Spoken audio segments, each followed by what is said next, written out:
You're all invited in. Okay, I have to do this once.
Dear friends, we have, after we went into the spirit already yesterday to speak about the future of Eastern Europe without empire. We have now the first discussion that focuses on the main topic of this, and I want to invite on stage Mikhailo Minakov, Valeria Korablova, Jerzy Pomjanovsky, and John Kist.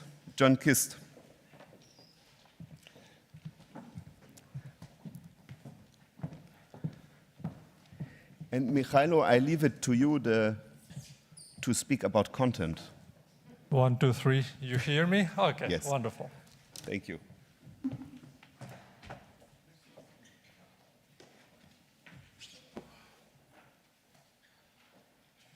Okay, we're all set. We're all here. Good morning to everyone. Well, you know, at every conference, there are two bad panels, two bad timing for panels, in the morning and after lunch. And it's basically all day, no? But we have a privilege of waking you up and involving you into an important topic, which is connected with new temporalities and new geographies. We live in a world that changes very fast in terms of time and space. And today we shall talk about Eastern Europe, which is already a difficult notion, and then future, which always the worst topic to discuss, especially if you are an empirically minded person. However, from a pragmatic point of view, speaking about future is the most important thing, especially when it's the time of war. So it's not simply an academic issue, future of Eastern Europe. It's how to survive and what to do after. And I'm happy to discuss these issues with people who share different perspectives. So today in our panel, we have Valeria Korablova, a person who I know for a long time and follow her publications for over a decade. She's a political theorist and cultural sociologist working on post-Soviet Ukraine and the region. She focuses on mass protests, nation building, colonial and imperial legacies in her publications. She is alumna and she holds a degree from Shevchenko University in Kiev. And right now, here I have to read attentively, she heads the research center Ukraine in the Changing Europe at the Institute of International Studies at Charles University in Prague. Our second speaker today is John Kist, who is a team leader in the Russian division of European External Action Service, so a person from Brussels. Dr. Kist is one of those experts who analyze Russia's policy and who implements and communicates the EU approach to Russia, together with his colleagues in Brussels. And then I have a pleasure to talk today and present to you today Ambassador Jerzy Pomianowski, who is a Polish diplomat and European politician. Before the end of Cold War, he was part of democratic opposition, and then he made a career as a diplomat first, and a politician in the United Europe. Just to name his several positions, he was Deputy Foreign Minister in Poland. He was Director OECD UNDP Partnership for Democratic Governance, a very important initiative back in the time. And then he was Poland's ambassador to Japan. Now he is a founder and a long-serving executive director for European Endowment for Democracy. As you can see, we have diversity of speakers and diversity of perspectives, and I really hope that today we will discuss something meaningful, not only in academic terms, but in pragmatic terms. And to Valeria first. Good morning. Thank you, Mihailo, for this kind introduction. I'm following your works very closely. Invitation. I'm honored to conversation today, especially mail company, I would say. So, the future of Eastern Europe without empire. I hate to be a party killer, but I need to make this statement that we have too many discussions after war, you know, like post-war reconstruction of Ukraine, the Davos discussion. What is happening after the empire or without empire? And as much as it is important to talk about those matters, and they send an important political signal, it's also a symptom of wishful thinking. I'm afraid when Blitzkrieg failed, we quickly, maybe too swiftly, moved from the declarations that Ukraine will fail to the belief that Russia will fail. However, we are not in the point where it is a given, very far from that. So we should not underestimate the danger. We do have escalation in Ukraine and in other regions in the world, and the adversary is strong and cunning. So we need to start always thinking what we shall do to bring the empire to an end as soon as possible. That was kind of a manifesto statement, but then I will switch to the topic of today. And I think that we'll talk more about Eastern Europe later, and I would focus on the last part, without empire. So what does it mean to end the empire? And I see here several dimensions. The first is obvious, we talk about that a military defeat of Russia's attempts of a neo-imperial conquest is necessary. It's the first step, but not the only one. The second one, the quasi-imperial political design of the polity, which is a federation in name only, should be rectified. We cannot stop there yet. It is very much a domestic matter which requires some actions on the part of Russian citizenry. But the third one is equally important. We need to understand what are the roots of the Russia's appeal, imperial appeal, first and foremost in the West. Why, up till the full-scale invasion in February 2022, we, collectively, allowed Russia to define what was going on in its own terms while ignoring all other voices? Why did we accept the language of the sphere of influence, the Russian privilege to speak on behalf of others? And the fourth dimension, that we need to think seriously how to prevent any imperial revanchism in the future. And for that matter, we need to disclose the roots of this imperial appeal. And here I'm invoking a notion which I invented for the matter of this conversation, banal imperialism. There was a groundbreaking book published in 1995 by Michael Billig, which was called Banal Nationalism. And his main idea was that we're used to think that nationalism is something dangerous, archaic, and peripheral. That is something not inherent in us, but it's something like in faraway, underdeveloped countries. And he even gives the example of Moldova, Bosnia, and Ukraine. Wonderfully. However, he argues that nationalism is here. It became so routinized that it went in the foundations that we barely notice it. When we see the flags, and he calls it like flagging of our landscape, we reproduce national sentiment, and we take it and we call it by other names. So we need to be very attentive and focused that we do have banal nationalism. But now I'm rereading Michael Billig's book with a fresh eye after the beginning of the full-scale invasion. Suddenly I see how wonderfully fits all this description to imperialism.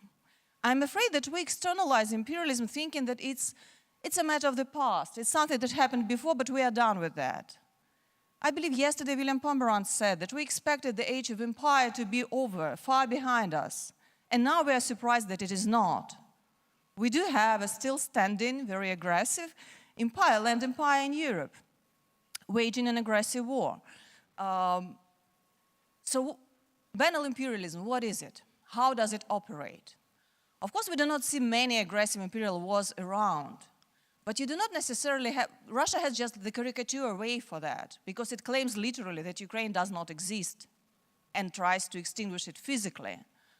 But what do other empires or the beholders of imperial mentality say? They say, oh, well, yes, you can exist, but you are small, you are unimportant, and you do not really have a say in the international debates. And this is also a manifestation of the imperial mindset. So, when I'm saying, when Russia's rhetoric lands well on certain ears in certain places, why? Because it invokes this residual imperial mentality, and it operates through two things: greatness and privilege. Every time when we are reconstructing the geopolitical hierarchies, when there are great powers and small nations, and maybe some rising middle powers, we are reinforcing this mentality. And certain sympathy for the Russian cause, even if not articulated, often is underpinned by this desire to retain privileges that are rooted in the imperial past. And I'm coming to my concluding point, that why do we need to deconstruct that? It's not only a moral stance. It's not only because we are sorry for Ukrainians being tortured and killed on a daily basis, on a massive scale. But I believe that a certain democratization of the international order, its reassemblement on a more just grounds, is a matter of survival of the humankind. I know it sounds like too much pathos and awfully naive. But Alexander Rodnyansky yesterday said, I used to be criminally naive. And I believe that in this situation, we cannot allow ourselves to be short-sightedly pragmatic. I'm afraid it's not pragmatic in the long run to stick to geopolitical realism. In the face of multiple dangers that we as a humankind are facing, rising social inequality, rising tensions everywhere, political turmoil, ecological disaster, which is somehow like sidelined, but it's still there. In the face of all those dangers, we're all small. There is no greatness in that. So we do need to change our mentality. We do need to be aware of this imperial residual thinking. Thank you.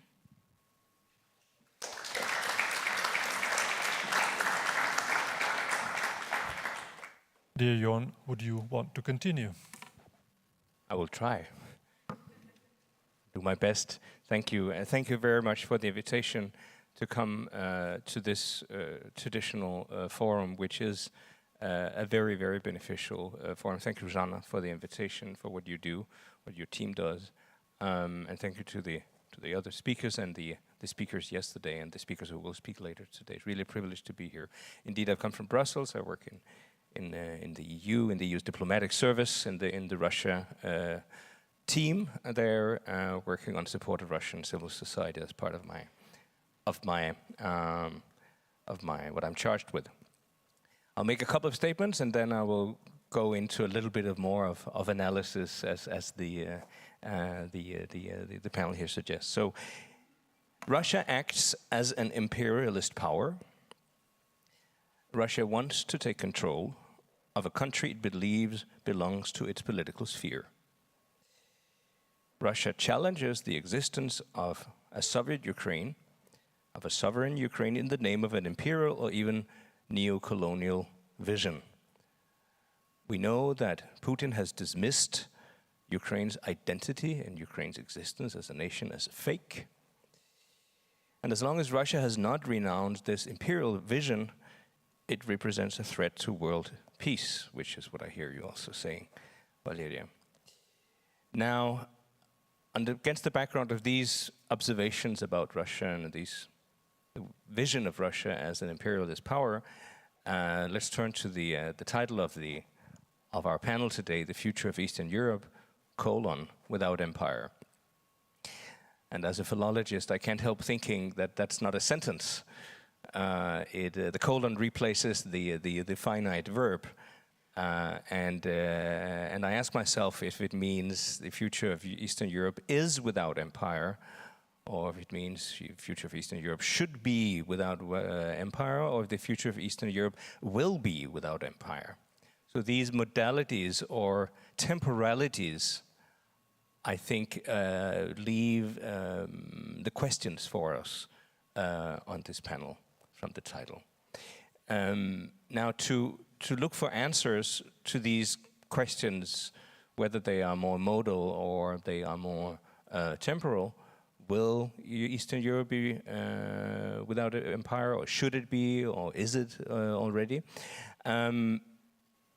I think it will be useful to ask what can be in a position, what can oppose empire.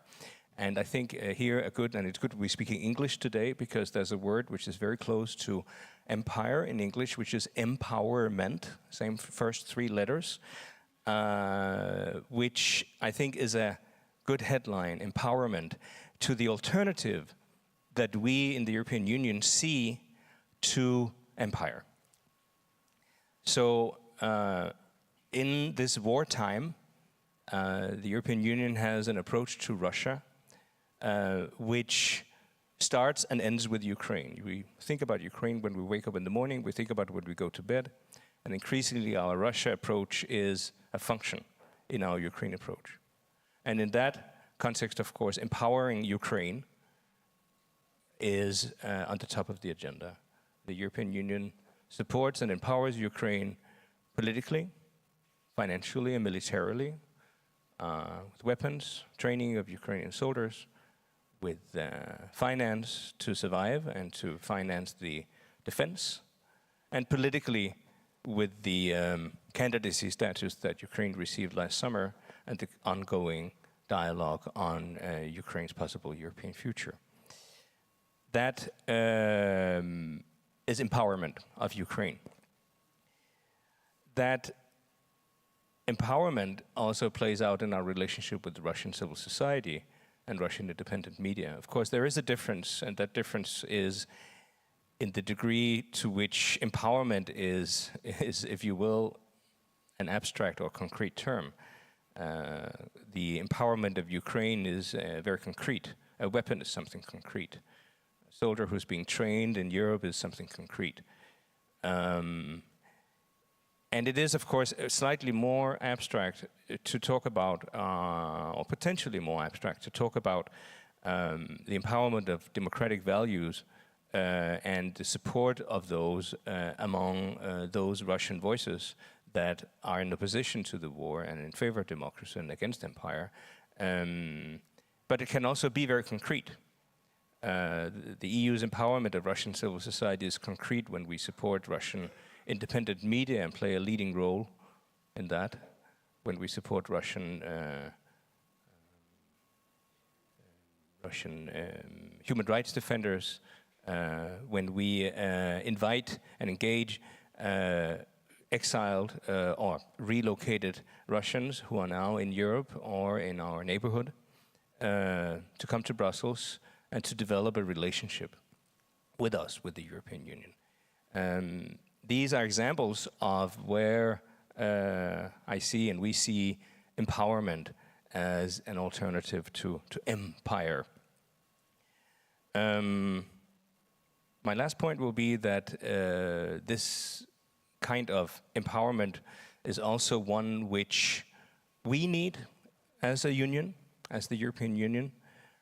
We need to empower ourselves to be more resilient towards, for example, our dependency on Russian energy sources. We also need to empower ourselves and work on that, and have been working on that for a long time, to empower ourselves against Russian information manipulation and interference, disinformation campaigns.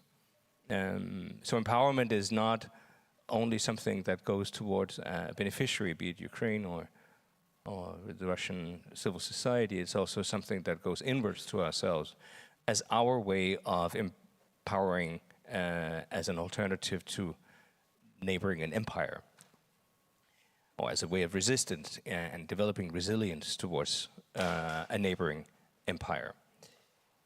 And in that work, all that work, and that brings me back to the first words I said, we of course looked for examples of empowerment, of agency and resilience, which are the three words I think that come as alternatives to empire and that are powerful vis-a-vis empire. And the examples of resilience and empowerment and agency we see, for example, in the Ukrainian people.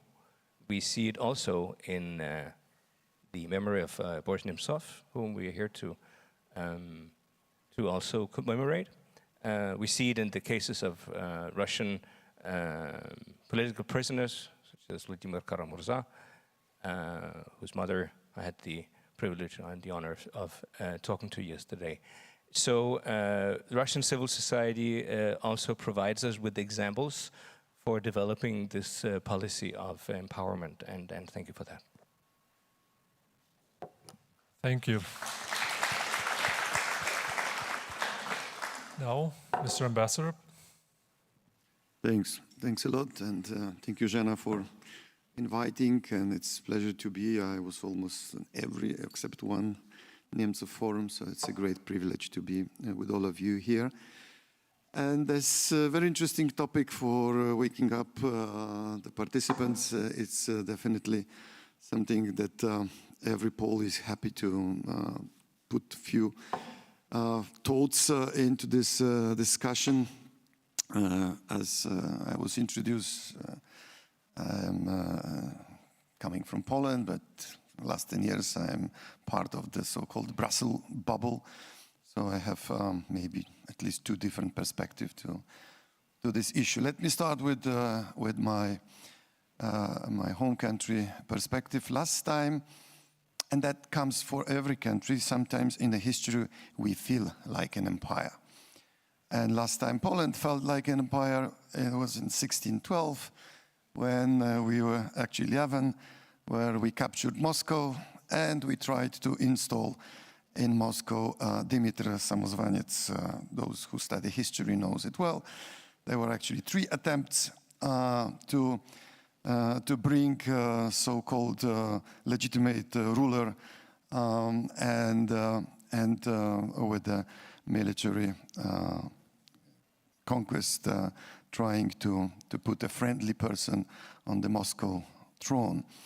But just to take this historic lesson, I would say, strangely, at that time, we were not ready simply to take territory and say this is now Poland, but we were trying to install a Dmitry Samozvanets. So that means attempt was not to capture another country, but to make it friendly. So I would admire my predecessors in Poland way of understanding situation. Basically, to my view, if I can read their minds today, they said that this country is not manageable from Warsaw or from Krakow.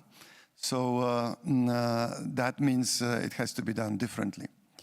But that's for anecdotal approach to the history. What I would like to say today is that definitely what we see in today's Russia, Putin's so-called imperialism, I am reading this in a very simple format. It's just a cover for the weakness. It's just a cover for the weakness that he, more than anyone else, is aware how much we will be telling that he lives in a bubble, that he does not understand what's going on. He understands, and I'm pretty sure he feels all the weaknesses of his own reign. So in my view, this whole concept of imperialism, of announcing that this is his objective, is a simple cover for the weakness. It brings some results because internally it provides a certain substitution for the lack of delivery, obviously, for the lack of respect for human life. I mean, for the sake of empire, what matters that 100,000 Russians are killed or another 100,000 Russians are killed? That doesn't really matter because there is something in the future to die for. This is a very simple cheat. But also it is a substitution for the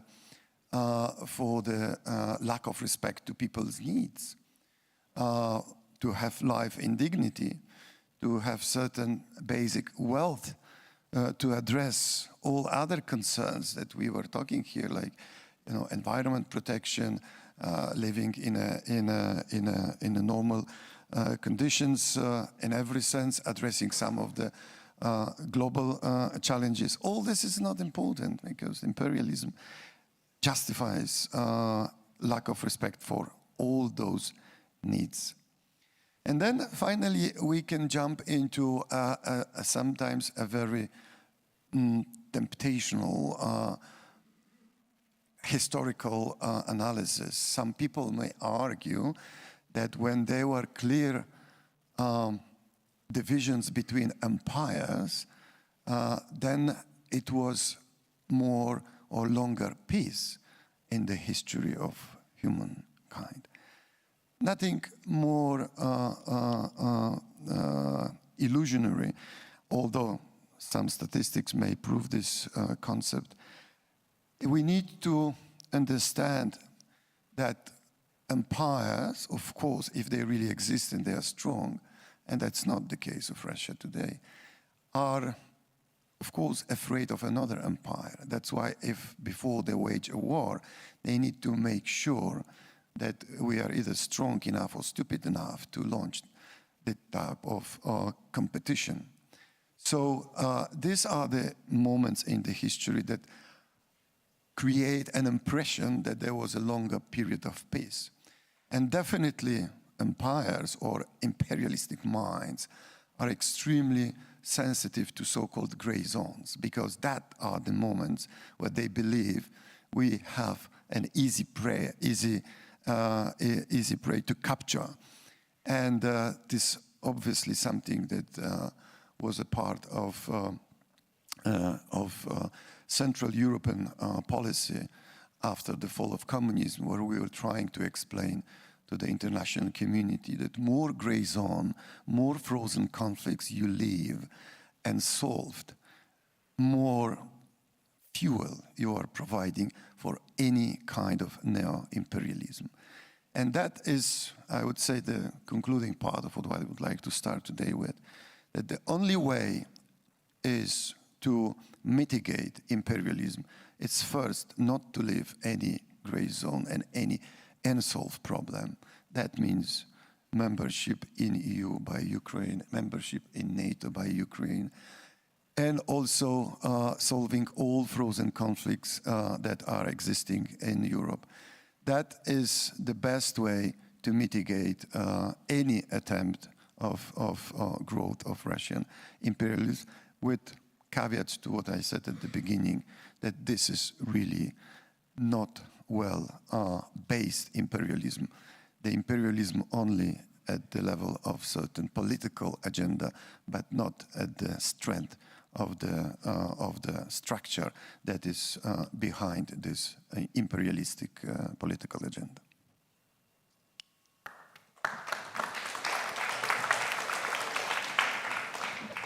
Thank you very much. And well, let's be frank, what we just heard wasn't very much about future. It's very much about now. It's very symptomatic. And it's symptomatic for the periods which in philosophy of history we call caesura. It's the time when old continuities, tendencies end or are interrupted, and the new openings are possible. The new possibilities come up into the picture. The previous caesura was in 1989-91, and it really shaped the future of those times. I was a 19-year-old student of history at that moment in Zaporizhia, and I remember reading Komsomolska Pravda with short description of a document that actually made a future of Europe. It was the Chart of Paris of 1990. If you reread it today, you literally see that a number of Soviet and Western European politicians and intellectuals really came up with a picture that was almost fulfilled in the early 21st century. So basically, this Chart of Paris was talking about pan-European progress and the future where Europe is the greater Europe, is the area where nations not only peacefully coexist, they cooperate and they share fundamental legal and political norms. Interestingly enough, that for me, Boris Nemtsov was an embodiment of that progress. I remember I met him in Orange Revolution times in Maidan, and I remember that he embodied energy, vital energy. If you ever met him or even looked at his interviews, you feel this energy.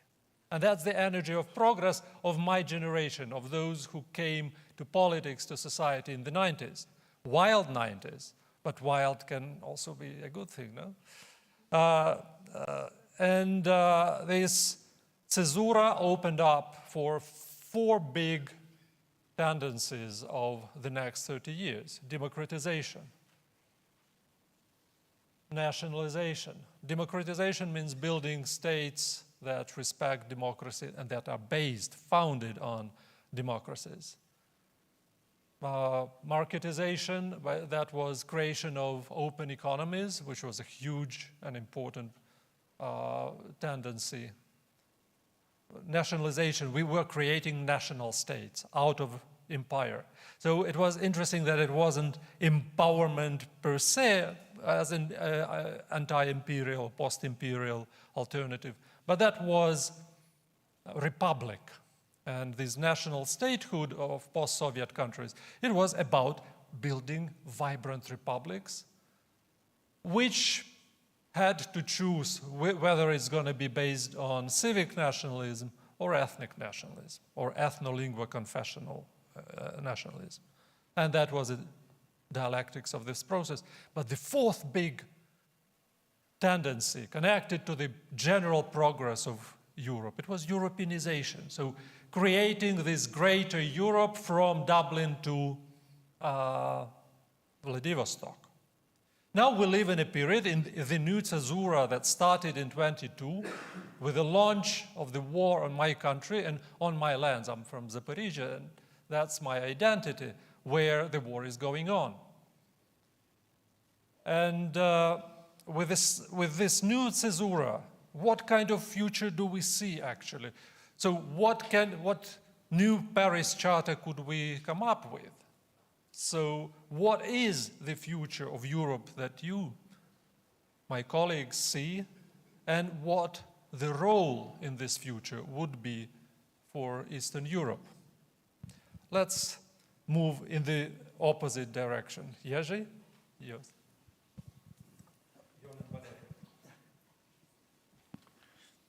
Thanks.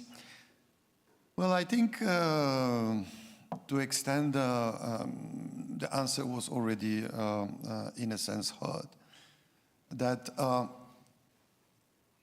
now there is only one way we can manage the complex security situation in Europe. And that's a difference from the time you try to quote. when you have an open war, when you have a situation that there is a front line, that the whole state machinery of still, let's call Russia empire, although as you've heard that I try to deny this capacity, or at least you have an imperialist state that has rather big military capacity. If you have this situation of the kinetic war and engagement of all systems, and on the other side, you have also full understanding of the situation. That is no more a gray zone, that is black and white and clear. There is less and less room for the international community, theoretically, to make mistakes, as we have made in the past, from Bucharest, from annexation of Crimea, and many other moments in the European history recently, where there was a total misjudgment of the dangerous threats and the consequences of inaction. So at least from this point of view, I believe that there is no more room for such mistakes. Am I right or wrong? Difficult to say today.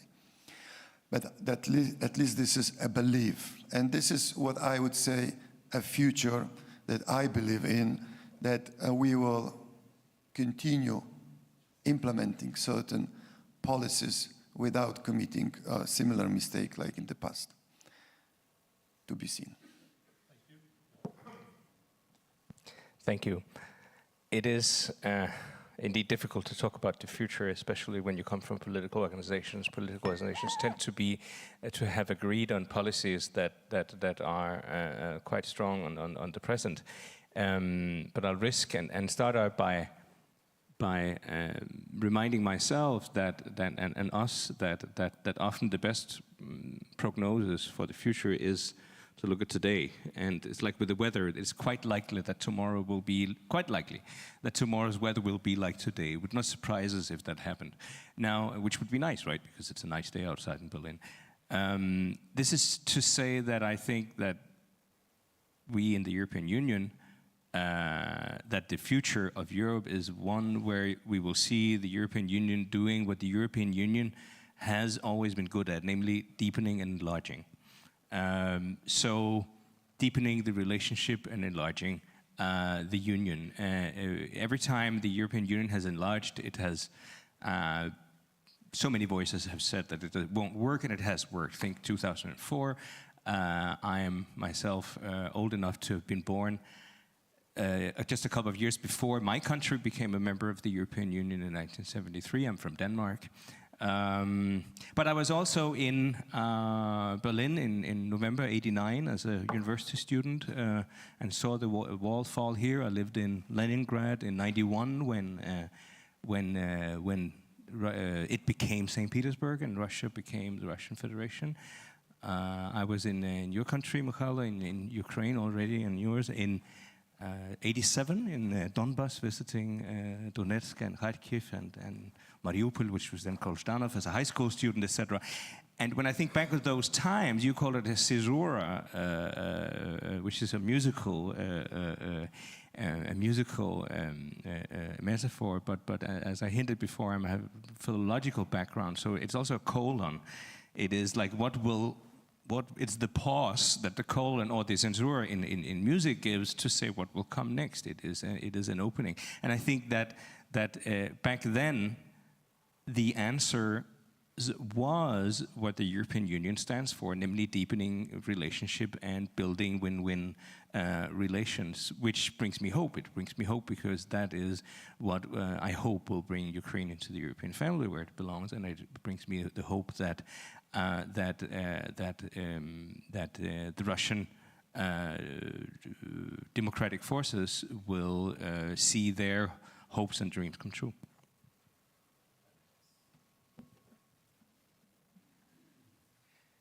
Yes, indeed, caesura. I think it's very exciting to live in historical times, which is like a popular version for caesura, right? Because when you see the history in the making, And that means that the future is open, and that means that multiple scenarios are possible. And we are enacting them both by our actions and inactions, right? And you seem to have been in the very right places, right? So that's quite exciting. So of course we do not know. Many people engage in futurology and give a list of various scenarios. And of course we can easily imagine that the negative one would be further fragmentation of the European Union and its weakening against the rising polities built on different grounds, in different design, values, and the way of coordination between elites and population at large. And the positive one would be deepening and broadening and empowerment. I do like this idea of empowerment as an alternative to imperialism. I think that the European Union is a very interesting story when its relative weakness today is the result of its success.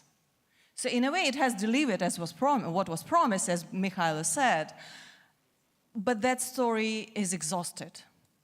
So now it is time to change something. Maybe not radically, but it is in the nature of the EU as a political institution and as a polity to develop through crisis. Every time when we say it's not working, we find a solution to refine certain things, to make them work better in the future. And this caesura, it's not only from music, but it's also from poetry. It sets the pace of reading, right? So it sets the rhythm of the development of the humankind. So how we will progress onward, how fast we will fall in the abyss or to the brighter future. So the question is open, but I want to comment on what Mikhailo said about these 4 dimensions. I think that the development of the EU so far has been over-focused on institution building. It was very much about institutions, regulations, procedures, and so on and so forth. And it delivered. It delivered the promise of peace and prosperity. But then it missed something systematically. It missed the role of emotions, political emotions that can be mobilized differently. And it missed the spontaneity of political agency, popping up here and there. So we are de facto living in an increasingly turbulent world. And Joseph Nye says that now geopolitics is like a 3-dimensional chess game. Then you need to play vertically and horizontally, because it's not only about states or super-states institutions, but it's also about non-state actors, gray zones, civic actors, guerrilla agents. So too much of factors that potentially influence the outcome. And we need to account for that so that it's not only about institutions. This is not to say that they're not important, but it's not only about institutions. So we need to engage with agencies and empower them if they are somehow synchronous in our visions for the future.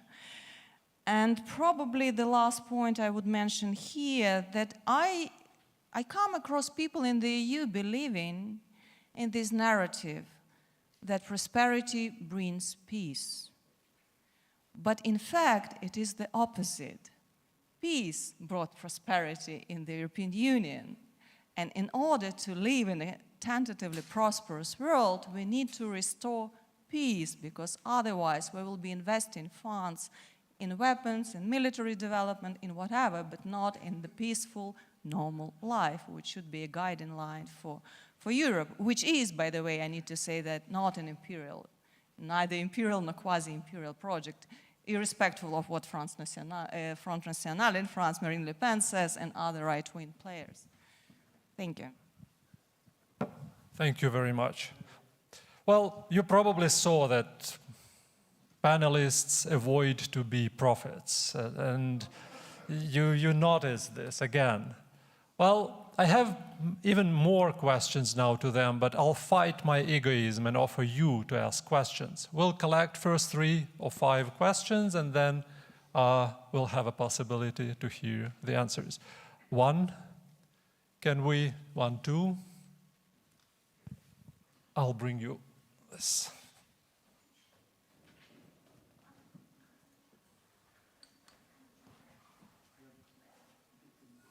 Oh, you have it. Okay, here we have.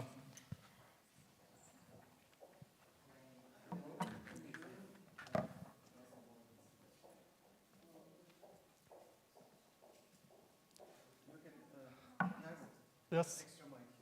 Yeah, I also have 2. I have abundance of those.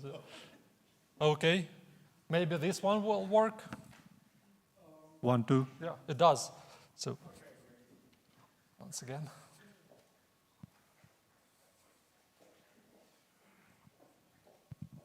Hey, hello. My name is Nikita. I'm a political scientist and political journalist. So I have several questions actually about certain actions of the European Union. As you have mentioned, we should foresee a certain enlargement of the European Union. However, I have heard a lot of heated debates on this topic because last enlargement of European Union was Romania and Bulgaria, which is considered a huge failure for European Union, and which brought a certain enlargement fatigue into European political discourse. Also, we have a case of the Western Balkans and ex-Yugoslavia, where a lot of mistakes occurred, I would say, and Serbia and Montenegro now for decades are candidates and not members. How to avoid with Eastern Europe these mistakes which took place in Yugoslavian scenario? And does it mean that if we enlarge to the Eastern Europe, we should as well consider enlargement to the West-Eastern Europe, Balkans? Thank you. Thank you, Nikita. There was a colleague near you. Okay. Kristina Shenok, Office of Belarus Democratic Forces in the Czech Republic. As I'm a Belarusian voice here, my question will be related to Belarus.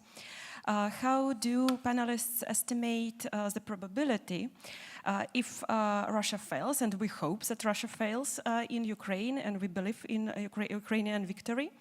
The consolation prize for Russia will be Belarus. Do you think this is a realistic scenario or not? Thank you. Thank you. Yes, please, gentlemen. We have a very active corner. Any other activities around there?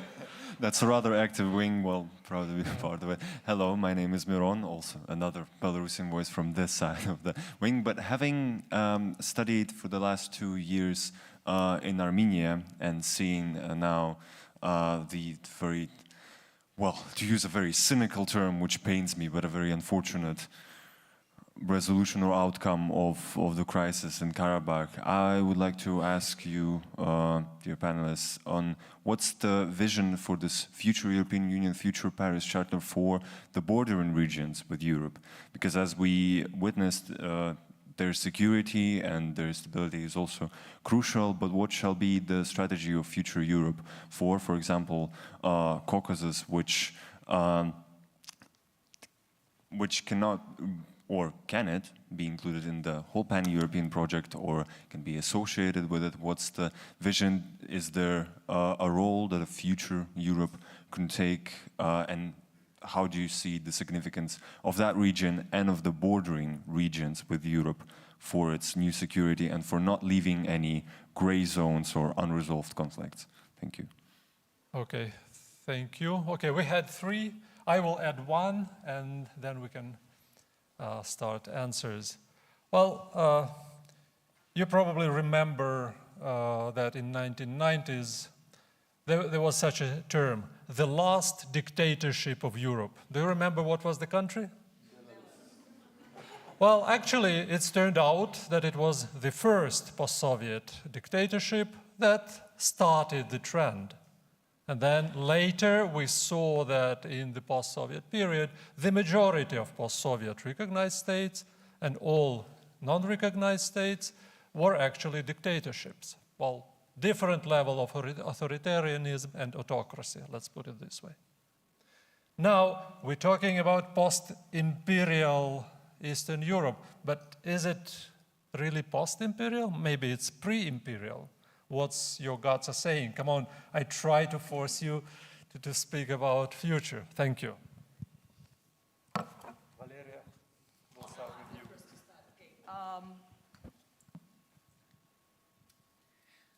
I'm always struggling with answering those questions seriously because we imagine that the war in Ukraine is like the Russian war in Ukraine, I should be saying. When it ends, everything supposedly will go back to normalcy. So all these questions are prefigured with the idea that all the other places in Europe and institutions will be intact, which is barely the case. So a lot depends on the exact outcome of war. Who wins, with what price, and what would be the conditions. And that would have reverberations for many, many corners of the world. to a certain extent. And all the questions about Belarus, whether it will be a consolation prize, it very much depends on what will happen in Russia and what would be the cost of defeat in Russia. So it's very probable that the turmoil that can be going there will leave just like Belarus on the sideline of attention, right? So they will be too busy with something else, and that would be the window of opportunity and hope for the Belarusian opposition. And the same applies with Armenia in a different way. So we do not know what would be the powers in different places on the rise and on decline. What would be the architecture, the security architecture, where we will need then to find a place. I mean, I do understand the human desire to go back to normalcy, to externalize because like war is a horrific challenge, for psychological challenge as well. So we do want to restore normalcy. We do want to have scenarios for the future, but too many variables that cannot be seriously accounted for. And Nikita's question about enlargement fatigue. There is this tendency in the EU to blame peripheries for whatever goes wrong. So we have this EU polycrisis, and every time something goes wrong, they say, oh, it's Greece's fault. Oh, Bulgaria and Romania were too weak economically and politically. That's why they're failing. They are not like pure, full-fledged EU member states.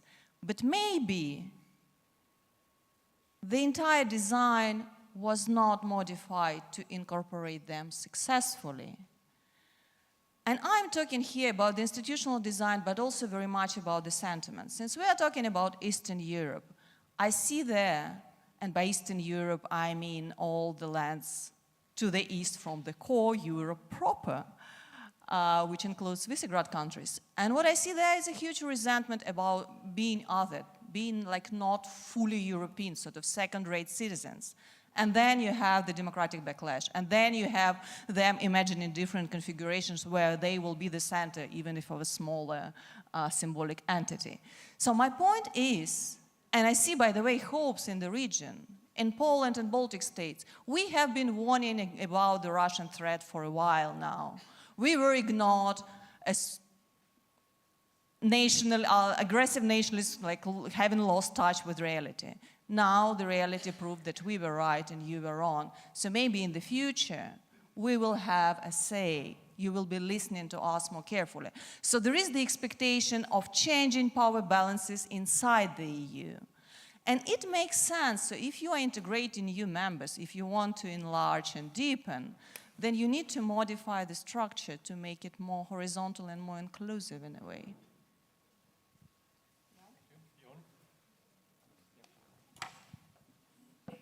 Thank you. I'm not going to be very concrete. I'll start off by saying now in my answers. And the reason is that once we start asking specific questions to specific future scenarios, when there is no political decision about it, I don't have a mandate to speak.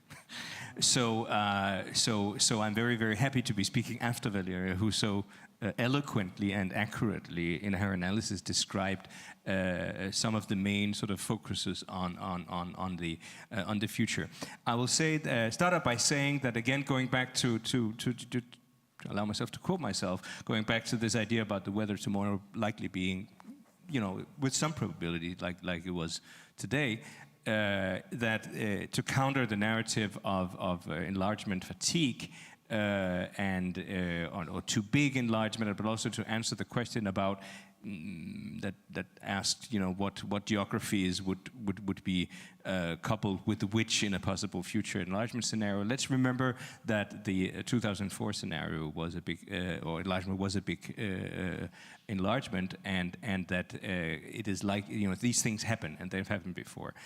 You can also have pre-fatigue.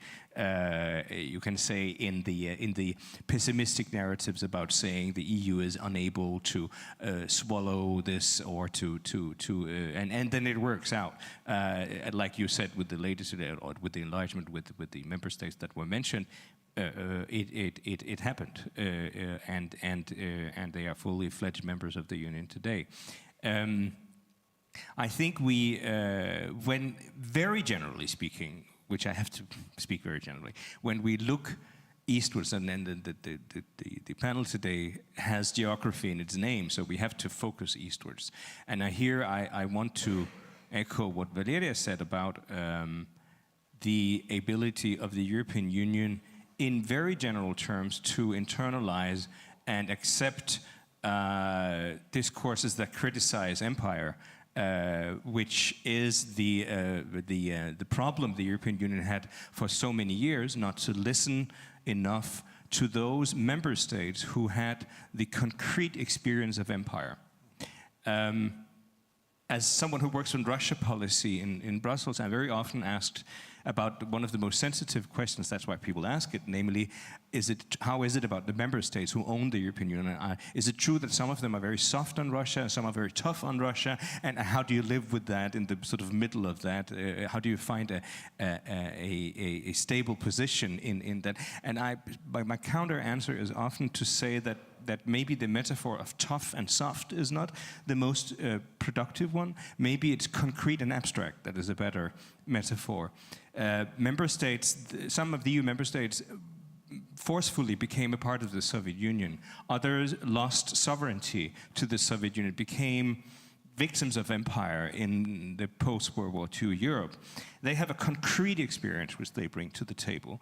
Others have more abstract experience because their bodies and their nations have not have not faced the violence of empire, and that shapes their perceptions. It gives some of them, the abstract, some opportunities to dream more, and maybe in some situations to have other ways of thinking and developing a policy, which means that it is not necessarily wrong to be abstract, but it does give you an authority to be concrete, an authority which in the case of the more Eastern member states, the Central European member states, and the Baltic member states, was not to sufficient degree accepted in Brussels. And President von der Leyen made a very, very strong statement on that in her State of the Union speech last year, where she fundamentally said that this was wrong, and that so I think so my point here will be, to whatever the future enlargement, etc., will bring, there will be because history has taught us that now, a more inclusive approach to the thinking, which will take more into account than was the case earlier, the voices from the EU's own East, even if we don't define it as Eastern Europe.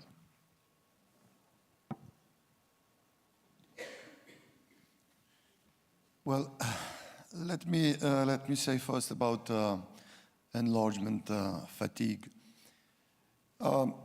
As much as we would spend time explaining what it is, I would simply ignore it. Because the European Union is such an entity that if you go, and sorry for bringing back this unfortunate referendum that took place in Netherlands about Ukraine,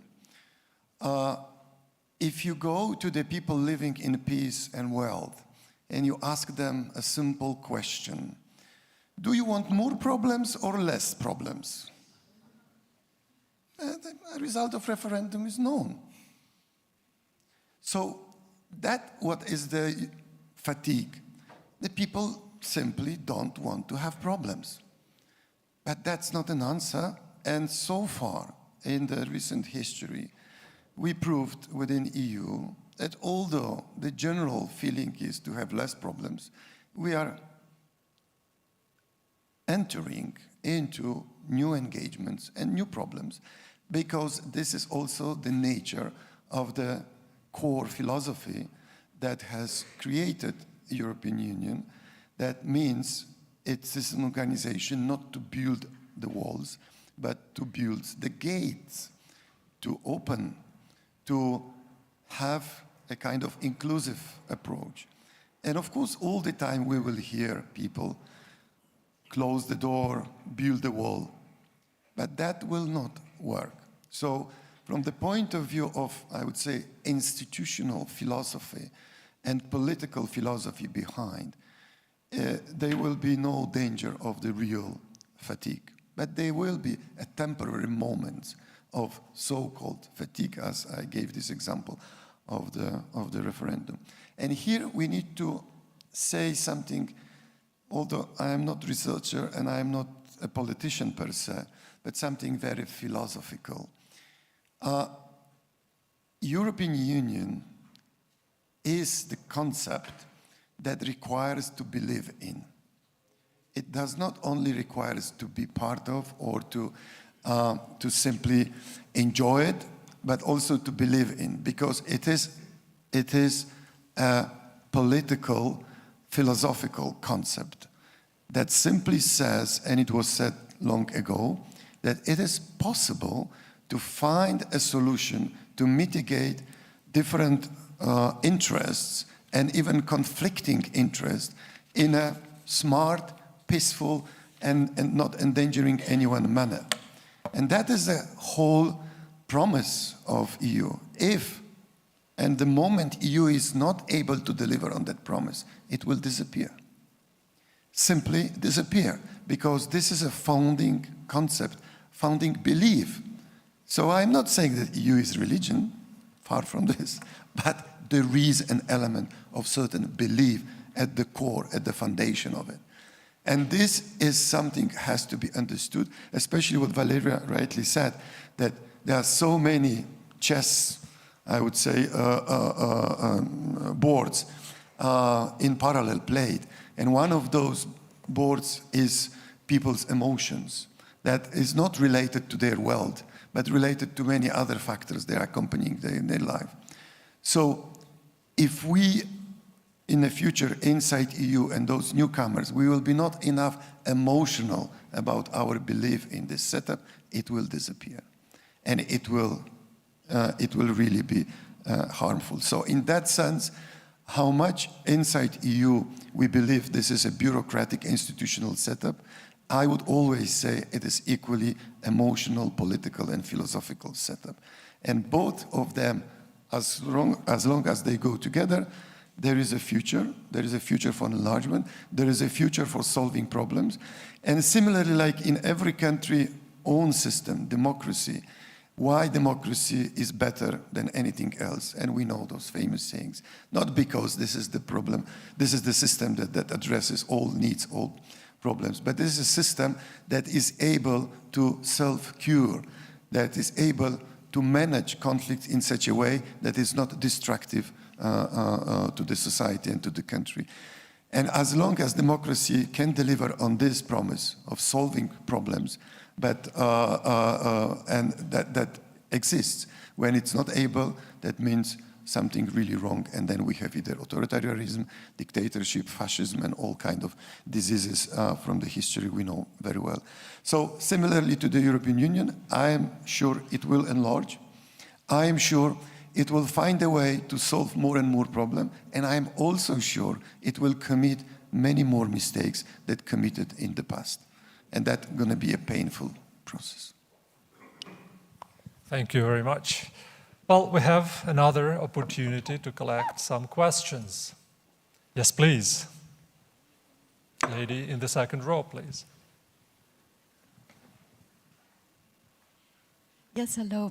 Barbara Freitag from the Prague Civil Society Center. My question comes back to the concept of gray zones, because it is too often linked in a very simple way to these frozen conflicts. And what has happened in Armenia might give us the illusion that we are entering a new era where this is the end of frozen conflicts, because in the fog of war, they are simply dissolving. But our observation is that instead of frozen conflicts, we have quite a threatening development in the gray zones, which make them turn into grayer gray or blacker gray. And we have other means than frozen conflicts, which I think systemically we have had a tendency to ignore. We have military bases, Russian military bases in a big majority of the post-Soviet states. We have a capture of the political elites, and I think I only need to point to Georgia to see that we have the threat of a capture of a whole country And I think we are still not prepared enough in Europe for looking close. Having the focus on Ukraine, Ukraine is still the exception in really fending off and fighting back against the imperial threat. Other countries are succumbing, Kyrgyzstan being the last example of introducing NGO legislation just like Russia's. And I think we have to be very, very sober when it comes to what is happening in the post-Soviet sort of mega gray zone that we have to deal with. Thank you very much. Yes, please, gentlemen. Finally, this side of the room is waking up. Thank you. My name is Anton Antic, and I represent a group of IT entrepreneurs and venture investors coming from the Russian side. And I have a comment / question to this group. So basically, before the war, Ukraine, Belarus, Russia, they were all in our sector friends, right? So IT was done together. There is a lot of companies that were doing global startups and technology. And I believe this represents also a big opportunity for European Union itself. Because I think everybody saw the piece in Financial Times about a month ago, which said that in 2008, the GDP of European Union was on par with the US, but then there was a huge gap. The US is now much faster growing and much larger. And to a large extent, this is thanks to the software and IT and venture capital. And what we see being inside Europe is that this part is sort of oftentimes overlooked, but at the same time integrating the new blood, such as Ukrainian IT sector and even Belarusian and Russian people who came from out of Russia and are building companies right now all over Europe, that would help Europe as well. So my question to you is whether this is being considered or are there any thoughts on this topic? But in any case, we're also open to this dialogue, and there is a group of people who are willing to talk. We have lots of companies, we have resources, and we would like to sort of start working together and exploring this idea as well. Thank you. Thank you. One more question? Yes, please. Hello to all. Alexis Prokopiev from Russie Liberté, Paris-based NGO. First, maybe a short remark on Romania and Bulgaria. I think there is no consensus about the failure of the accession to the EU of Romania and Bulgaria. If you saw these countries before the accession to EU and if you go there today, I think you'll see a huge difference. My question is about Ukraine and about the occupied territories. Of course, we all wish and we all work for the victory of Ukraine, and we hope that the territories occupied, illegally occupied by Putin's regime will be liberated really soon. I have a concrete question. What do you think should be concretely done today in the European Union and maybe also in Ukraine to help the transition period? I'm not talking only about the military forces, of course, the military help, which is very important, but I'm talking also about the empowerment, about the trainings, education systems, because of course there will need to be a transition period in this occupied territories when it will be liberated. So what should be done concretely to train, to help people, to Ukrainians, to of course make this transition period a successful period? Thank you. Thank you very much. Okay, we will finish with this. I'll add one more question, and this is like the last opportunity to say something out. And my question is connected. Well, did you notice that today we were talking here and over there in the audience about Europe as if Europe is equal to European Union? But again, I mentioned Chart of Paris, and it was not the case. Even more, the guiding force, the institution of Europeanization in these 30 years was probably Council of Europe. So is there any role in future of Europe for Council of Europe? This is what I would add. Thank you. Jerzy, would you please start?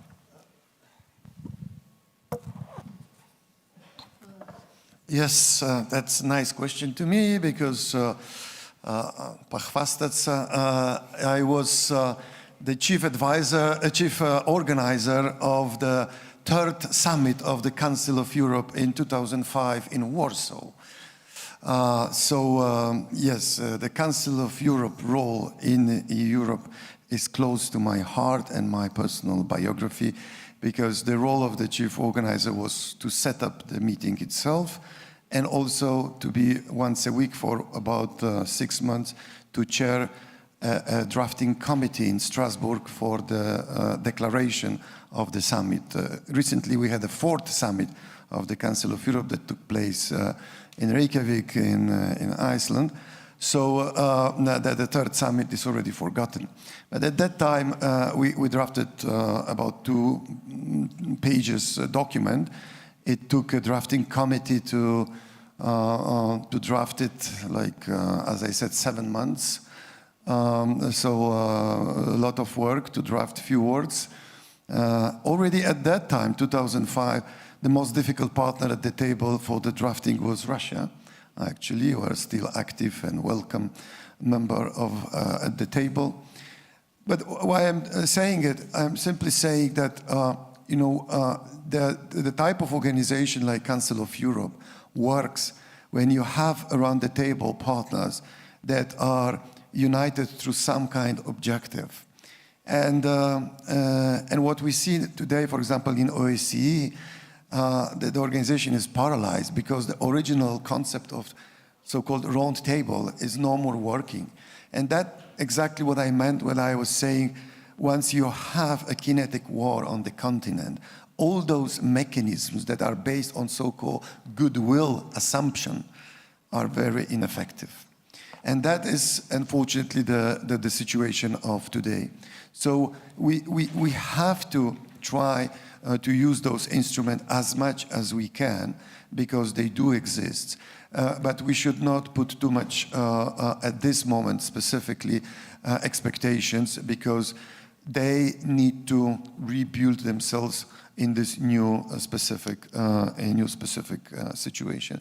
Coming back to the few other answers or questions, I think it is a very right point to say that the fruit. It is a very good point that the kind of empowerment that comes in the fight against corruption is an empowerment that makes some colleagues have been talking about the emotional level, but makes maybe the emotion that could be labeled anti-Russian sentiments, makes it concrete.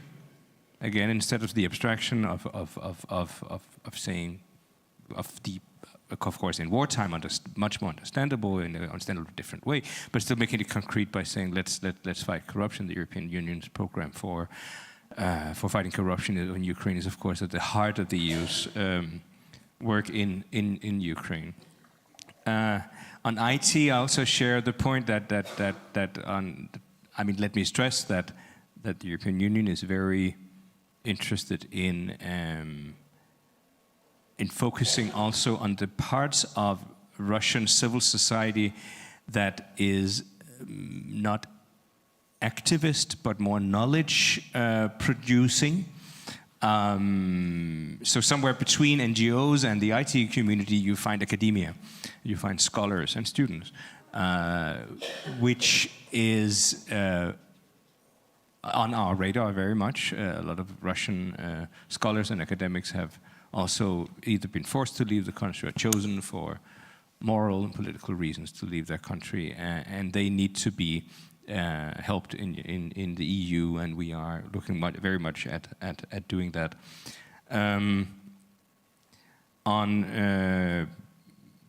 the question about French colleague on the transition in occupied territories in Ukraine, this is of course very much a political question that's up to the government in Kiev to decide on, and how it's going to be done. Let me only stress in very general terms that the EU stands with Ukraine for as long as it takes, and when this formula we say for as long as it takes is often being questioned and criticized, but I think it's a good formula because it can also, long also means beyond the end of the war on the other side. be it in the membership perspective or in the kind of support that we'll need to look at what happens in what will happen in the, by that time, deoccupied territories. Finally, of course, thanks for the question that again on what is Europe, which again in sort of takes us into the philosophical or even linguistic problem of denotation here. Yes, we often asked, of course, the lingo in Brussels is that when we say Europe, we can also mean the EU, but the EU can also mean different things. It can mean the 27 member states and their territory, it can mean the institutions, it can mean the idea, the treaty. I think that mentioning in that regard also the multilateral fora that were mentioned here, be it the Council of Europe or OSCE, is important. They are also Europe, or answers to the philosophical question what Europe is. And it's also correct, as Jerzy points out, that in times of war, institutions that are built to prevent war become different. That being said, the European Union was also created to prevent war. That is the starting point of the European Union is to prevent World War II to happen again, and the EU continues to function. And in the case of the Council of Europe, yes, Russia has forced to leave. That is also a war situation, but the return to multilateralism in Europe that will inevitably come will be one where we will, which will also give us an opportunity to talk to the hopefully democratic post-war Russian government.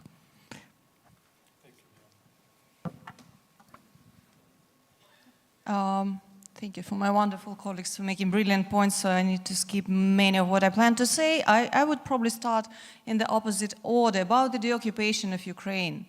I see two main points. The first one, that Ukraine must not get off the radar, because the media attention would be shifted elsewhere, like, okay, we achieved victory, done. Now, and then like people just stop talking about it, and many promises were made, but not like really implemented. So that would be like a disaster, because so many things need to be done in Ukraine, and I think there is no single citizen of Ukraine who does not have the post-traumatic syndrome, let alone infrastructural and education and all of that matters, which requires a lot of financial capital, human capital, multiple resources from multiple agencies and donors. So everything is very much welcome. But for that to be realized, we need to keep Ukraine in focus. So I hope it will be there. And the second point is that international institutions should hopefully learn the lesson from the past, because on the very first day of the invasion, international institutions that were designed to attend to humanitarian needs of people retreated from the territory, leaving their local employees behind, and then leaving to local people to tackle urgent needs of various kinds. So I hope that that would be also, that some lessons will be learned how to prevent it from happening again.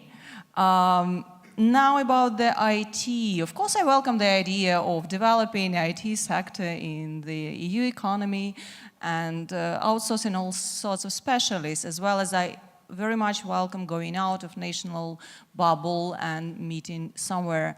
However, I'm not sure that the configuration that it should be the cluster Russia, Belarus, Ukraine is a viable one in any foreseeable future for a number of reasons. And as I mentioned yesterday, it's not about any sort of ethnic hatred, but it's about the fact that our experiences and our agendas become more and more divergent. And that clustering that existed before was very much because people did not find a place for their identity on mental maps of European and Westerners, so to speak, what is to be Ukrainian or Belarusian. I hope that will change too. And the most challenging question, but a very useful remark by Barbara, what you are saying is indeed there. And I think what is challenged nowadays is our belief in progress. which is very much still ingrained in the European mentality. We still believe that everything will be good. It cannot get worse. If something goes wrong, it's a deviation, but then we are back on track. And then we constantly keep being surprised when we say, oh no, the war is on a large scale, the war is impossible in the 21st century. All these sorts of musings, they prevent us from seeing the reality for what it is. And we keep thinking, and when we have been observing Russia, we were talking about that even if it is authoritarian, it's a very specific postmodernist hybrid. We'll be talking about spin dictatorship later today, right? So this like very specific, but sort of, refined and still progressive authoritarianism, not old school totalitarianism. But then we see a pretty creepy comeback of some Stalinist measures being employed today, occasionally and intermittently, but we do not know where it goes. And that makes a link to what Mikhailo was saying, that maybe Lukashenko was not the last dictator of Europe, but a harbinger of changes to come. So we should, and I'm not saying that we should be pessimistic, but we should be well aware that it can go in either direction. And it can get worse in many places. And if we were happy with these gray zones arrangements, like trying to look away from them, we did not believe that that would be like some tension and some intensification of violent conflicts there, but it's happening. And the capture, so whatever, like everything you have described to us so aptly, it is the situation when it goes wrong and it can go even worse, and we must be aware of that. And I would probably conclude with this reasoning, so because we are very much focused on the EU somehow in this discussion. The fantastic point made by Erzhy, when you're asking people, do you want more problem or less problem? And people say, yes, of course we have less problem. But I'm asking myself, whose job it is to reframe the question and to say, are we ready to tackle problems now as long as they are manageable? Or do we want to look away and to wait for them to grow to the extent that they are unmanageable? And if we reframe the question, then maybe the answer would be different, so I hope for that. Thank you very much. Well, look, we spent together 90 minutes. It's over 100 persons right now in the hall, which means we invested a huge number of working hours of social time into being here together. And it would be a nasty result if we would leave without some lessons. I took a liberty and I wrote down some wisdoms that were announced or asked or commented today. So before we leave, I'll just read and ask you to reflect it a little bit further. So, it is not only nationalism that is banal, imperialism can also be banal. More just international order is necessary, and naivety of this aim is not an argument against it. Empowerment instead of imperialism. EU needs to empower itself to be more resilient to negative influences, to be resilient to negative influences of the empire in the neighborhood. Putin's regime is fragile and it is aware of it. And Putinism does not have capacity to fulfill the imperialist project. To mitigate imperialism in future, we should not leave any normative gray zones where it can regrow. Europe as a project is good at deepening and enlarging. Peace made united Europe possible.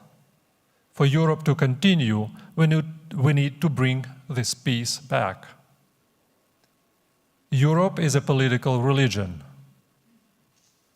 Gray zone can become black zone. Goodwill assumption doesn't work anymore in European context. And finally, the question, will the end of war bring Europe to some normalcy? Thank you very much, and let's thank our speakers today.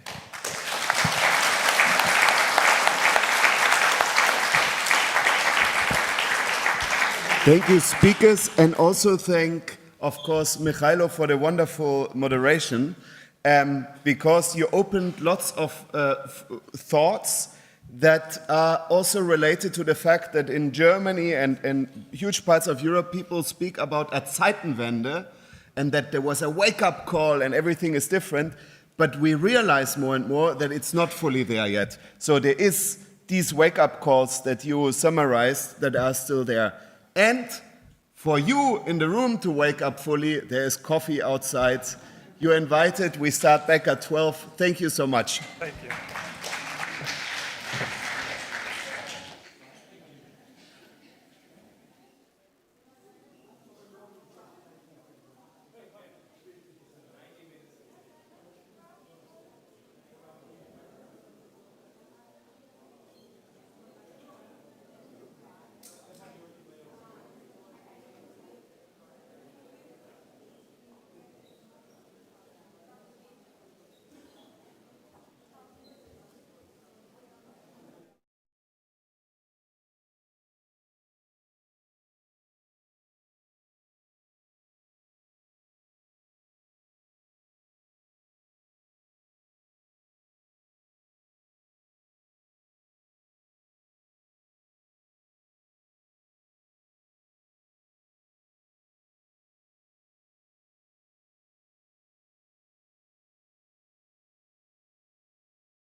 Very, very welcome. Of course, we didn't want to interrupt the wonderful conversations of the coffee breaks, but you need to continue them, these wonderful conversations, because this is at the end where the real magic happens. The panel discussions only give you content and input for exactly this wonderful conversations. After we spoke about the broad topic, we now want to go into a very specific, deeper one, into the question about accountability for Russia's aggressive war in Ukraine.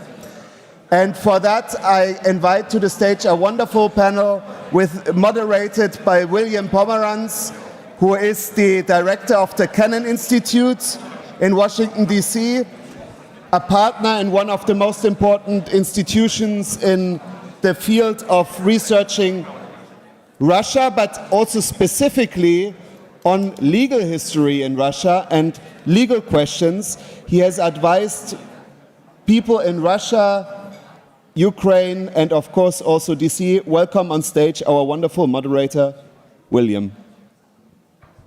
And also I then invite directly on stage Kirsty Sutherland, head of the War and Crimes Committee of the International Bar Association, who has advised the ICC on several high-level cases that are of relevance also today, and of course has also dedicated time and work into the bar work in Ukraine and advising legal questions in Ukraine. Thank you very much for being with us. Then I want to invite two very prominent Russian scholars and lawyers. First, Sergei Golubok, of the nationality questions. Sergei Golubok, who is a very well-known lawyer and human rights defender, and Gleb Bogush, who also is a researcher on legal questions that will enrich this debate, and a lawyer and human rights defender. Very welcome. Thank you very much.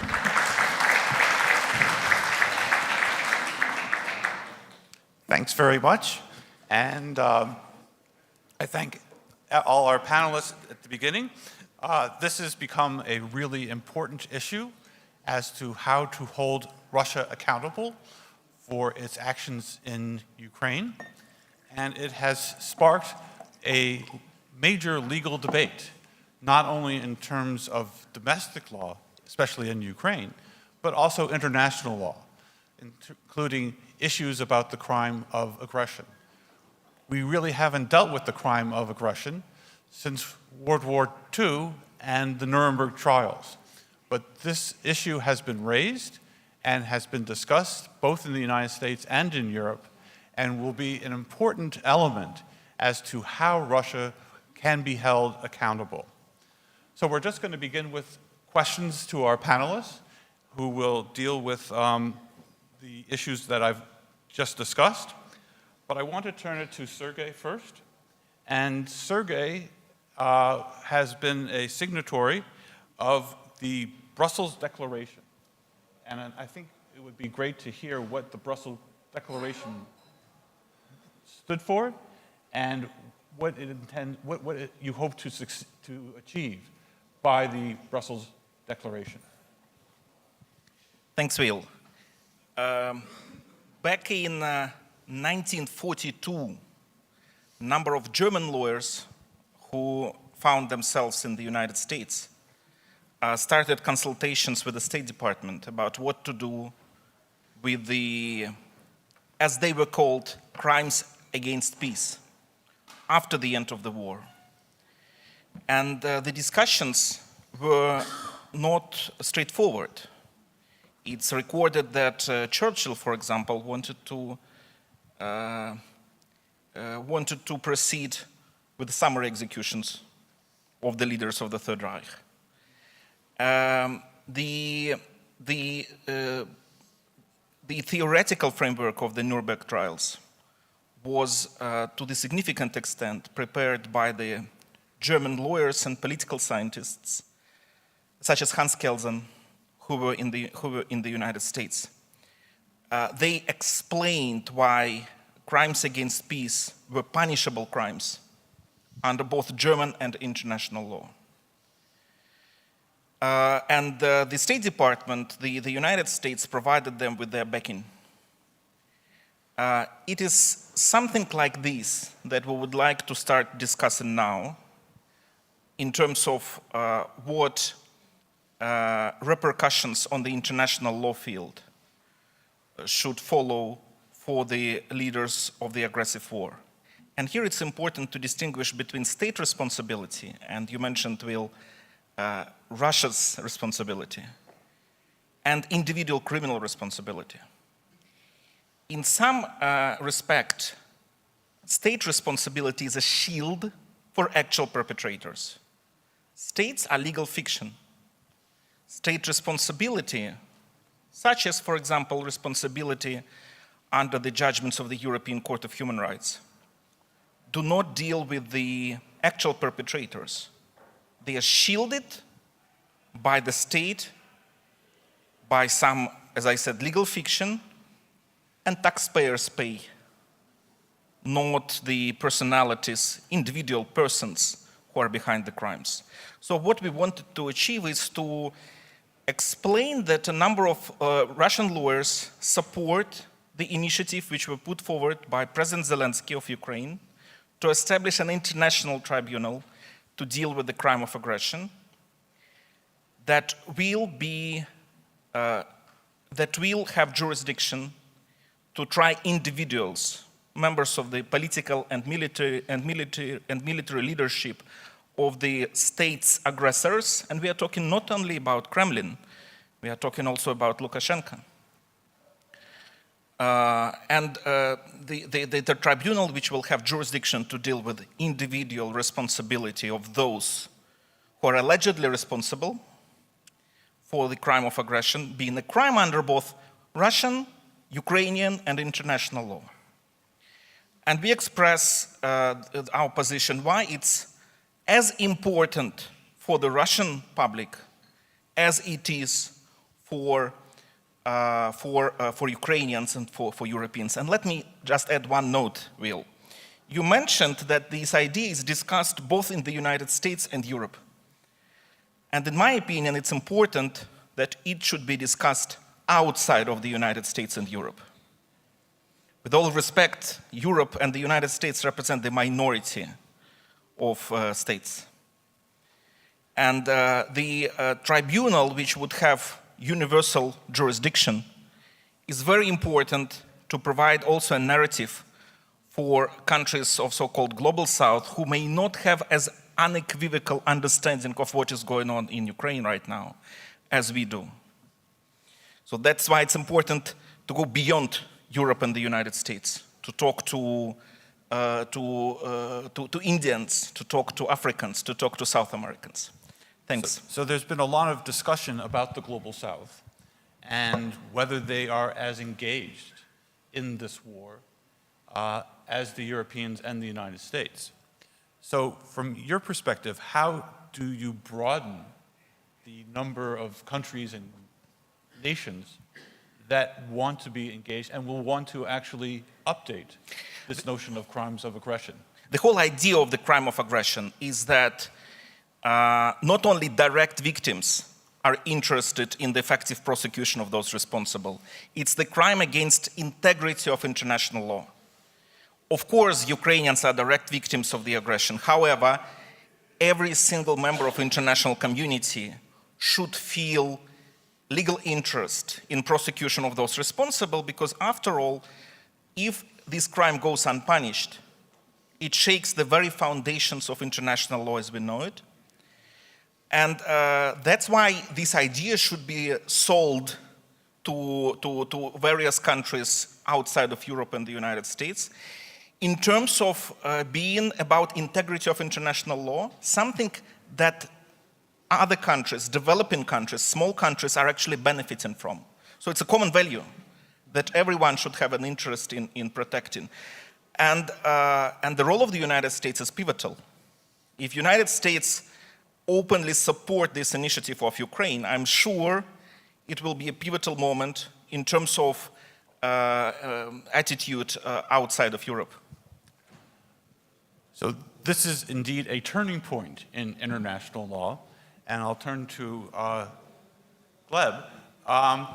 From your perspective, how will international law change as a result of this war? Will the United States and France and so forth actually decide to become part of the jurisdiction of the ICC, or will they adopt a crime of aggression, which they have never done before? Will they sign the Rome Statutes to facilitate that as well? So from your perspective, how does international law change, and what are the responsibilities for not only Russia, who would be implicated in such a charge, but other major powers as well? Thanks, Will. I just add a note to what Sergei just said. So why we have this problem at all to prosecute the major crime that was indeed prosecuted in Nuremberg? It was crimes against peace. There was a major charge against the Nazi war criminals, the major war criminals who have been convicted in Nuremberg. And in the judgment, the International Military Tribunal said back to 1946 that it's not just a crime under international law. It's a supreme crime that accumulates the all evil of war. So it's different of other crimes that just it includes them. And that is precisely what we see in Ukraine. This war is absolutely horrific in terms of the human suffering. I would just mention the number of displaced persons from Ukraine. It's millions of people who have to leave their homes. And most of these people cannot be legally defined as victims of war crimes or crimes against humanity. But they are certainly the victims of the crime of aggression. We also should not forget about military, about Ukrainian soldiers who are defending their country in a lawful warfare. What they are doing is of self-defense, which is legal under United Nations Charter, which is legitimate under customary international law. They are defending their country. And they are killed in massive numbers by illegal use of force. So what Russia is doing is an act of aggression against international law. And they're all, of course, victims of this crime.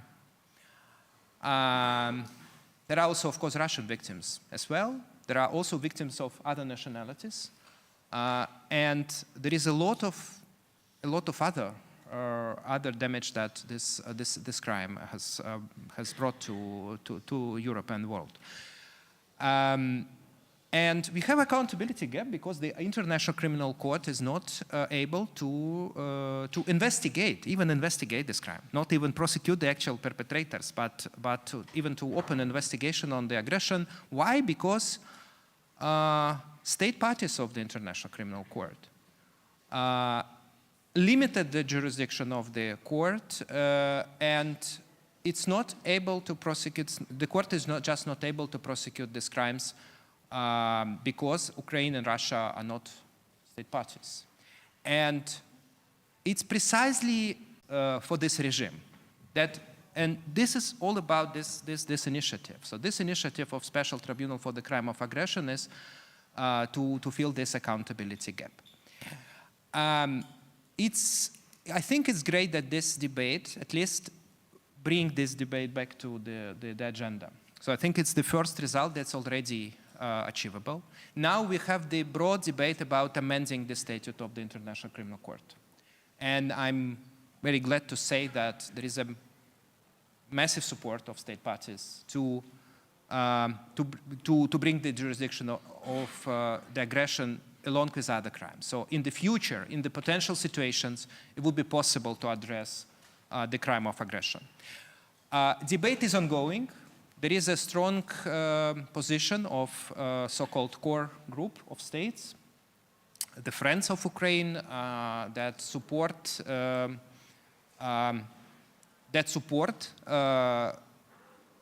Special Tribunal, the initiative of Special Tribunal.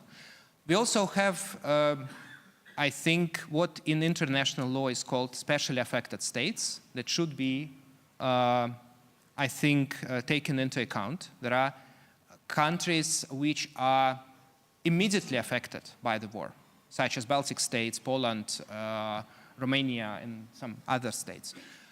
And finally, we should not forget that states also have some flexibility to prosecute crime of aggression in their national courts with some significant limitations.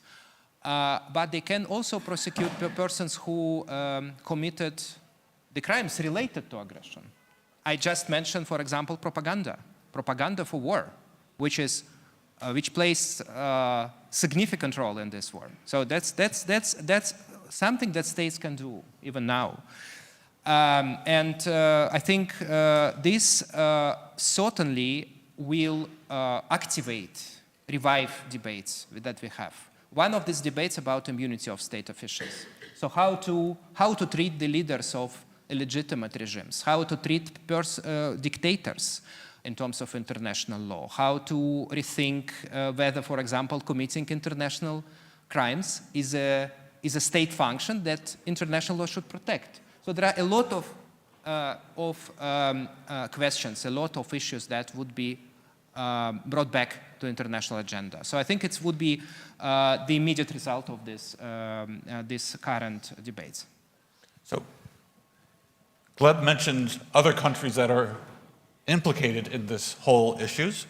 I think we're going to next turn to Ukraine, since Ukraine has actually investigated and documented up to 100,000 war crimes. And so Kirsty, kind of talk about how Ukraine is approaching this issue and whether it will actually have access to international law or domestic law in order to prosecute these crimes. Is this working? It is working. Yeah, well, earlier John was talking very eloquently about agency, empowerment, and resilience, and it struck me that perhaps all three of these is currently visible in Ukraine's admirable, painful efforts to build its domestic infrastructure and expertise in order to combat the incursion of Russian aggression on its own soil on a very, very granular level. In the work that I've been doing with my Ukrainian colleagues, I've just been really struck by their commitment to improving their kind of domestic best practices, and bearing in mind that they're not coming from a fully fledged, properly functioning, international standards meeting legal system to start with. I mean, the UN struggles to meet best practices at the international level, and suddenly Ukraine is being asked to as a Ukrainian colleague put it, fly before it can walk. The training that they've asked for and we're trying to provide is to the judges, to the prosecutors, and I think perhaps most excruciatingly to the investigators, but most of all the defense lawyers. On a practical level, what are we actually asking the Ukrainians? What is the international community asking? What are the Ukrainians asking? These cases are incredibly difficult in ideal circumstances. And of course, the Ukrainians are not operating in ideal circumstances. That said, they do have the opportunity to collect evidence in real time. And they are being flooded, I hope, and as far as I can see, with enormous support and practical resourcing. But these cases are evidentially, practically, and emotionally extraordinarily challenging. They're hard enough for a distanced practitioner such as myself. When I deal with international crimes, I'm doing it as a non-national, from a non-affected state. And I have the benefit of the distance of time and location, but it's unimaginable to be trying to defend the attackers in your own community. And I kind of wonder, can the Ukrainians realistically seek to defend people and kind of meet the international standards of a fair trial? And should we be asking them to? And I think that that's where interesting questions come into play about the role of the evidence collection and what the best use of that evidence is, and the relationship with the ICC and domestic prosecutions in other states.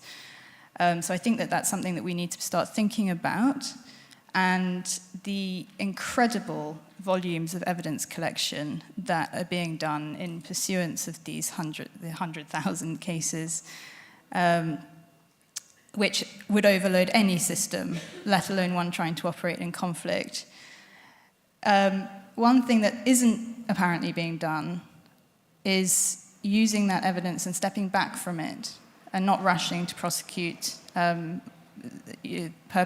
of first-level perpetrators immediately, but to perform strategic investigations. And the question I had immediately when I was hearing this talked about was, well, how on earth do you do that when it's still ongoing and it's the blur of conflict and you've got other priorities? But this is being done. This is being done during an ongoing conflict. It's being done with the Syria mechanism, being done by the Syria mechanism. And I wonder if this is where the Ukrainian authorities can seek a degree of efficiency that takes the burden, both the practical, financial, but also the emotional burden, away from its overburdened legal system, and can contribute in a very manifest way to the ICC's efforts in the slightly longer term, and ultimately contribute to any aggression tribunal should one come into existence. Thank you.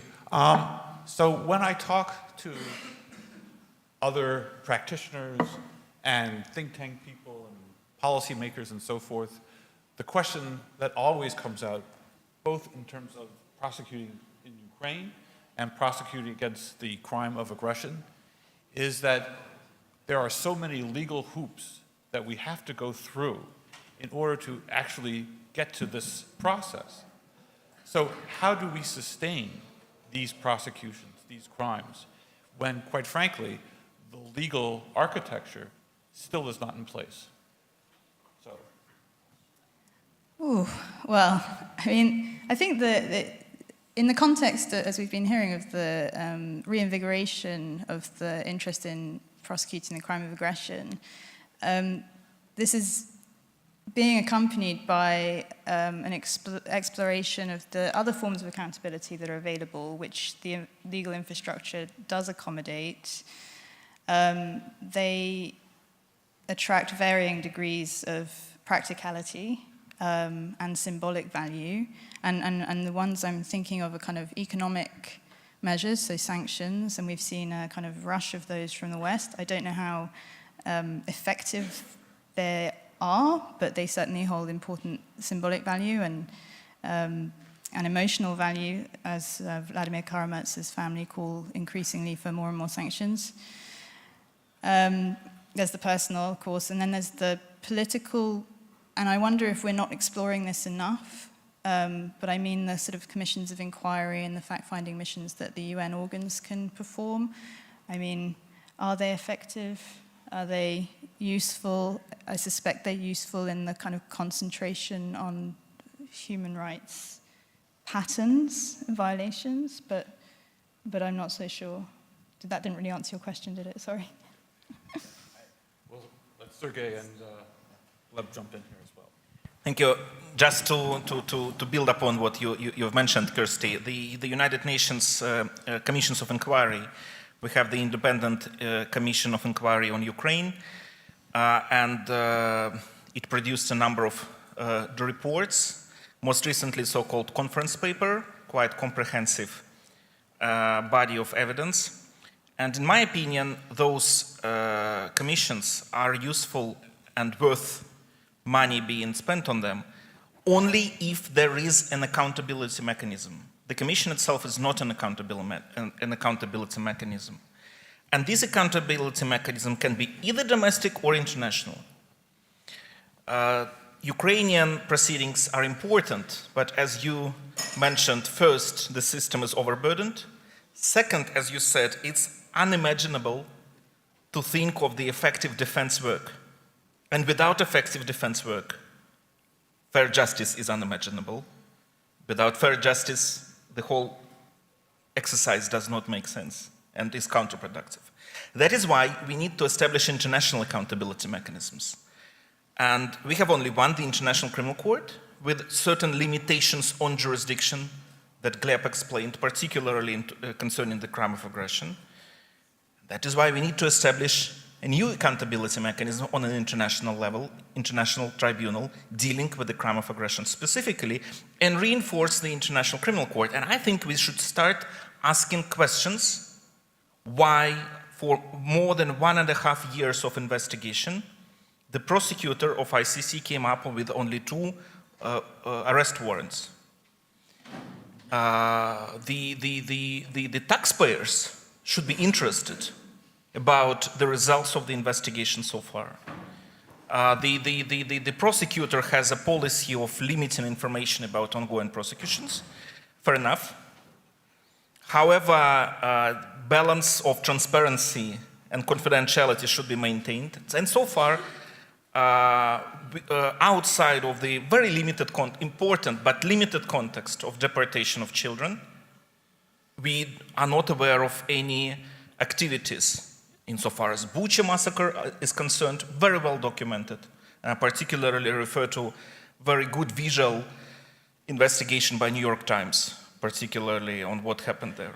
Like, in my opinion, that's a good practice of how it should be done. And other well-documented crimes which fall under the jurisdiction of the International Criminal Court. So far, it has not been done, and I think we should start asking questions.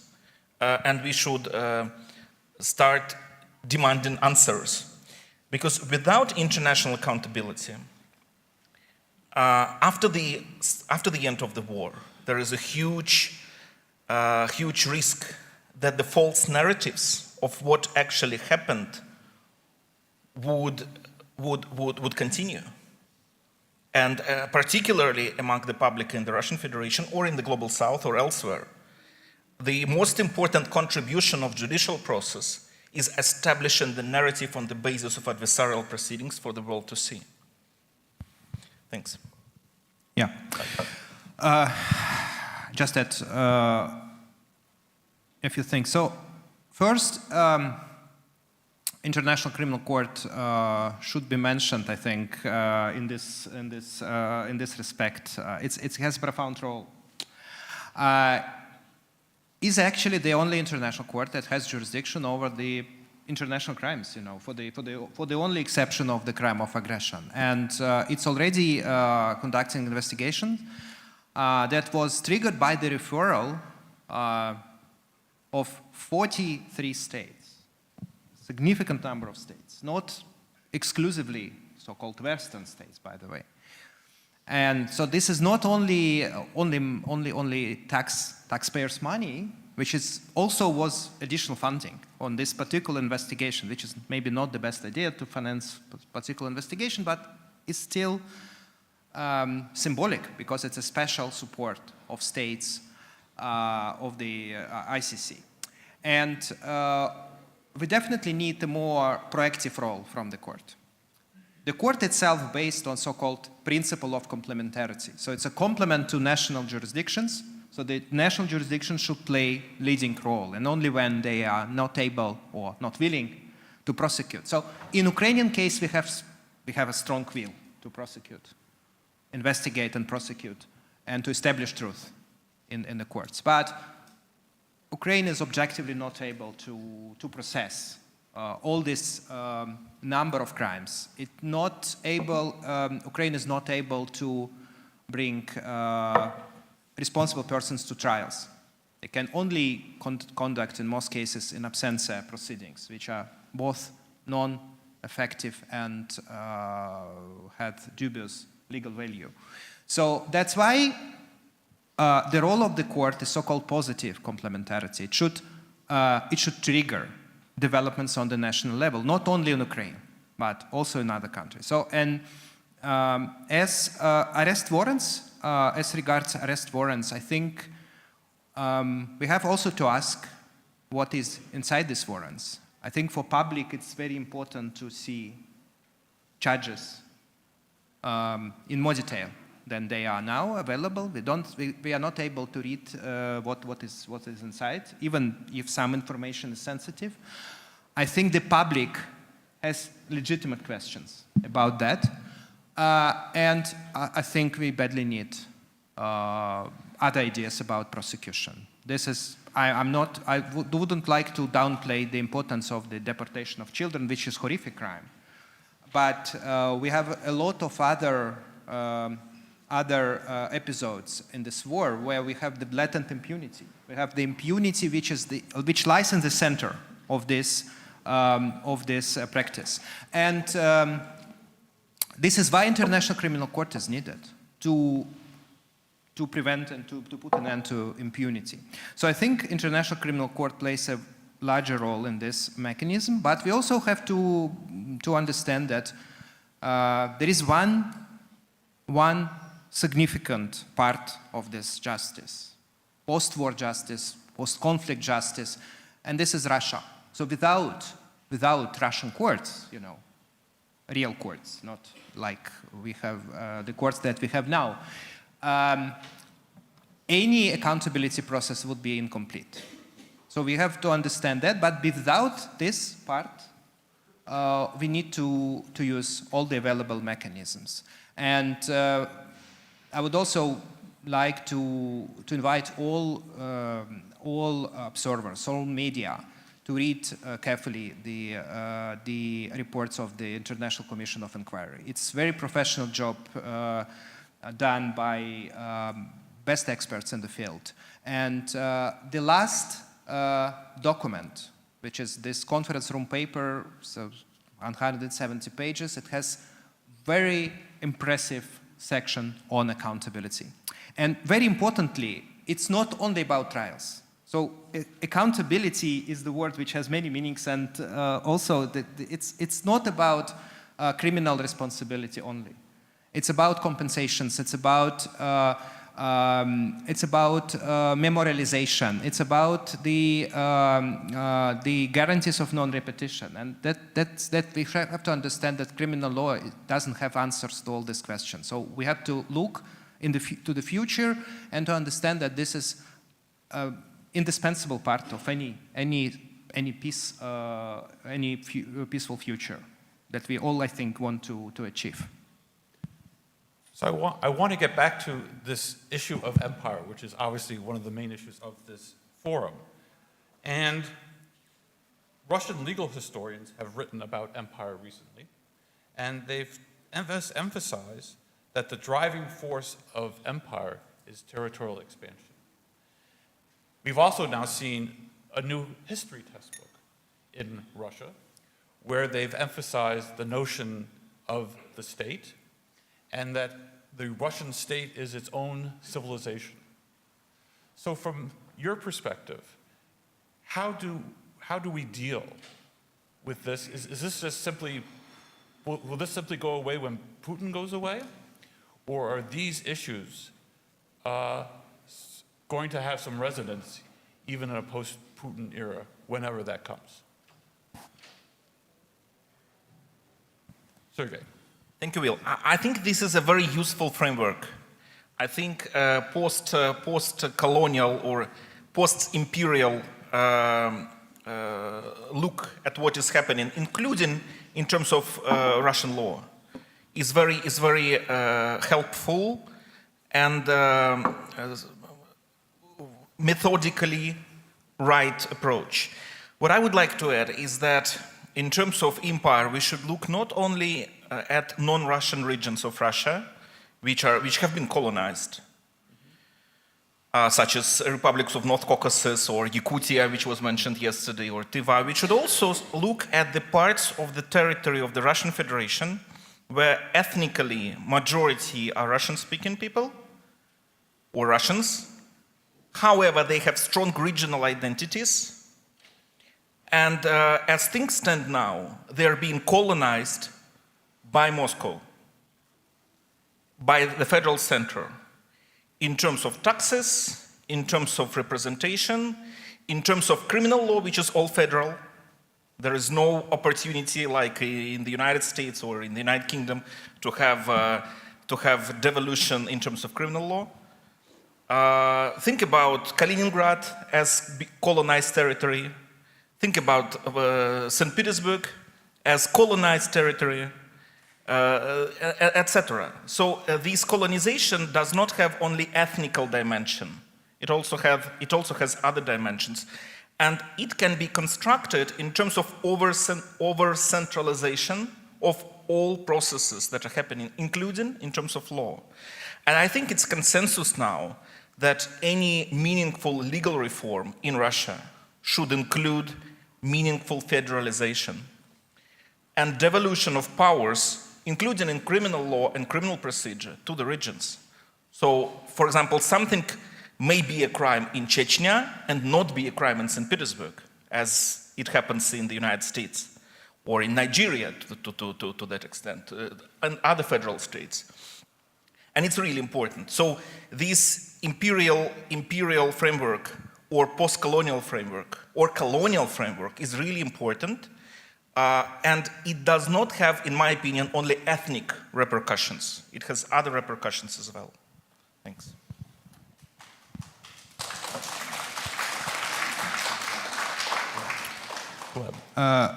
As regards criminal law, I beg to differ because I think it's this idea that Chechnya would have some special crimes. I think I would call it controversial idea. I mean, I think we already had. The Soviet Union had the same system, and I don't think it was a pretty good experience in terms of the federal, federal system of criminal law.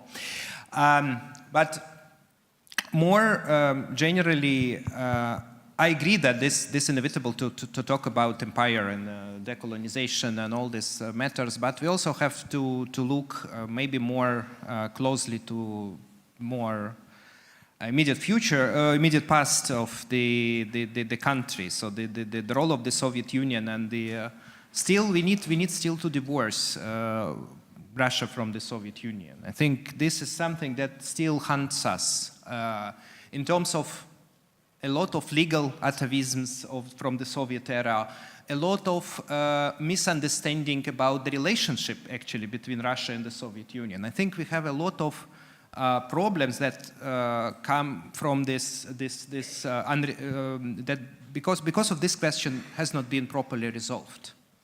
So it's about not only about the legal continuity or succession. It's also about symbolic continuity. So what is the actual Russia now? So what should be Russia? How Russia relates to Russian Empire? How it relates to the states that existed in Russia on the territory of Russian Federation before?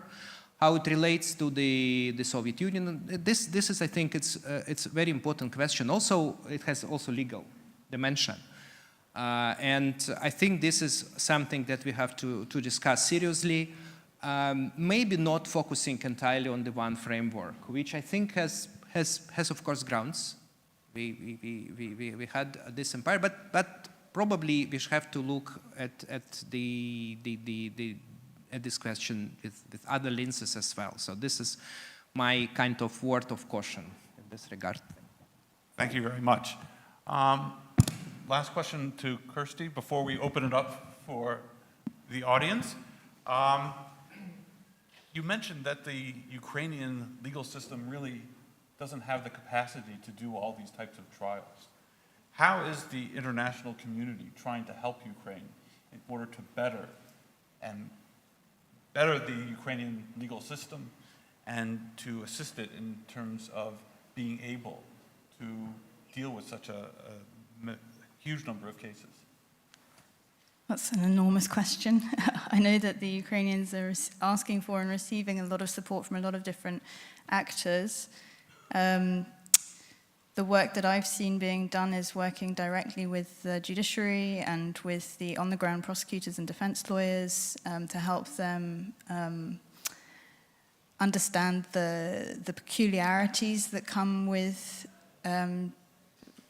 trials involving the types of evidence that they may not be very familiar with, the forensics on weaponry, the dealing with people who've been bear the marks of torture, psychological and physical.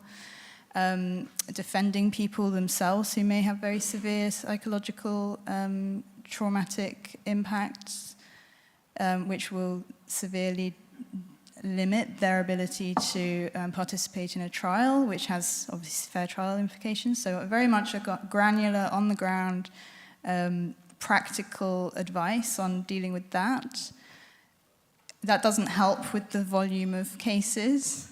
One of the, I think, most important features, perhaps, has been the moral support, just the understanding and the recourse. We've been doing work on reviewing judgments to see how they accord with best practice standards and with minimal fair trial standards in order to help the judiciary refine its practices. I think one of the things that I would be worried about is doing these cases too quickly to the point where you impede their kind of credibility.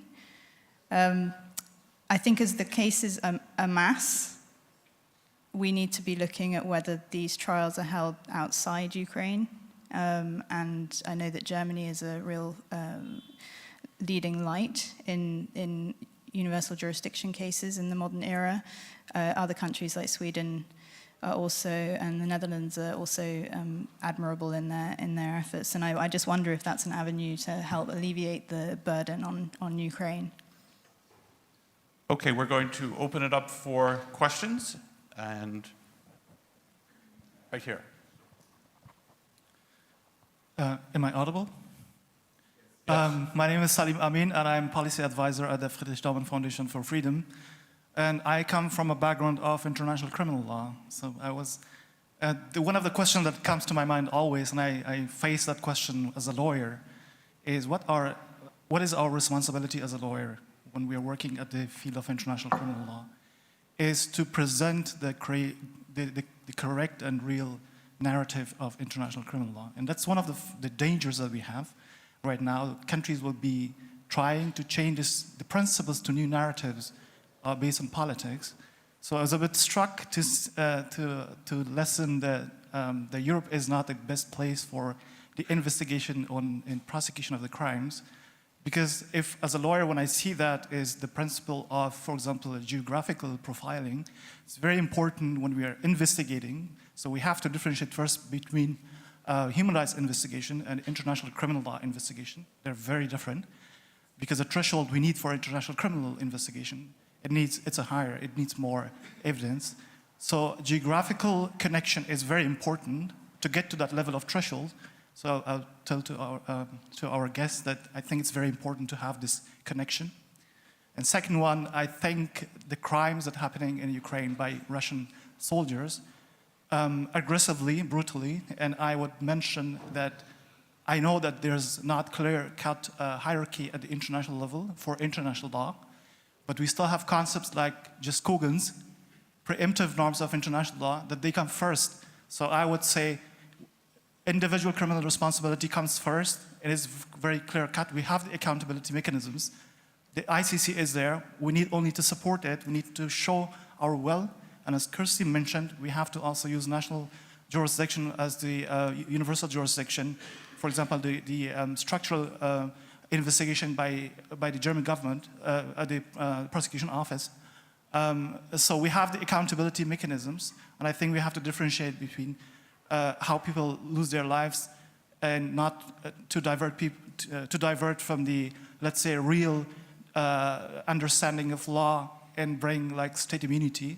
This is one of the challenges for international criminal law, but our responsibility as lawyers is very important to bring the real narrative, and I thank you very much. It was just a comment.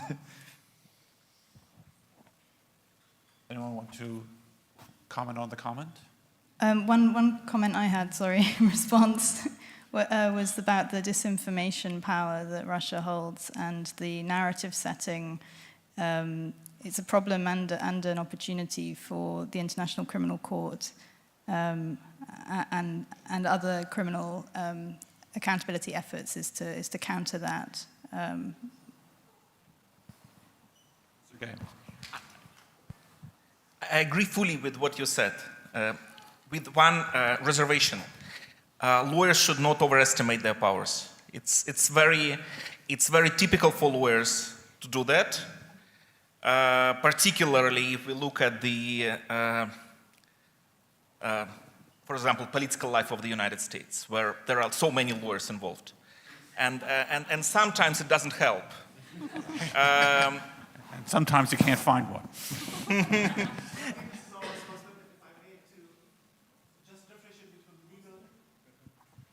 Excuse me, I have to say that I think this is our responsibility. You mentioned it does not help the politics, so I will take it from you. What you said is it is important to be on the judicial side, see a crime as a crime, and don't bring the political narratives. Oh, absolutely, absolutely. But then, if crime is a crime, it's not a crime unless it is established by a competent tribunal.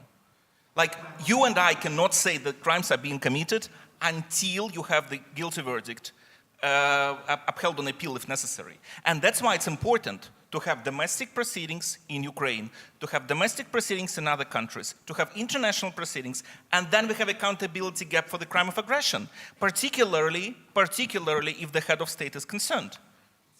No. No, we have other questions, please.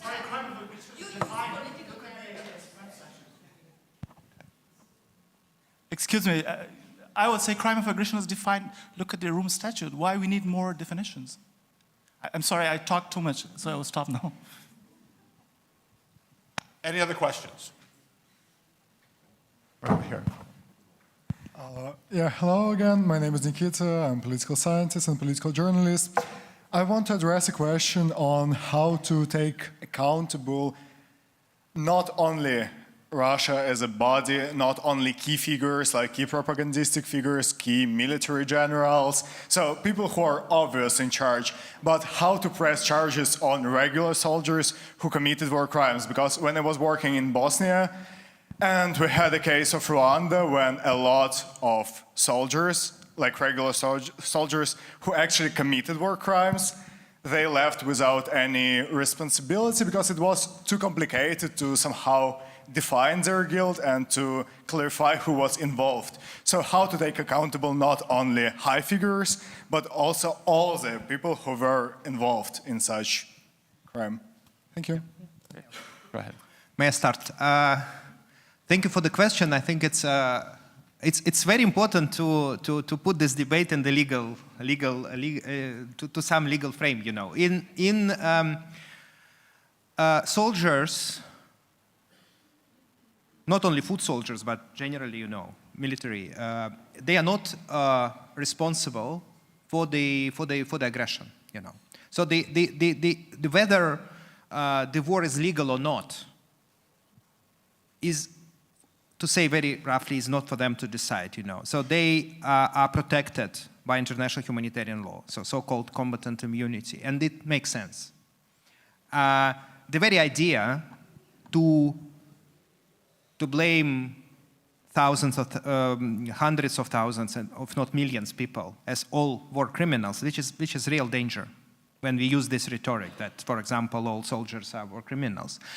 They are not, and that's important to understand. But for all other crimes, including crimes of genocide, crimes against humanity, and war crimes, of course, there is no law, there is no limits, you know. So any soldier can be found responsible.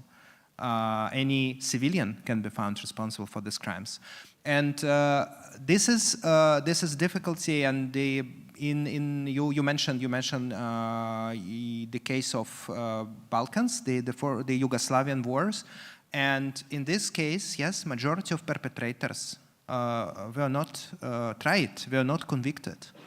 That's true, and it's true for every larger conflict.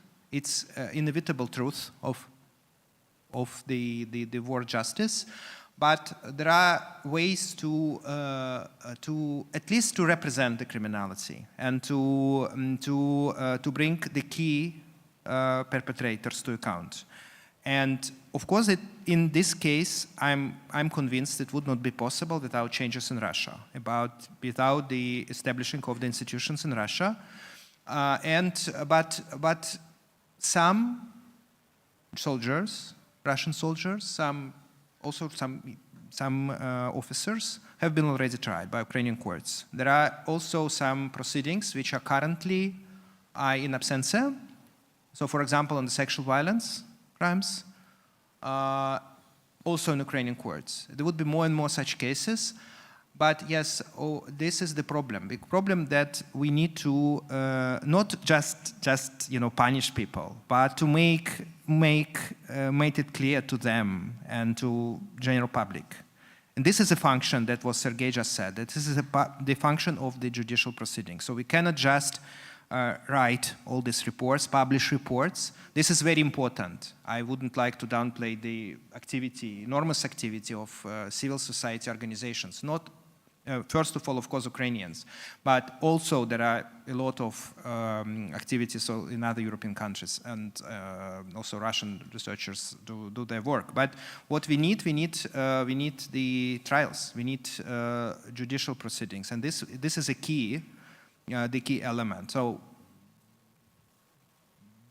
there can be different ways to do this, and not only trials, maybe also truth commissions. It's a lot of things to can come to mind. But we need to expose as more crimes as we can. Right here. Kristina Shenok, Office of Belarus Democratic Forces in the Czech Republic. I'm not a lawyer, but I'm a court interpreter, so pretty close to the field of law. My question will be not about tribunals, but about the mechanism of universal jurisdiction. Do you think it's just a pure law mechanism, or it's about political will? As we are based in the Czech Republic, I will give the example of Czechia. We have 10 victims of Lukashenko's regime. Those are the people who know the names of those who committed crimes against humanity against them, but there is no case started. In spite of the fact that we filed some of these cases, because there is a lack of political will. So do you think, speaking about EU countries, this mechanism is really effective and it's only about the law, or it's about politics?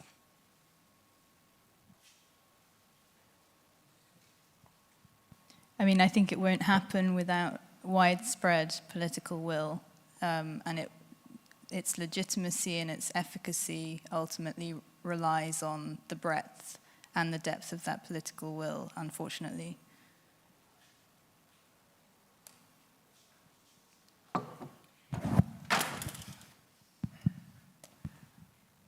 I think there was already mentioned that there are a lot of legal challenges before universal jurisdiction. So basically, the most countries require the presence of the accused in the state where the trials took place. The most of them are not allowing universal jurisdiction trials in absentia.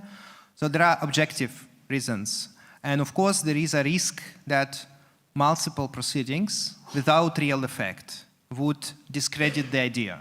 So this is what lies on surface, I think. So this is why I would exercise also caution about that, and this is also important in this debate about collective West versus collective South, because of course in this case it can be exposed a lot by the propaganda that this is just the part of the geopolitical pressure and geopolitical crusade that the West that is using all available courts as a power tool.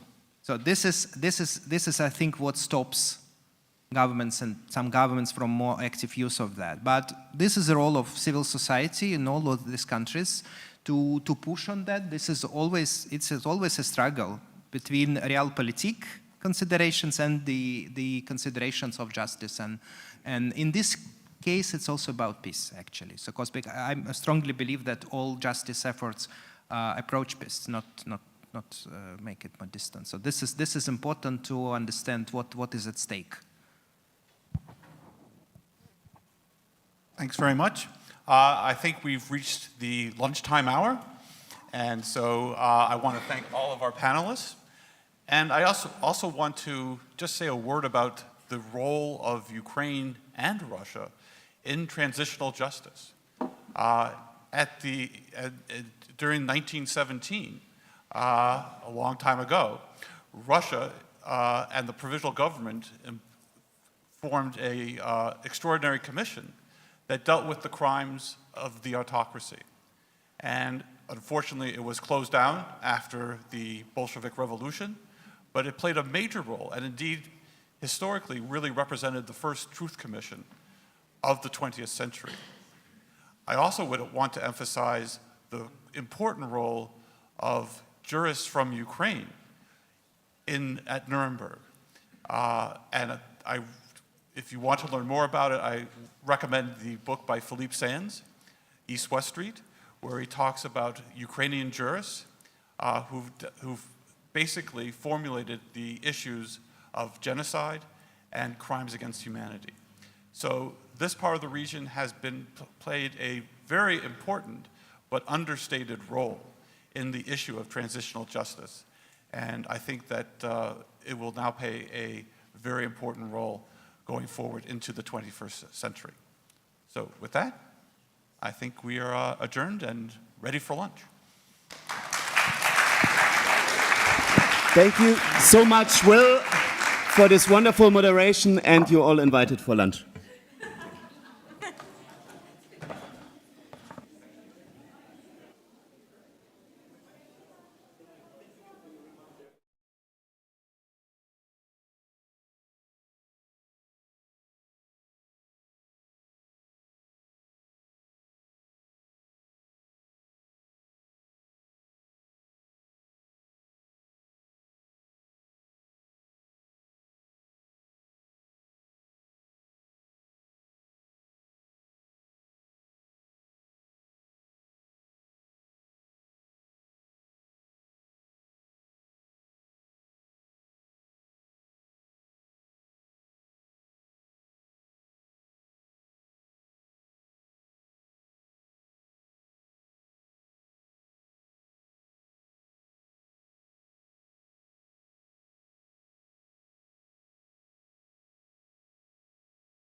Dear all, please find your seats, because after we have looked into the security situation, which has, of course, a number of challenges that have not been answered yet, neither in Germany nor at other places completely. Now we look back into the internal makeup of the 21st century authoritarian playbook. As a moderator, I don't need to introduce the founder of the Boris Nemtsov Forum and Foundation, Jana, and she has the pleasure to moderate two both intellectual voices, but that have very much pull on policy. Damon Wilson is the president and CEO of the National Endowment for Democracy, an institution that once has helped to build institutions at a time when the old empire existed, and that thankfully also is again at the forefront of institution building. And I welcome Sergei Guriev, who has, as a not only economist but also as a political scientist, consistently worked on the context of building the institutions for liberal democracy. So to debate with the two of them about the 21st century update and strategies to the authoritarian playbook, I have to only listen now and look forward to hear your voices. Thank you very much. Does my mic work? Oh, yeah. Hello, everyone. I'm happy to see you all today, and I'm honored to moderate this panel with Sergei Guriev and Damon Wilson, and I don't need to introduce you further after Yulis has already done that. So this discussion is based on the book Spin Dictators that Sergei Guriev co-authored with Daniel Treisman. And we had the privilege to publish the Russian title of this book. So the Boris Nemtsov Foundation is by no means a publishing house.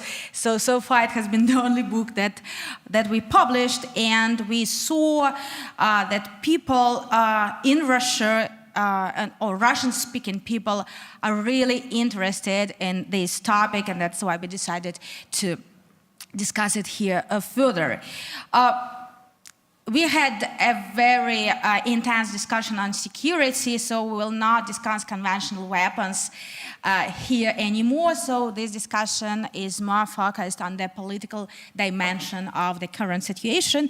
And I want to directly, by the way, guys, I want to remind you that, so I will ask a couple of questions, but and then I will give the floor to the audience, but also feel free to use our application. So you have this application and you can submit questions. You have to click this section, surveys, and you can submit the questions and I will read them if you find it more comfortable for you. So Sergei, my basic assumption is though Vladimir Putin might be a popular man, he's generally not likable. So, so one of the key problems is that Russian society is very passive. How would you explain to the Russian public that Putinism is bad and free government is good? And more ambitiously, how would you motivate them to act or to challenge Putinism? Thank you very much, Jana, and I would like indeed to start thanking the Boris Nemtsov Foundation for Freedom for being the publishing house, which you said you were not, but everything happens for the first time, and indeed it turns out that it turns out to be a profitable proposition for the foundation. It's a secret. It's a secret, but I saw the numbers, so Dan and I have contributed to the foundation, of which we are very happy, and we would like to thank the foundation of taking this initiative for publishing this book. Seriously, honestly, it turns out that half of the sales are outside of Russia and half of the sales are, this is electronic and audio version, are inside of Russia. So the people from inside of Russia are buying these electronic and audio books, which is part of the answer to your question. So we try to tell people that after you read this book, maybe you understand what needs to be done. More seriously, though, the book's argument is indeed that most dictatorships around the world are dictatorships based on deception, on manipulation. Putin says, I'm popular, and he may be popular in some definition of this word, but he would not win the free and fair election, and this is why there is no free and fair election. And yet, this is no longer the case in the sense that Putin has gone back, last year he's gone back to the 20th century model based on fear. Russian dictatorship now is similar to Maduro dictatorship. It's not yet Stalin's level of repression. However, Putin is no longer pretending to have no censorship, and he doesn't pretend to be a democratic free regime. He has actually annexed territory, and he's pretty open about this. And in that sense, this is a regime which is very similar to Lukashenko's regime. And whenever people are asking why aren't Russians protesting about this war, against this war, I would always raise a question about Belarus. I would say, do we think that the fact that Belarusians are not protesting today mean that Belarusians love Lukashenko, that Lukashenko is popular?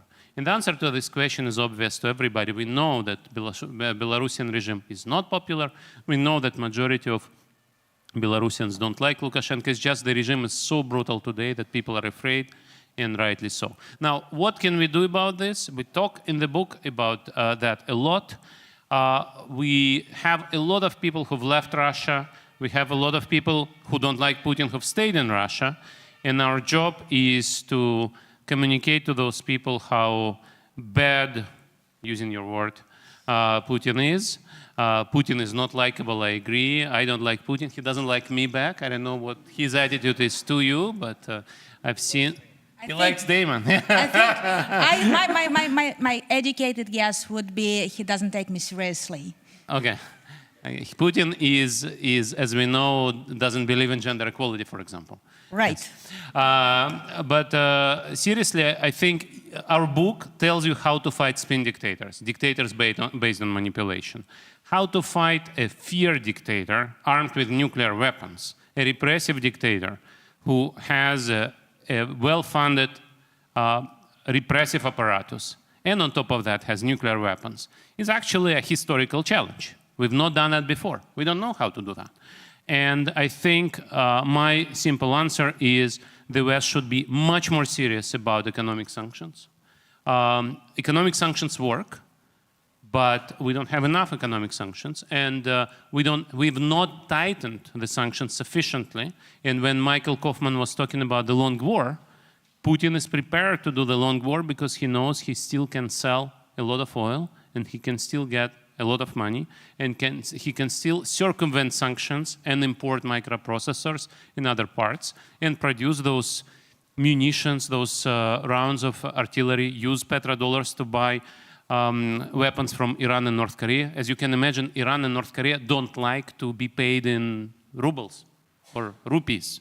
They want dollars, right? So sanctions matter in this dimension as well. And I think this is something which needs to be done. And the other thing, of course, Putin needs to be defeated in Ukraine. Again, the previous discussion is not necessarily very optimistic in that regard. But I think if you want to defeat Putin in Russia, if you want to communicate to Russians why Putin is bad, we also need to make sure that Ukraine wins. And that also means we need to give much more to Ukraine in terms of financial support and military support. And I think, unfortunately, these are the answers. If you asked me this question 5 years ago, I would say read what we are going to write in the book, and there is a whole chapter on this. But now the regime has changed. The regime has gone back to 20th century, and this is a very difficult challenge which we don't describe in the book. I would like to pick on what you've just said about Western sanctions. And when we speak about authoritarian regimes, we mainly speak about what's happening in non-democracies.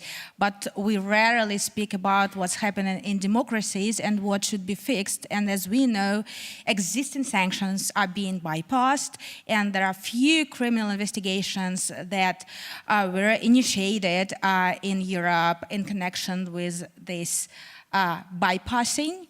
Also, we know before the full-scale war, European countries granted citizenship to Russian oligarchs and people who are close to Putin, and there is a big international network of lobbyists and lawyers who are promoting the interests of those people who help Putin carry on with this war. So what should be done in the West to make sure that authoritarian regimes are not as strong as they are right now?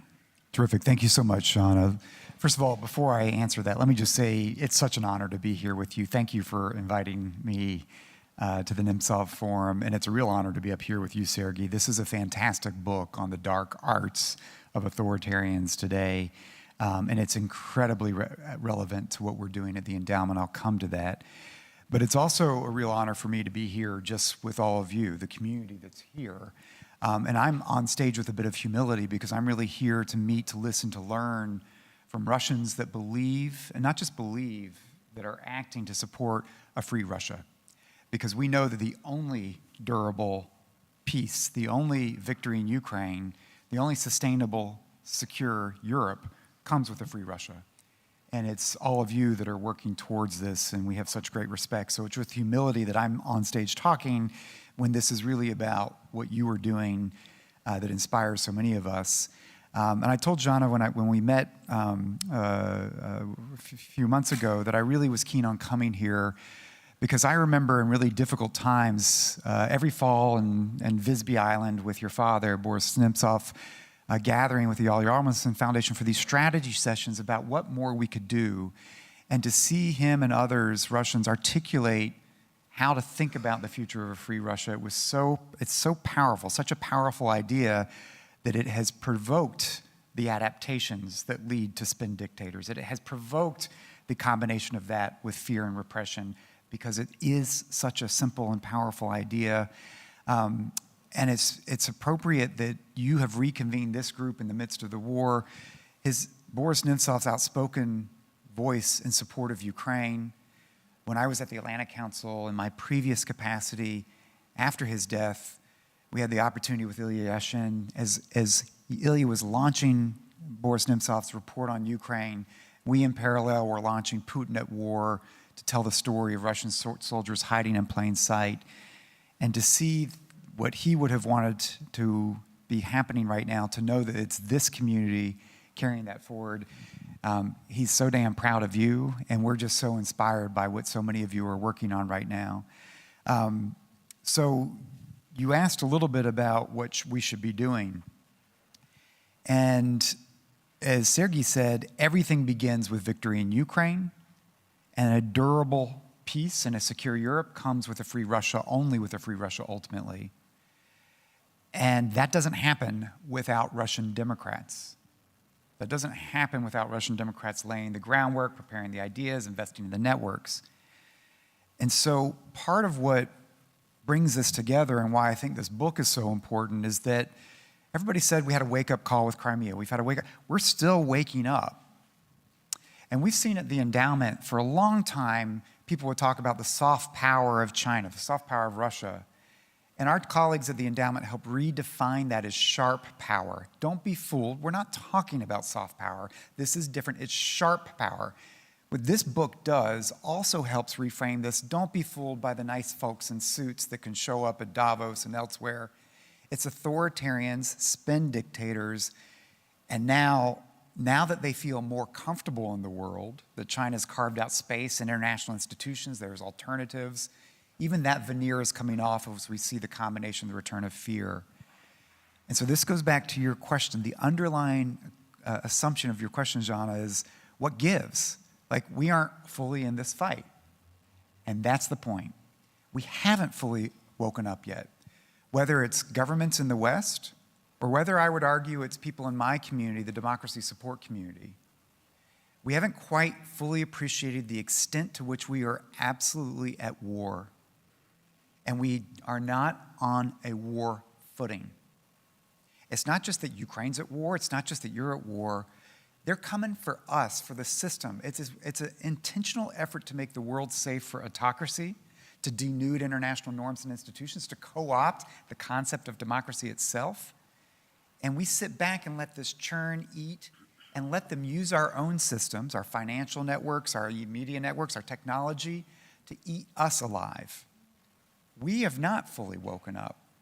And so whether it is sanctions or the whole scope of things, to understand that ambivalence, you don't win when you're in a war and you're ambivalent. When you're in a battle, you have to be all in. Vladimir Putin's all in. Our Ukrainian friends are all in. Russian Democrats, you are all in. You've put everything on the line. It's hard to say that about democracies and Democrats around the world. We need to be all in. And for governments in the West, it means we've only begun to think about the economic challenge to squeeze the authoritarians that are using this financing to fuel war. And to think about the debate in my own country, where we're spending less than 6% of our defense budget so that Ukrainians can destroy the Russian military. That is the most effective use of defense dollars that I can think about in the history of the United States. And we're not even sure about that. If I think about what we do, democracy support is such a modest investment coming from democracies around the world. In some respects, if you look at it fiscally, it can be thought of as an afterthought for an EU budget or an American budget. And yet the idea of Russians helping to forge a different Russia is so powerful. The transformation, understanding that it is your country, your struggle, your fight, the success of Belarusians, the success of Russians, much less Venezuelans, Iranians, Chinese. This is actually the most cost-effective national security strategy for democracies, is simply to stand by your side, to give you oxygen, and say, we got your back. And so that's where I'm concerned about us doing a lot. A lot of capitals. Berlin's been amazing with welcoming many of you. Brussels has been incredible with its support to Ukraine, embracing the idea of Ukraine in Europe. Washington's been pretty extraordinary with extent of military extent. But we've done it as if it's still their fight and we want to help them, rather than understanding that democracies are under challenge, we're at war, and that we need to be all in. And finally, for my community, this is why this book is so wonderful for me, not just at NED, but those that I work with. I talk to many of our counterparts and governments, whether they're governments or private philanthropists, and the way we go about our business, oftentimes as if as if we're in the middle of a third democratic wave and we're living life nicely in a benign environment and we're operating within the boundaries of a European Union or the United States. And it's la-la land. Like the idea when a Russian invasion of Ukraine happens and you see Ukrainians spending 6 months renegotiating the terms of an arrangement in which they can use their funding. What? This is not serious. When we have arrangements in place that are so, the whole idea about what we do is simply to be quiet and let you do what you do. It's about your struggle, your agency. And when too many in the democracy support community, when you have to become too responsive to a donor, philanthropies, like what? That's undermining the whole concept of your agency in defining the struggle and fight. And I just think there's a way for both democracies around the world and those that support Democrats around the world to realize we're in a fight, we've got a knife against our neck, and we better understand how to be not ambivalent, but to be all in so that we can be quick, nimble, responsive, supportive, and understand the stakes that are unfolding. I would like just to refer to our very first panel. So Sergey actually flew in only today, and our first panel had the same title as the forum, The Future of Eastern Europe Without Empire, and Dr. Valeria Korobleva said a lot of interesting things, but one thing that struck me was that probably we believe in progress too much, and this is very misleading. It might get worse, and we think that, yes, we have some problems now. Right now we have more authoritarian regimes in the world than liberal democracies, but we will soon get back on track. And I think I'm not sure that I got it right from your book, which I read, that you also share this optimism and you also believe in progress and you define it as the modernization cocktail. So don't you think that this is something that can that can be a misleading approach?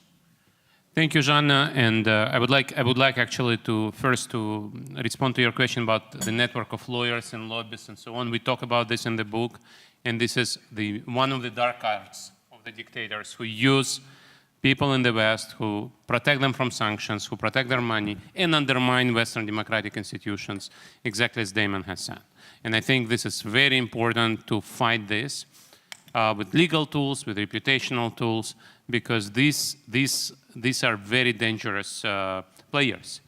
The other thing I would mention to support what NED and other democracy promotion institutions are doing, this is also very important. We are saying there are civil society organizations in those countries, including in Russia, including today, who still work. There are brave people, there are smart people who must be supported, and we talk about that in the book. We think that we don't advocate against closing down the Iron Curtain. We strongly support the work NED, EED, and other organizations are doing, supporting the human rights activists, civil society, journalists, experts. So coming back to your question, Jana, Damon mentioned third wave of democratization. Democratizations come, indeed, they come in waves. And as our friend Andris Kubilius says always, he says, I've read this book, it says first wave, second wave, third wave, so there'll be a fourth wave. Andris is a former prime minister, twice former prime minister of Lithuania, but he's also a physicist, and so he believes in wave physics. And I think he's right in a sense that we should remain optimistic, and our book is actually ending on an optimistic note. Why? Because dictators pretend to be democrats for a reason. They know that people don't want to be living in brutal dictatorships. Dictators want to pretend to be democrats. Even Putin will have an election in next March, and he will say, I won this election. Why? Because he knows that people, even people around him, not even talking about ordinary Russians, nobody wants to live in a country where there is no election. Putin still says we have media, well, all independent media are closed. But again, this is the message that we get from dictatorships around the world, that they know they need to pretend. That's different from the 20th century. I see a lot of young people in the room. People say, well, it's worse than Soviet Union. This is also an ideological regime. I've been there. I've never been a Communist Party member, but I've been a member of Pioneer Organization and Komsomol. That was different. These countries were proud of what they were doing. They were proud of not having opposition parties. They were proud of having open censorship. This is not the case about most of the dictatorships around the world today. Why? Because that model of the 20th century is not popular anymore. These dictatorial regimes know that citizens want to have elections, want to have independent media, want to have political competition, don't want to have corruption. And in that sense, I think we should remain optimistic. But as it comes in waves, we should accept defeat sometimes. Sometimes we should understand that Damon was praising what we do, but honestly, so far we've not done well. Free Russia will emerge, but so far it's not there. I fully agree that these are only Russians who can assure that whatever country is east of Ukraine and east of Europe, if this country is to be democratic, this will not be Martians or Americans or Ukrainians who will build democracy in that place. That will be Russians. And so, in that sense, I share what Damon has said. But on the other hand, at this moment, as a scholar, I can tell you we've not done well so far. I just want to continue my thought on, no, it's not my thought, but this belief in progress. We haven't yet discussed at this forum the role of China, and I know that you work a lot on China. The problem is that I think it has already taken over the US in terms of GDP, or will take shortly. So it's a big, densely populated country, economically powerful, that projects its economic power across the globe. Still, it's not a democratic country. And finally, China plays a crucial role in world trade. So what do you think in terms of the future of democracies in the context of a new rising non-democratic power, which is China? So part of why this is so challenging right now is the successful rise of China in terms of bringing wealth to people without openness and freedom, combined with the wobbliness and the reaction, the backlash that many have suffered in the advanced democracies as a result of globalization and the wobbliness we see. This environment has created the opportunities for unsuccessful folks like Vladimir Putin to use this window. But despite the challenge from China, and I'll come to that, Jana, Sergei's point is one that I think is so fundamental. We have won the existential argument that legitimacy is based in your people. And so all of the contortions that we see, I mean, while there was a summit for democracy going all around with democracies, Beijing was hosting their own summit for democracy with political parties from around the world. You see this sense of the kabuki dance that folks will go through, whether it's elections, political parties, all of this. It seeds the concept that legitimacy is based in your people. And even further than that, that it's really helpful to reinforce that legitimacy through periodic tests of elections. And so we've now seen the co-optation of that, so it's being used against us, but that is actually an ultimate strength that we have, and that the core idea of legitimacy from our people is reigning supreme. And so this is where we're in a real challenge because of the rise of the CCP and its model, which created a siren song for, it's not an appeal, the idea that you can actually control and retain power in your own country, get rich doing so, and China's going to help you through that means. And so that has really fueled not just the investment dollars through Belt and Road, it's really brought people into the club of Autocracy, Inc. that Ann Applebaum has written about, that this is a network that can actually help to keep capture elites, use corruption, keep your power, and fend off the pesky international order, fend off the Americans, the Europeans, and most importantly, fend off your own people. When Xi Jinping, Vladimir Putin started this war after visiting Beijing, and during the war, when Xi Jinping went to Moscow, at the end of their meeting, he was caught on tape, sort of at the end saying, look, the world hasn't seen changes of this like in 100 years. When we are together, we can drive these changes. And it was sort of a spooky moment. Vladimir Putin said, I agree. And it really sort of captured the concept of the level of ambition that we haven't fully appreciated of what's unfolding globally. Now, we're waking up to it, particularly waking up to this in the United States on the impact of the Chinese Communist Party's reach. And ironically, at a time when Xi Jinping is now the most powerful leader of China since Mao, has consolidated his power, pretty much broke the golden rule, which is also always the Achilles of any dictatorship. What's succession? Xi Jinping has basically broke the process of succession in China, created a very dangerous environment for himself, which has led to consolidation of personalized power where he's increasingly responsible, isolated himself so like Vladimir Putin could take disastrously bad decisions.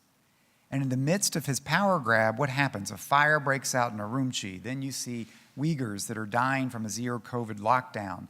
You see Han Chinese borrowing the tactics of Hong Kongers and protesting across the country. You saw Peng Lifa lay out, which we just noted, a year anniversary. We want freedom, not control, over the Xinjiang Bridge. And now you see the reopening of China, a whiplash that shows the Chinese people we didn't care enough about human life and dignity to even prepare for the opening, so that millions of people really have died in a way that where the government hasn't demonstrated an empathy for helping the population through. This is wearing thin as the economic model hits a wall, as growth rates slow, as unemployment skyrockets. And I think it doesn't mean things get better, because a difficult environment combined with more repression seeds what Vladimir Putin has discovered, nationalism. How do you retain your legitimacy?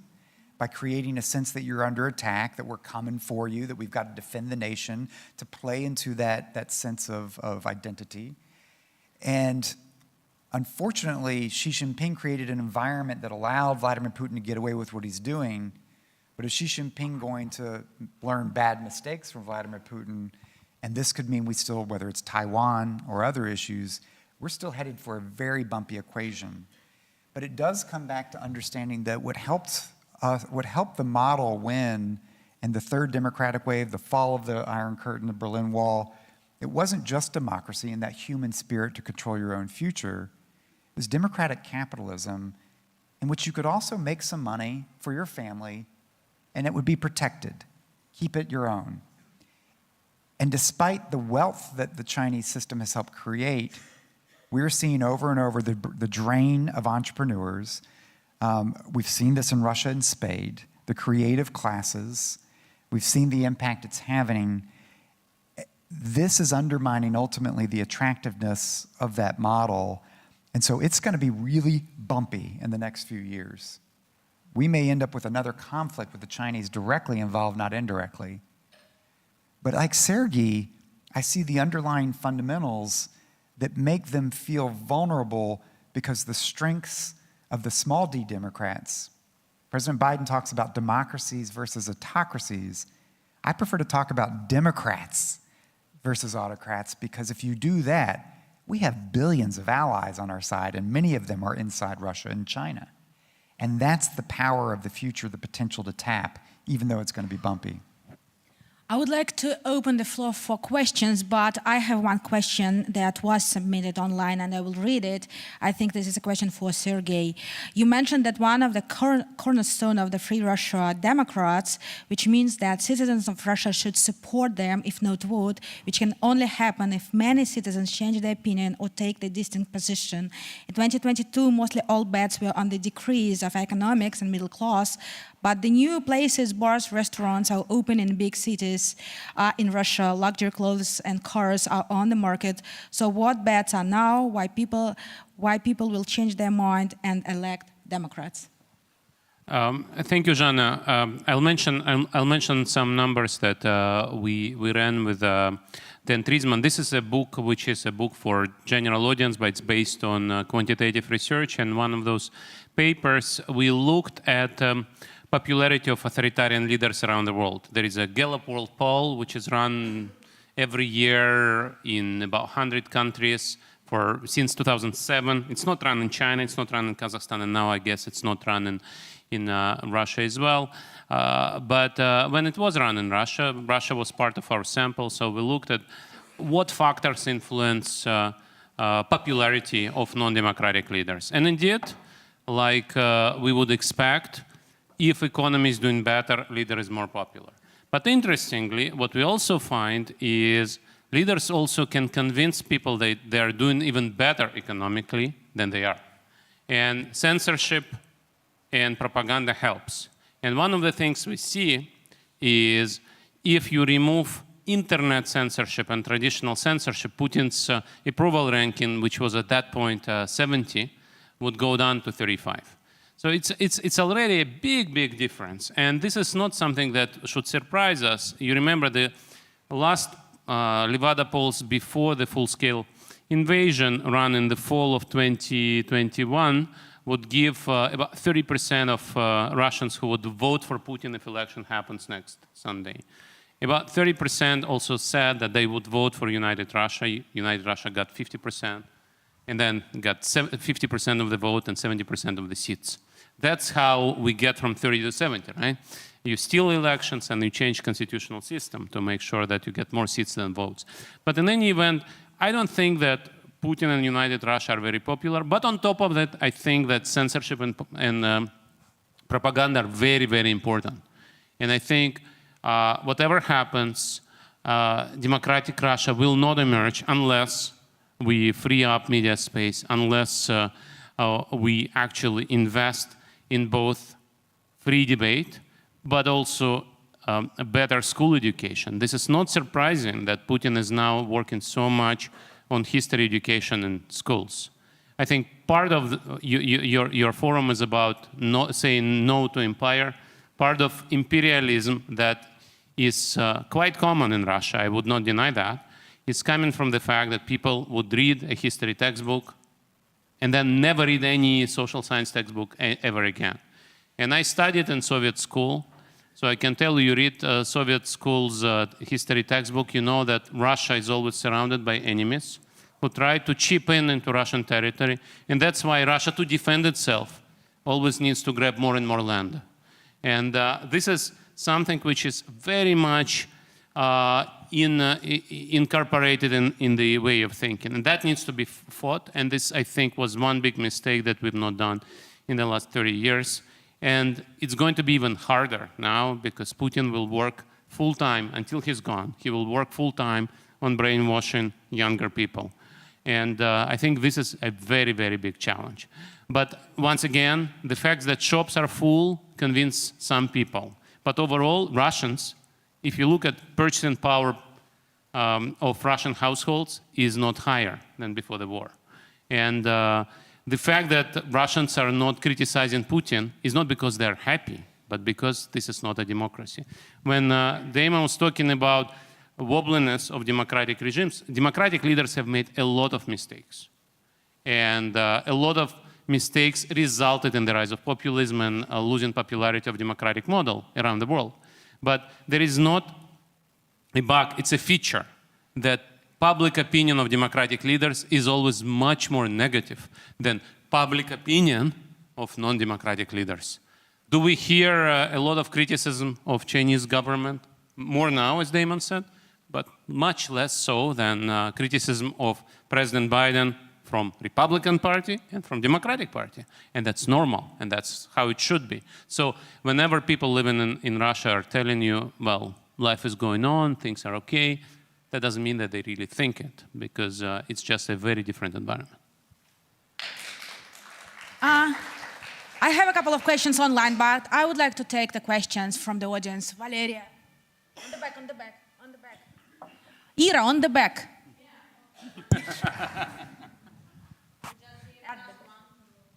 Thank you. Valeria Karableva, Charles University. Thank you, Zhana, for quoting on me, and I decided to step in.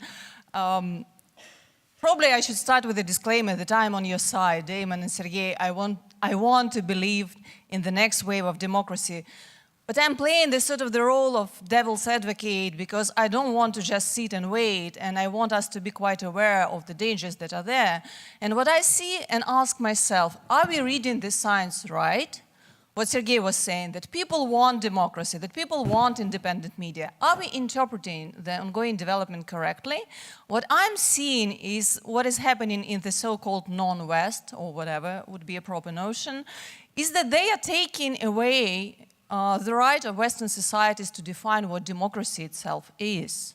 right? And if I'm looking at sociological polls like the one which was done by ECFR and the Oxford community, and when people in China and Turkey are asked what is the ideal democracy today, they are not mentioning the United States of America or the EU or whatever.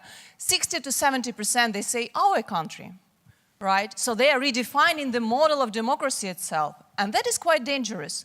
So I agree with Damon.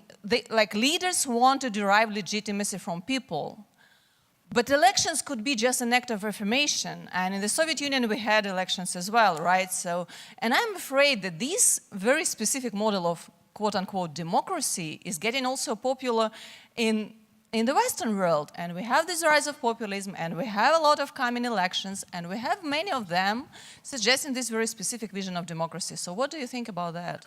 Thank you. I think we'll take 2 questions more. Guys, you were very active. Let's give the floor to Anton.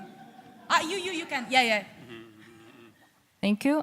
So, first of all, thank you very much for taking my question. And I'm Luba from Feminist Anti-War Resistance. And my question is regarding propaganda and maybe saying to people that Putin is quote-unquote bad. And in my experience, from what I see in the field, many people know that Putin is bad. The problem is they see no other ways around, and they don't have trust in us, for example, as exiled community, that we can really help them and support the struggle. And so, for example, I'm an economist, and you can also see from the way how much money was withdrawn at every mobilization. I think that people are not voting for this war with their money. But I also see that as a feminist anti-war resistance activist working with mobilized people, I see that people do not even ask for help, even if they are offered resources, but because they do not trust sometimes people and they do not have any kind of hope. And I think that it's very important to work and engage with regional activists and maybe feminist activists and different activists which are working locally, which see the perspective of the local community and see how this community can be supported and how to build these connections between different people. So my question is, though I think what is happening here is really important, how can we facilitate this work? Because if people have trust, if people have subjectivity, then the democratic process can really work. But if people have no trust, people think about themselves, then this narrative of fortress that is being attacked is legitimized not only in the speeches of propagandists, but also in the minds of the people who are doing work locally, who are regional activists, who are decolonial activists, who are feminist activists, and who are just people who just want to live their life and be happy at their local land.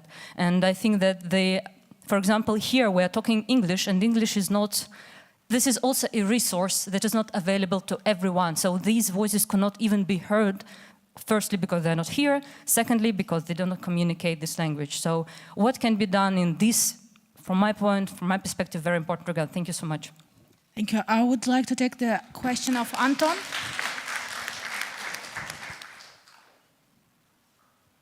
Yeah, thank you, Jana. So I wanted to, sorry, Anton Antic, and I'm here representing IT community and venture investment community. So I left Russia 12 years ago, and I got personally disillusioned, and like the general sentiment here, I never liked Putin. So when Medvedev said that Putin is coming back, I realized nothing good is going to happen, so I decided it's time to leave. So then after the Crimea debacle, when I saw people who were actually anti-Putin, but they were still shouting Kremnash, I got disillusioned even more. And so I'm sort of wondering, what can we do? Or what is the way to break this vicious circle where now we are in Russia with this dictatorship, we want to come to democracy, but to come to democracy, as Sergei mentioned absolutely rightfully, we need to educate people. Because I'm also thinking on my own example, I was blessed when I was 16 years old, which was like 30 years ago. to go to one of the top US schools as an exchange student, Phillips Academy, and I got indoctrinated, and I truly believe, maybe naively, that institutions are important and independent branches of government are important. But when you talk about these things to Russians in general, you get a blank stare. People don't get it. And I mean, it's not exciting, it's boring stuff, but that's the stuff on which democracy is based. So the question is, how do we close this gap? How do we actually change the attitude in people's minds so that they become more active and they start believing in true democracy and what needs to be to build it? Thank you. I would like to comment on the language issue. So this time, for the first time in our history, the Boris Nemtsov Forum is held in English, and it was our deliberate choice because we think and we feel that currently, and also because we discuss very sensitive topics, Russian is also perceived as a language of aggression. But last night, Alexander Rodnyansky delivered his speech in Ukrainian, and it was simultaneously overvoiced into Russian and live streamed by Medusa. And I think that was something that was very important for many people inside the country to listen. Sergey? Thanks, Jana. I'll give my answers to some of those questions, and Damon will choose which ones he wants to answer. Let me comment on the Russian language first, because I think it's a very important issue for me. When the full-scale aggression started, Mikhail Baryshnikov, Boris Aku, and myself, we set up a foundation called True Russia to help Ukrainian refugees. We think that we should not give up Russian language and Russia, the word Russia, to Putin. Russia today is an aggressor, but it's not true that Putin represents Russia. It's not one man's war. There are soldiers who commit war crimes. There are bureaucrats who help to find resources for this war, to help circumvent sanctions. This is not just one person. But as Luba has said correctly, we don't see lines of volunteers who want to fight this war for free. We don't see demonstrations who protected Putin from Prigozhin, for example, right?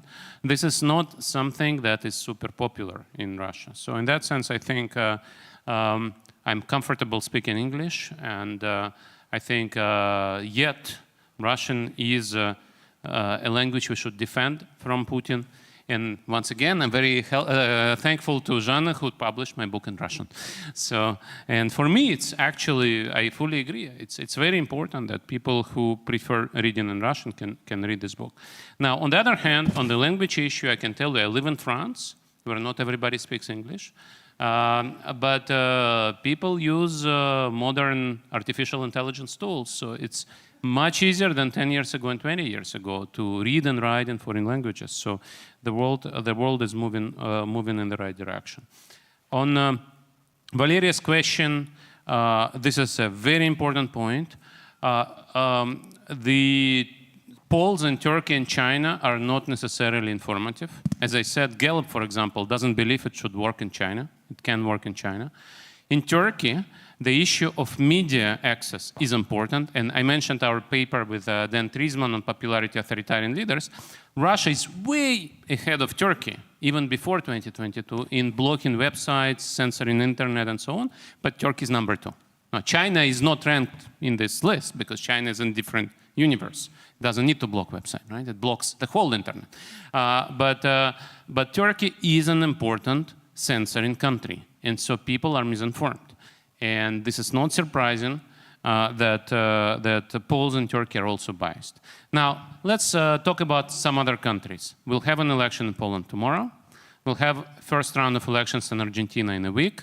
We had a very close election in Brazil a year ago, where the leader who was voted out was actually willing to become Brazilian Trump or Brazilian Erdogan, right? And he was voted out narrowly. And I fully agree there are many leaders who say we have our own model of democracy. And in the book we talk about these people. These are people who want to turn democratic countries into spin dictatorships. Some of them succeed, like Orban. Some of them fail, like Berlusconi or Trump, so far. And I think this is the battle we should fight, and this is my answer to Anton's question. Institutions matter, but institutions cannot defend themselves if we don't defend them. In my business, there is a very famous economist, Daron Acemoglu, who together with James Robinson wrote 2 books. The first book is called Why Nations Fail, which says institutions are important. The second book is called Narrow Corridor, which says civil society is important because civil society can protect institutions. And I think this is the point that Damon has made in his introductory remarks. People like people in the room are people who can protect institutions. Now, do Russians know that institutions are good? Well, let's ask Russian oligarchs, mentioned by Zhana, where they should store their wealth, especially before sanctions. The answer is in London, because that's where it's safer. And this is true, as Damon has said, for many autocratic regimes. People believe in rule of law because they know that this is something that protects them. And in that sense, yes, there are people who are brainwashed by propaganda, who are told that the West is as corrupt as Russia is. But people who actually say that from TV studios, they know where to store their money, to be protected from corrupt bureaucrats and corrupt politicians. And in that sense, yes, propaganda matters, yes, censorship matters, but once it's removed, I think it will be reasonably easy to convince people. And education matters as well. One of the puzzles we talk about in the book with Dan Trisman is Russia is a very educated country. And it should be much more democratic, much better informed about the issues we discussed. And I think our explanation is Russia is very educated in natural sciences, but not that educated in social sciences. I mentioned history, but I would also say that people should get better training in political science, sociology, economics, and law. And unfortunately, this is another failure that we have not overcome in the last 30 years. We've not put together the social science education system in Russia. And on the absence of alternative, I fully agree. One of the pillars of democratic movement should be to produce an attractive image of post-Putin Russia. And I personally have worked on this. There are other people who are working on this. But again, the question is whether we are able to communicate that to Russians within Russia. It's not going to be easy. These were Valeria, Luba, Anton. These were really important issues. And let me take a couple of pieces here. And Luba, I thought your observations were the most important for what we're talking about here, and beginning with the language issue. One of the things that happened in Berlin and Brussels, and certainly in Washington, is with Putin's invasion of Ukraine, to lump all Russians together and to almost silence you, or to make you so ashamed that you keep your head down and your voice down. That is really devastating, whether it's for your own objectives of what you believe in the future, or even from an American or European policy-making perspective. So part of the value of what many of you have been doing is starting to raise your voice to help people see, feel, understand. Don't cede Russian or Russia to Vladimir Putin. To be seen with a voice, doing extraordinary work, how you're supporting Ukrainians, how you're working for a different future, so that people, and particularly policymakers in Berlin, Brussels, Washington, London, elsewhere, don't become so cynical that we're actually afraid for Ukraine to win because, oh my God, there's stability in the Kremlin. What if Prigozhin were running Russia? You need to be visible to help the rest of the world understand, of course there is a difference. Of course there's an alternative. And I think that's powerful. But Luba, you're right. While you need to speak up occasionally in German and French and English, your primary audience, it's Russian. Because the people who create a free Russia are not Martians, Americans, or Germans. They're Russians. And this is where you've asked about the challenge of this. And Louis, you hit at something that's so important. We often see exile groups and democracy groups debating constitutions and form of government, and that's bogus when you're an actual regular voter or somebody just trying to survive in your community. It's like you're lost in la-la land. And it's, if you're gonna get elected in any democracy, you better speak to the needs of your people. Sometimes that's trash pickup. What's the issue? And what you said is exactly right. Part of a future of a free Russia is paying attention to the issues that matter to average people and average citizens in their daily life and being responsive to that, filling gaps where government doesn't respond so that civic life, civic movements, these networks, many of these extraordinary networks that still exist in Russia that you remain a part of, that might have been built around feminism, might have been built around environment, LGBTQ rights, whatever it is, that human capital is golden. Why? Because it's local, it's relationships, it's trust. And it's you use that to deliver and solve the problems that are immediately in front of communities that matter. That ultimately is how you build the building blocks of democracy. Not to get lost up here in this debate, which is interesting in capitals or in intellectuals, but to be down here. It does come back to that investment, the fundamental investment, objective information. So it's one of the reasons why many of you are involved in media. Some of you are involved in the historic foundations of considering. I mean, look at the Misha Ziegler's book that was translated into Russian as well. The simple effort is how to get objective information to people and how to combine that with supporting just critical thinking. So that you're not trying to just tell people Putin are bad. You're trying to equip people with agency, that they can come to their own conclusions. And that's the beauty of what you're doing. You're not trying to brainwash people. You're not trying to convince them of your views. You're trying to create an environment in which people can actually have access to what's really happening in the world, can have a perspective on their history grounded through a democratic prism rather than an imperialistic prism. That's going to be the foundation of a future free Russia, because it will help provide a basis for critical thinking and thinking about this, which is, as you said, the foundation of a democracy. What is a democracy? It's peaceful conflict. It's critical thinking. So watch my country. It's a mess. We're yelling and screaming. Look at the Congress right now. We don't really need the Chinese Communist Party to tell us about our defects. We are going to hold ourselves to account. American civic groups, mobilized academics. If we've got a scandal, we're going to write about it. If we have a historic injustice, we're going to have 30 documentaries and books about it. If we have something, this is the pain of a democracy, that we expose all the warts, and by doing so, it's self-correcting. And it's messy. It's really messy. And so that can look different when you're looking at it to the outside through the looking glass, because you don't live in a society where you can have that kind of debate. And so these are some of the fundamentals, and what you're doing, it comes back, I think, to the humility that many of us have to have, and the recognition that it really is about your agency. It's not a great dialectic. The forthcoming democratic wave doesn't just happen. And I tend to think that it's not going to happen because of coordinated democracies having really good strategies and policies.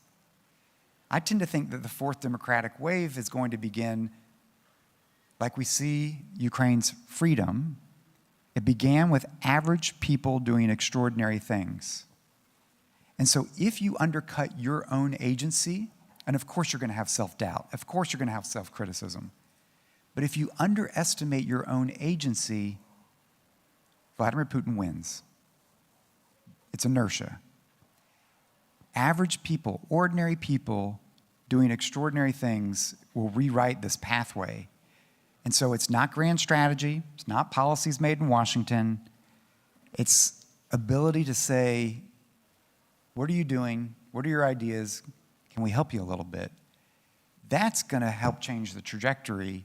And so it's tough. It's really tough right now.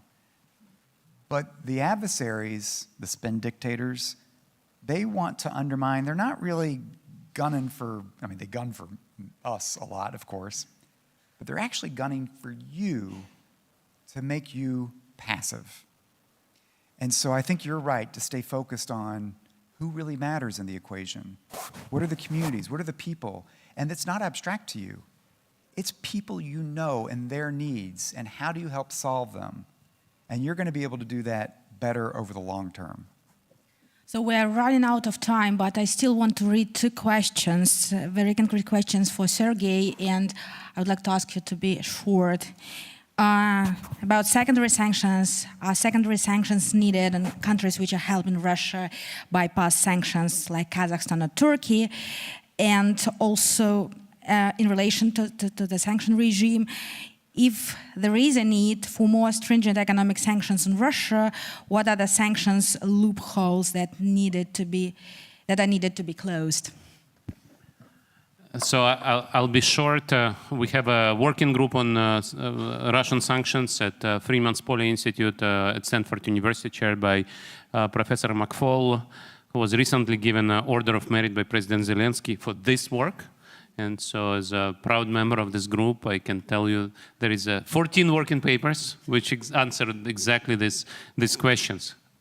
How to tighten energy sanctions, how to close down loopholes. These are very technical issues. The answer is yes, we need to apply secondary sanctions. Now, US has secondary sanctions and always had.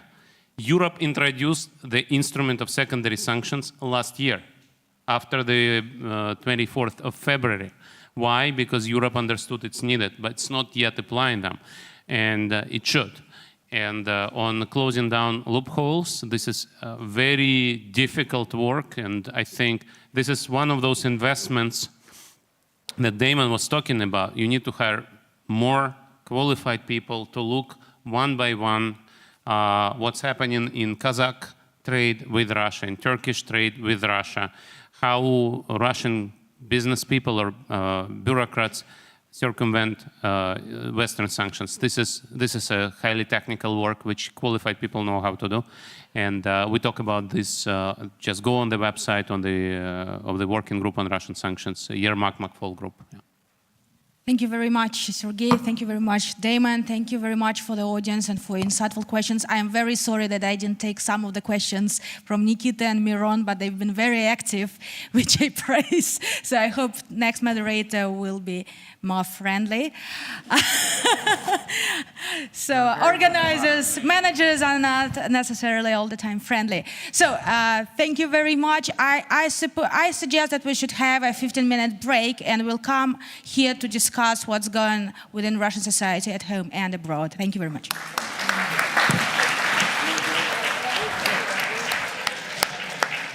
And we have coffee break now, and we start sharp at 5 o'clock. Thank you.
First, I call on stage Farida Rustamova, journalist from Moscow originally, and Mariana Katsarova, UN Special Rapporteur on the situation of human rights in Russia. Welcome, Sam Green, the Director of the Democratic Resilience Center for European Policy Analysis. Welcome, Sam. Stefan Meister, who is already on stage, Professor of Law and Administration at the University of Helsinki. No, sorry. What did I read wrong? I wrong remembered. He's still the head of the Center for Order and Governance in Eastern Europe, Russia, and Central Asia of the German Council on Foreign Relations. Welcome, Stefan. And Mariana Muravyova, Professor of Law and Administration at the University of Helsinki, a chair that she did not inherit from Stefan Meister, and a specialization in women's rights and violence against women. Anna Kuleshova, Social Foresight Group. Welcome. And Ivan Fomin, the researcher and faculty member of the Master's Degree Program of Russian Studies of the Boris Nemtsov Educational Program at the Charles University in Prague. Very, very welcome. The floor is yours.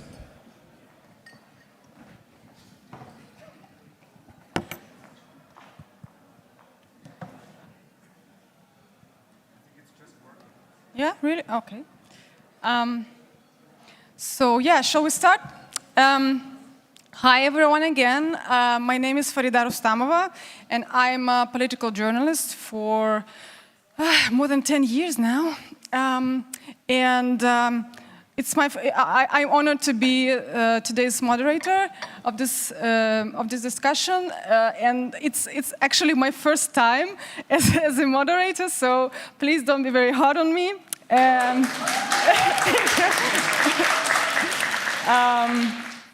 Yes, and without any further introductions, I think we should start. And I think it will be right thing to start from Ms. Mariana Katsarova, Special Rapporteur on human rights in Russia. We know that you've made, a couple of weeks ago, you've made your first report to the United Nations. Could you please tell us about your findings? How many minutes do we have?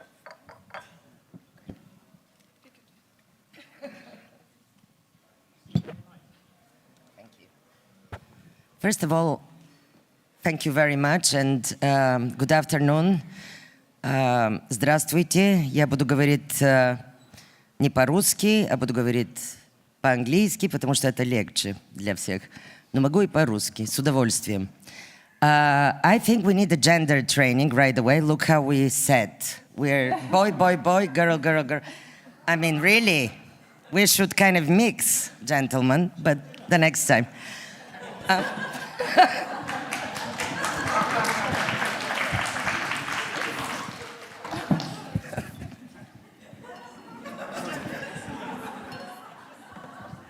Great. Now we can start.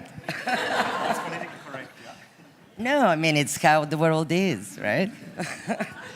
So, about the report, my mandate was voted, first of all, it was created after a huge efforts by the Russian civil society, but also the international civil society, and many of you in this room have been really involved in trying to advocate for years for a mandate of a UN Special Rapporteur on human rights in Russia to be created.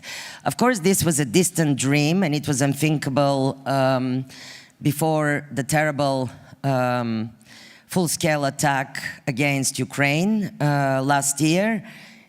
I remember the times I was close friends with Anna Politkovskaya, and when Anna was killed, we were trying to prevent others from being killed. And we were talking, and from my NGO, you know, talking as a civil society to donors to around the world, and they were saying, oh no, we cannot support you because, you know, we're doing business with Russia.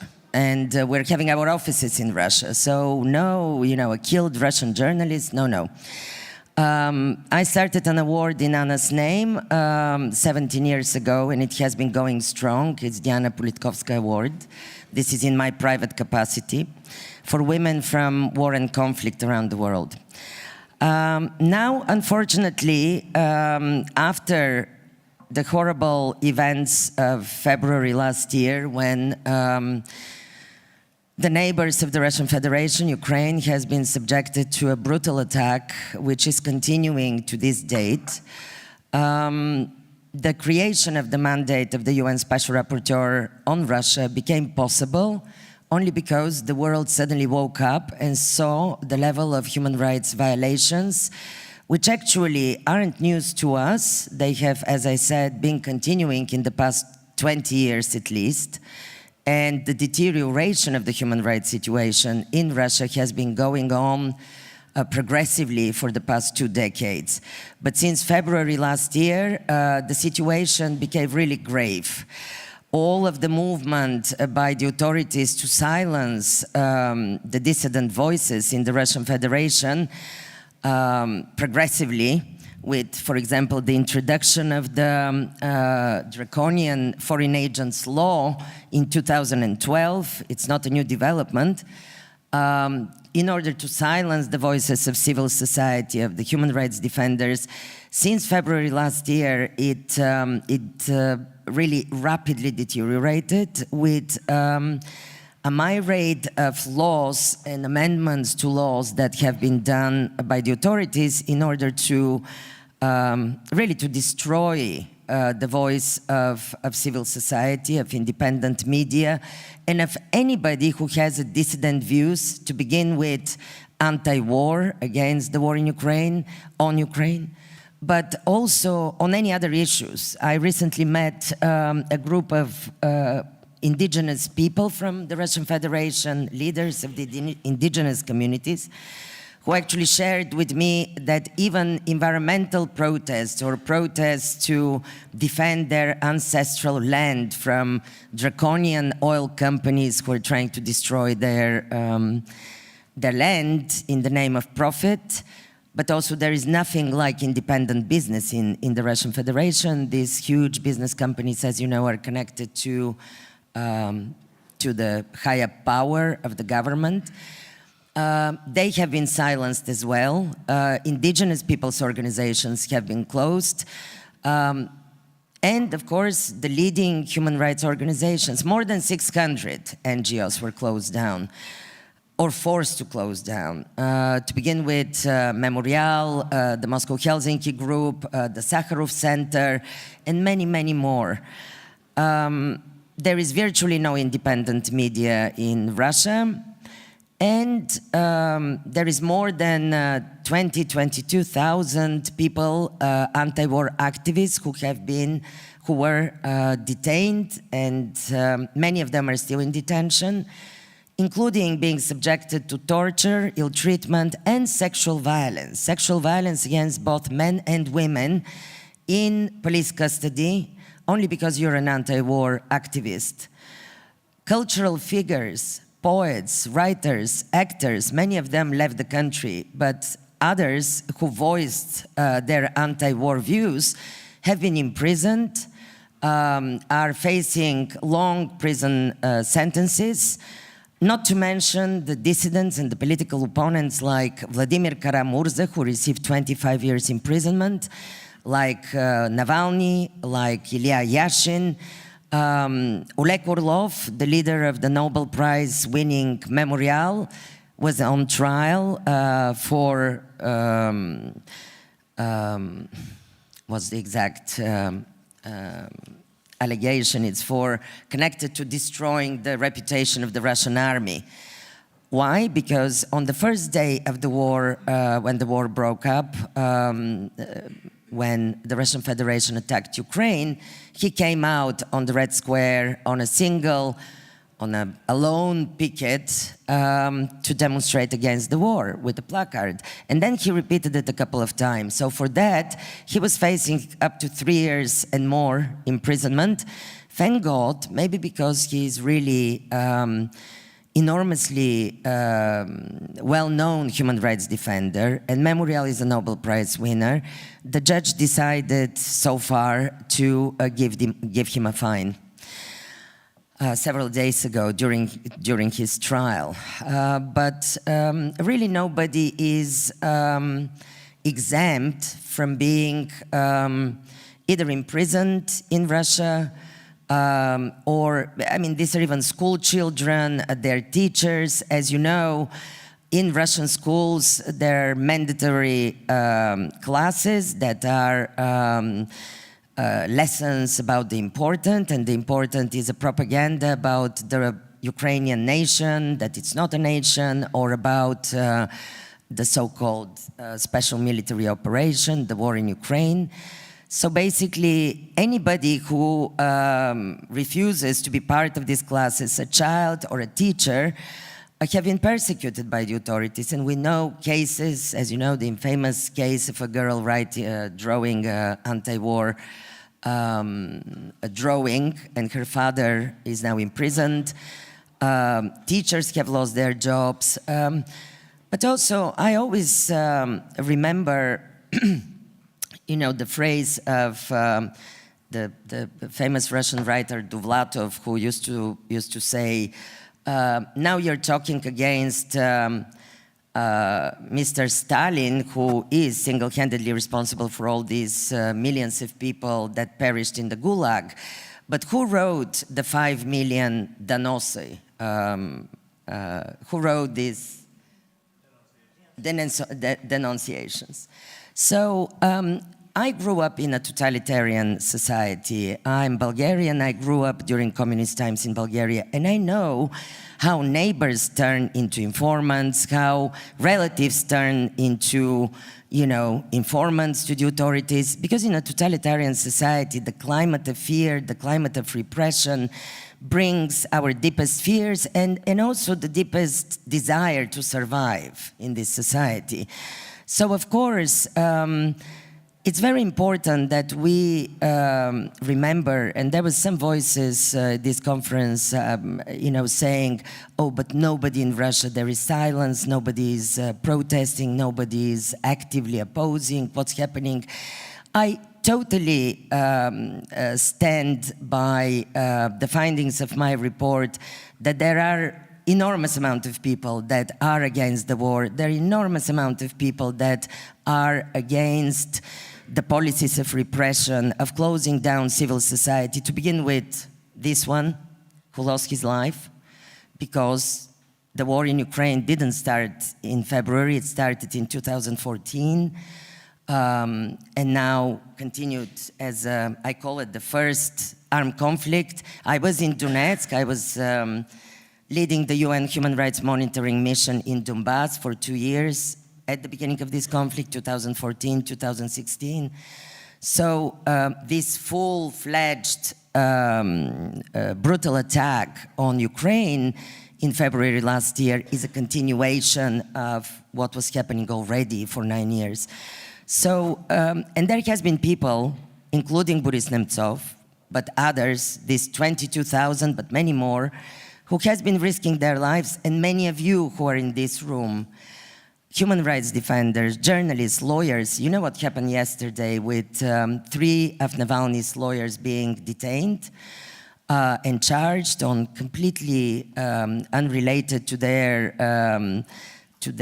defense of their client charges, but we know that it's because they're persecuted, because they are Navalny's lawyers. And we have in this room human rights lawyers, Russian human rights lawyers, who's been risking their lives to defend the dissidents and to defend the journalists and the human rights defenders. And what kind of society, on what level is this society when you cannot have a defense lawyer to represent you in court?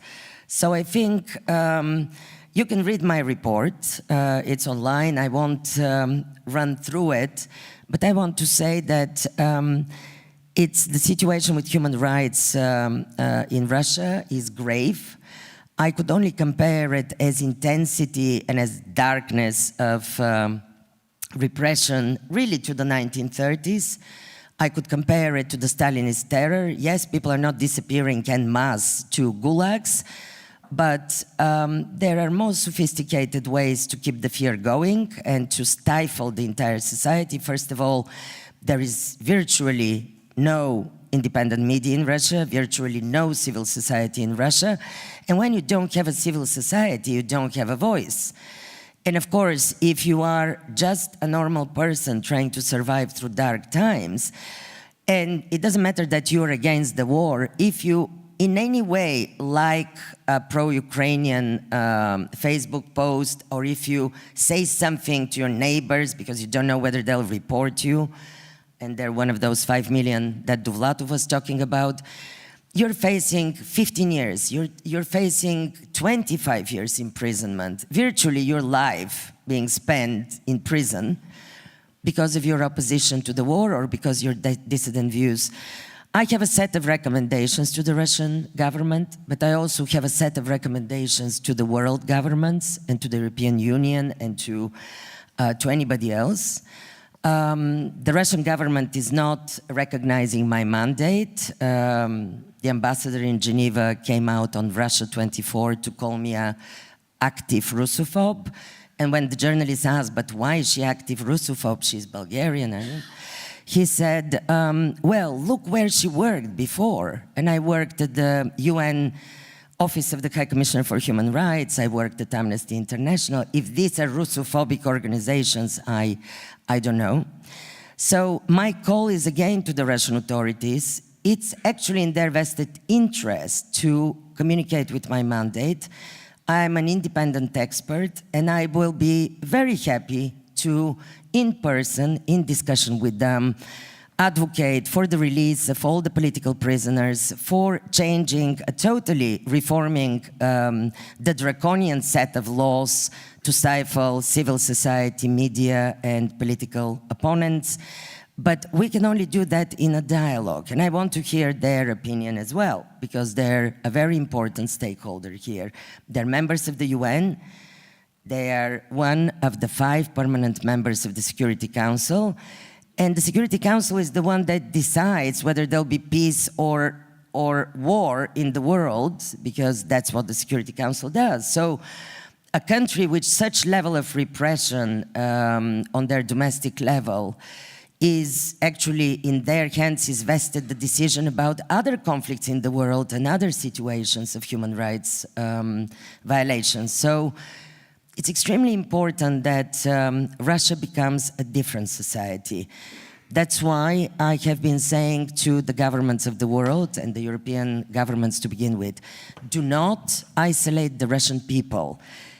Continue giving scholarships to the young Russians. Continue and invest in protection of the defenders from Russia, of those brave individuals who continue to risk their lives being on the line to bring the voice of the people, of the victims of human rights violations.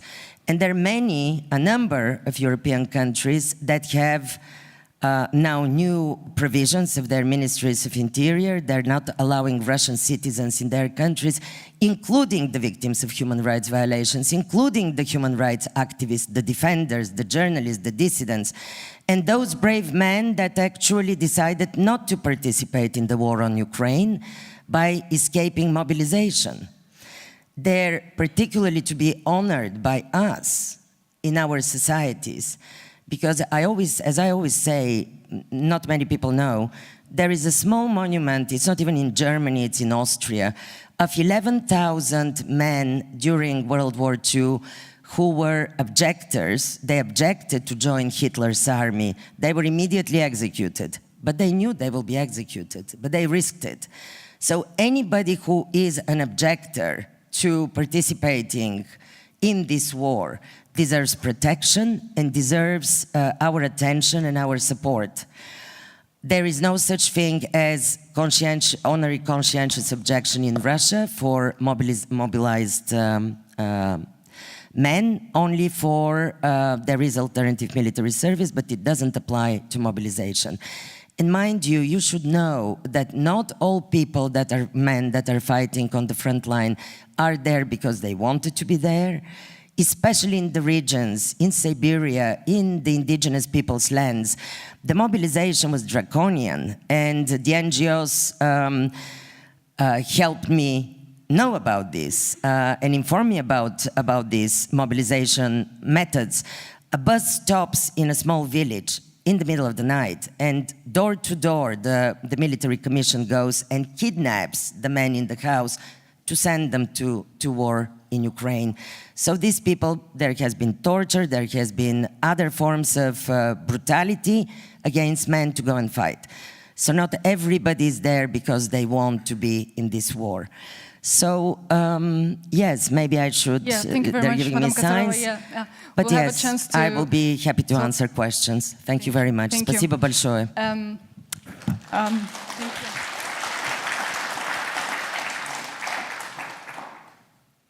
you. Moving to a very controversial topic, Dr. Sam Green. Not you, but public opinion in Russia.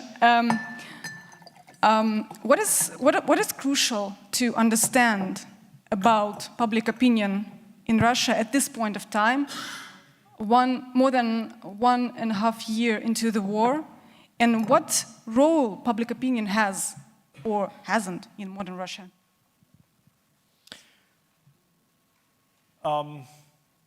Somebody this morning, I think, started by saying the problem we have in discussing the role of ideology is that we can't agree on what ideology is. Right? And I think we have the same problem with a lot of issues. Public opinion is one of them, right?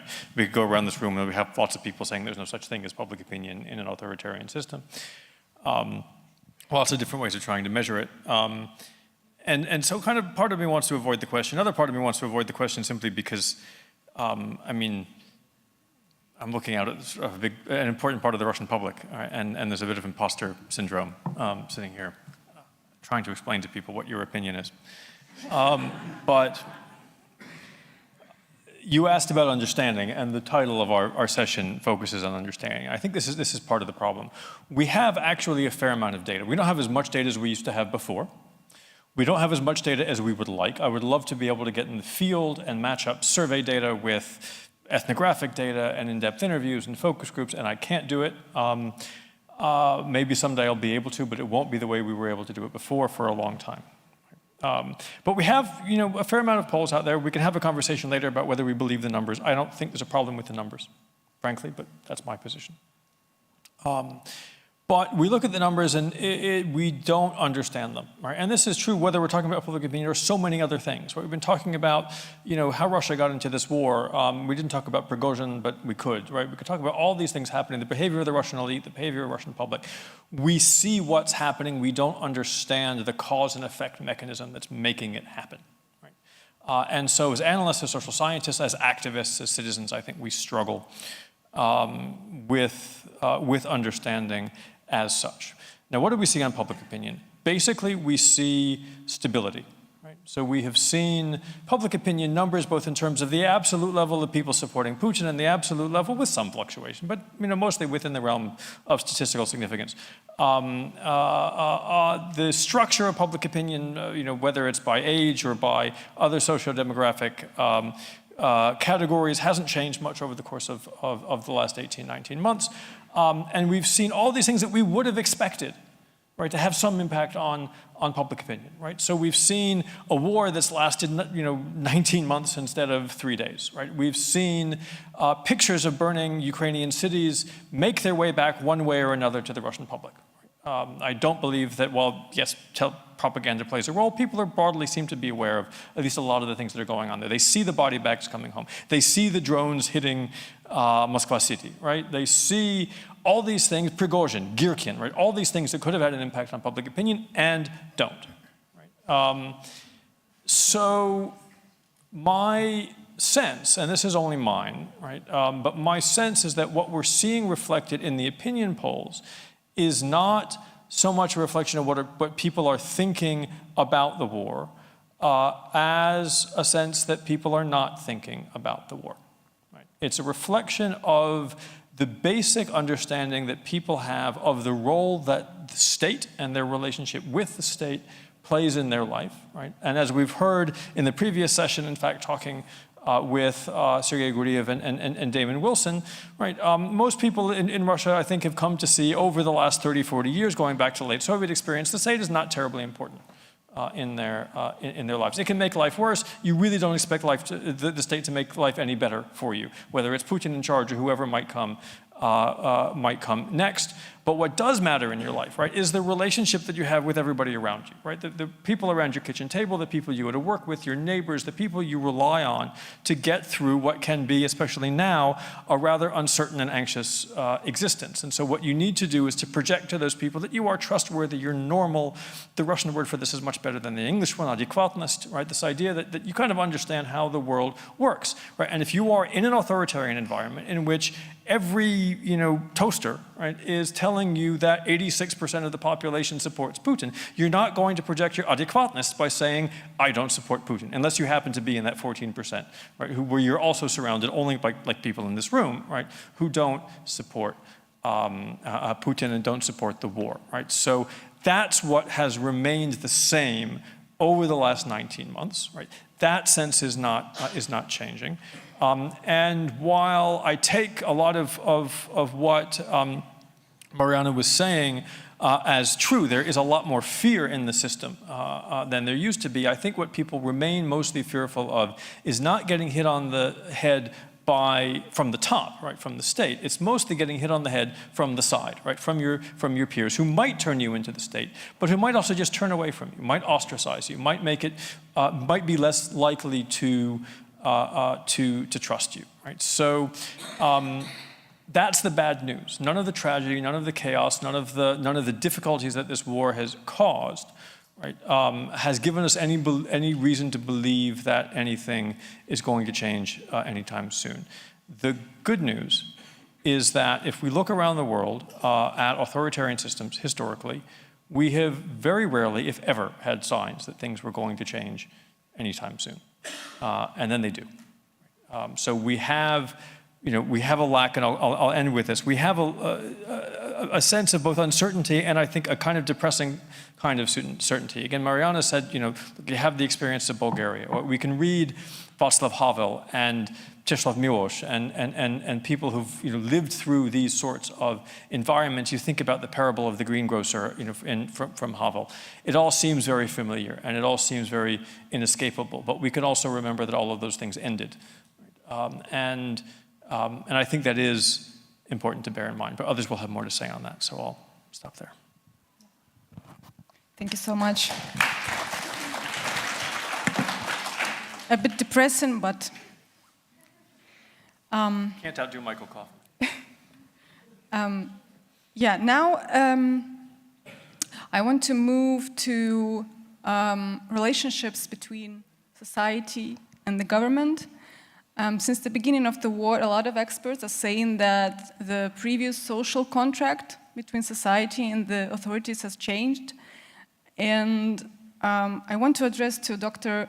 Stefan Meister. Could you please tell us what do we know about the current regime and society relations? Okay, thank you. Thank you very much for the invitation and also the opportunity to speak here.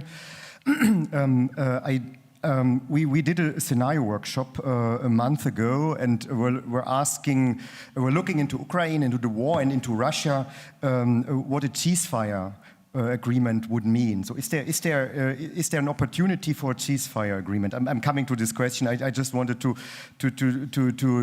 go from the angle we were just looking into it. I think the result is that there is no ceasefire agreement. At the moment, I think it's a very much discussion here in our societies, but it has nothing to do with the parties in this war, neither in Ukraine nor in Russia. I think we had already the discussion before. I think what we see with regard to the Russian society is this kind of lock-in effect in fear and repression. And propaganda, and also the support for the state in a situation of war.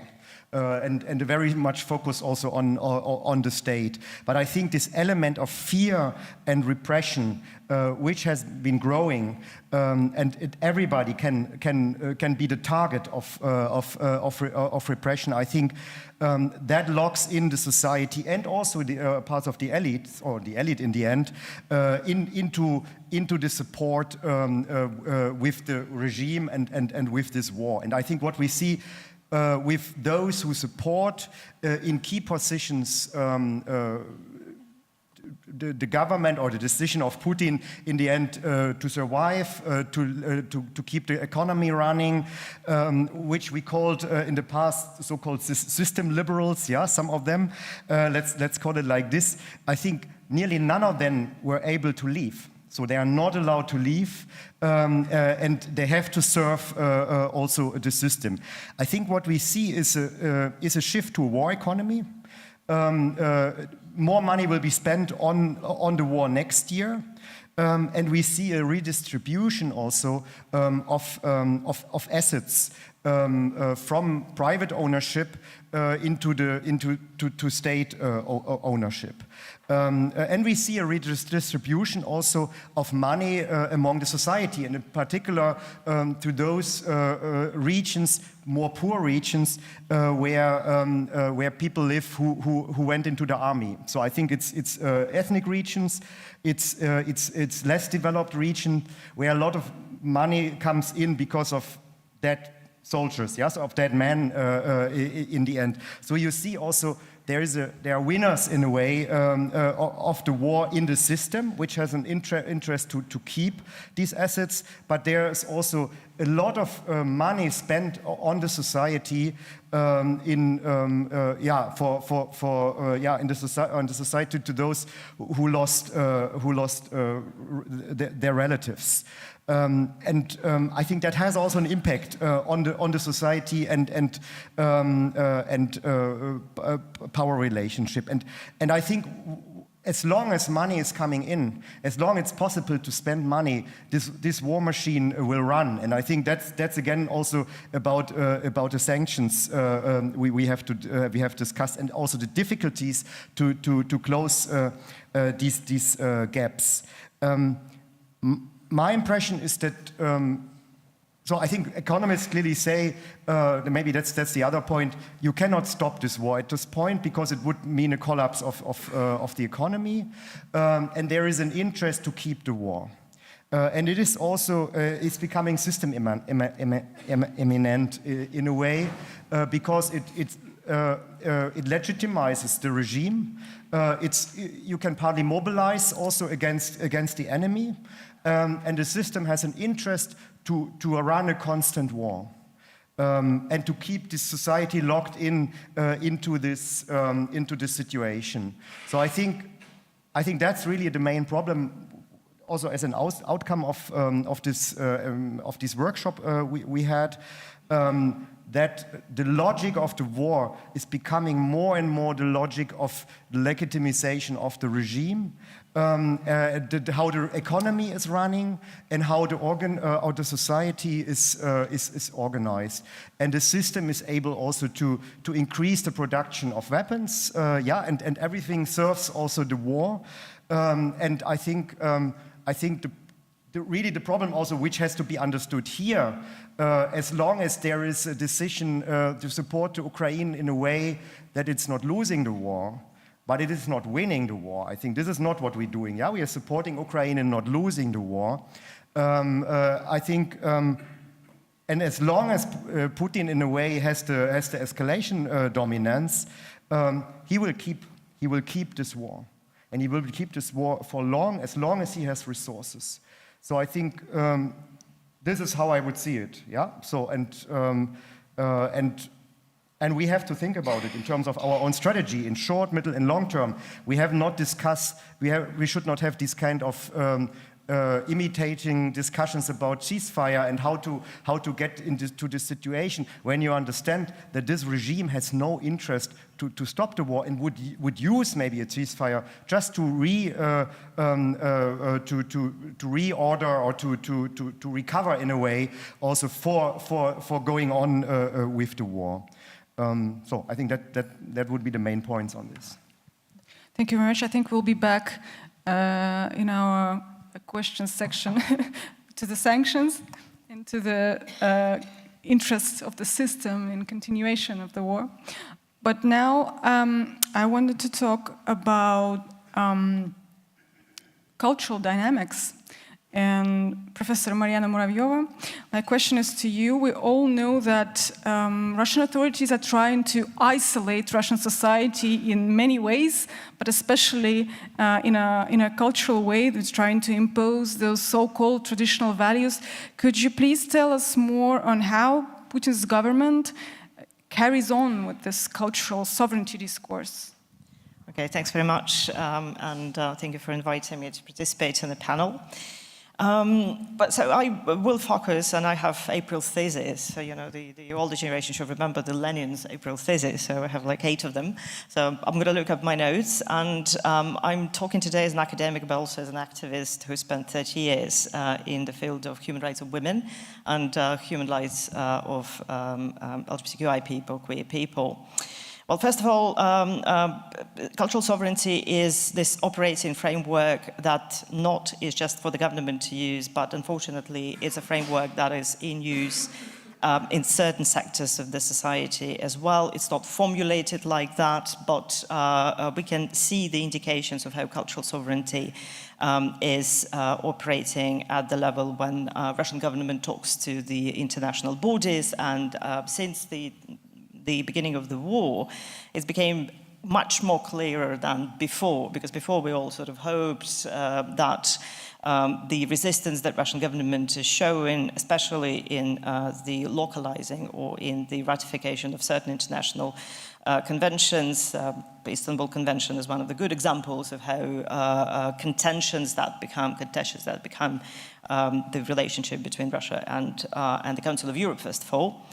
But unfortunately, cultural sovereignty, as is obvious from the research that we've done on the debate around domestic violence legislation in 2019, but also monitoring the discourses, legal discourses, as well as mass media discourses in 2021, and then since the beginning of the war, 22-23, shows that actually cultural sovereignty is not just the concept that the government uses in their relationship to the international organizations, but it's also the concept that is pretty accepted in a society in a way that people, although they don't know the definition, but they exhibit the signs that they accept the idea that there is a certain tradition and there is a certain culture and that should be respected, and therefore us having this tradition and culture is a normal way of operating. And as I'm pretty sure you've all heard the variation of all that at some point expressed by Putin or whatever, whoever is there in the field. Ironically, the reference here is often to other countries. Oh, well, look at Britain, and they didn't ratify Istanbul Convention either. Or look at Germany, Constitutional Court in Germany also does not follow the decisions of European Court of Human Rights and argue that German Constitution has priority over the European Court of Human Rights decisions, blah, blah, blah. And it's interesting to see how you sort of use the concept to localize this resistance, but also sort of provide the society also with certain sectors of society with the argument that we're doing what normal people are doing. And normal people, of course, are the Western countries. And that dynamic is very, very interesting to me, also as a researcher, but also as someone who has to interact with different sectors, NGOs, lawyers, academics, just normal people sometimes. So cultural sovereignty makes a lot of notions and concepts very contentious, and in my field, 2 big contentious issues is around feminism and around gender, and of course around human rights. Now, women's rights are human rights, right? We know that. There's a very simple statement, but there seems to be a lack of understanding of the simple statements in the Russian Federation for the past, after the Soviet Union collapsed, but for the past 30 years in the post-Soviet situation. And cultural sovereignty is a concept that also accounts for that when women's rights are reduced to the social problem.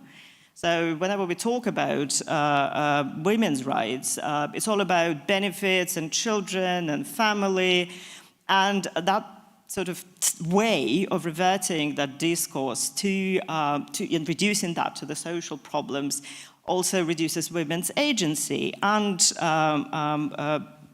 creates the situation when women's organizations, feminist organizations, although they are a valid part of civil society, very important for development of civil society, are not just shunned by the government, we sort of expect that, but are also shunned by other NGOs that would view women's rights as part of a general right. So why should we have that specific way of dealing with women's rights when we have the common human rights discourse? Women are humans, right? Right.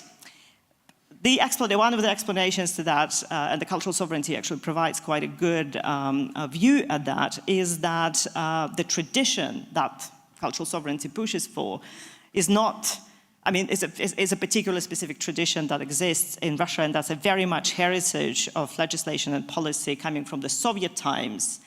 It's a result of a radical social engineering that the Soviet Union has done in relation to gender discourse and gender equality, but reverted in the 90s in a very bourgeois sort of traditional way of discussing like women really don't want to work, want to look nice and stay at home, which of course never happened. But the discourse was then sort of using this discourse and sort of trying to put women into that framework, created this loop in which the government, but also some conservative organizations within the conservative mobilization can operate with that.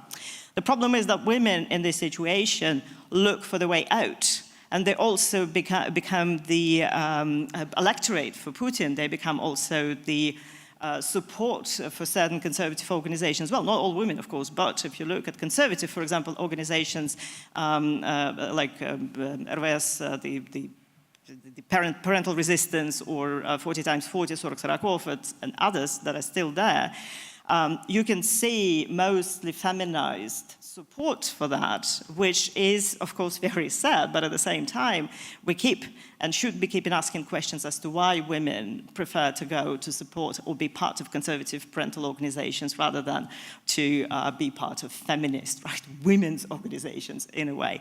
That's also a big question of anti-gender movement, of course, in Europe, and it's been asked also in other contexts, in Poland and in Germany, here in Hungary, in other parts, in Argentina for that matter. So it's a global movement, of course, but also in the Russian case. Those women already had human rights, right? But how come they ended up giving up the rights, right, to be willing participants of the discourse? So what is to be done? And following the famous question, as I'm on this thesis, I can't see Luba from Anti-Feminist War Resistance, and because the light is right in my eyes, I can see her. But anyway, that is the voice that needs to be heard and amplified. And we work with local people, we regionalize, we speak their language, and I don't just mean Russian, but there's also Tatar, Chechen, Avar, Ruluk, Lak, Tabarsan, and Gush, Ukrainian, Mordva, Udmurt, and all these languages. And as women, we're actually very sensitive to that. I worked quite a lot with regional organizations myself.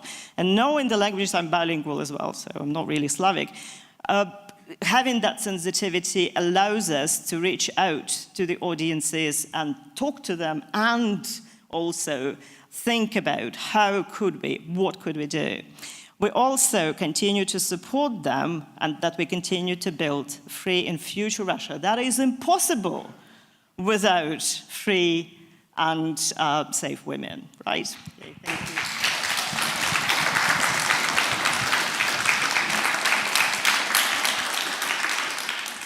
Thank you very much. I want to talk a bit more about ideological issues. There's an ongoing discussion, and a lot of things that were mentioned today sort of prove it, about whether Russia has already gone full totalitarian or not. And I want to ask Mr. Ivan Fomin, to guide us through this ideological shifts within the regime after the war began. Yes, thank you. I believe this growing role of ideology is one of the important trends of this couple of years. But at the same time, it's a tricky thing to describe because, different people mean different things when they speak about ideology. So, and in some sense, Putin still doesn't have an ideology, like with the uppercase I, ideology like this big, detailed narrative about where the nation should go and why and how to get there. But Putin does have, or at least he tries to develop, kind of lowercase I ideology as a set of values that can be used to indoctrinate the population and then can be used to justify all sorts of policies and decisions.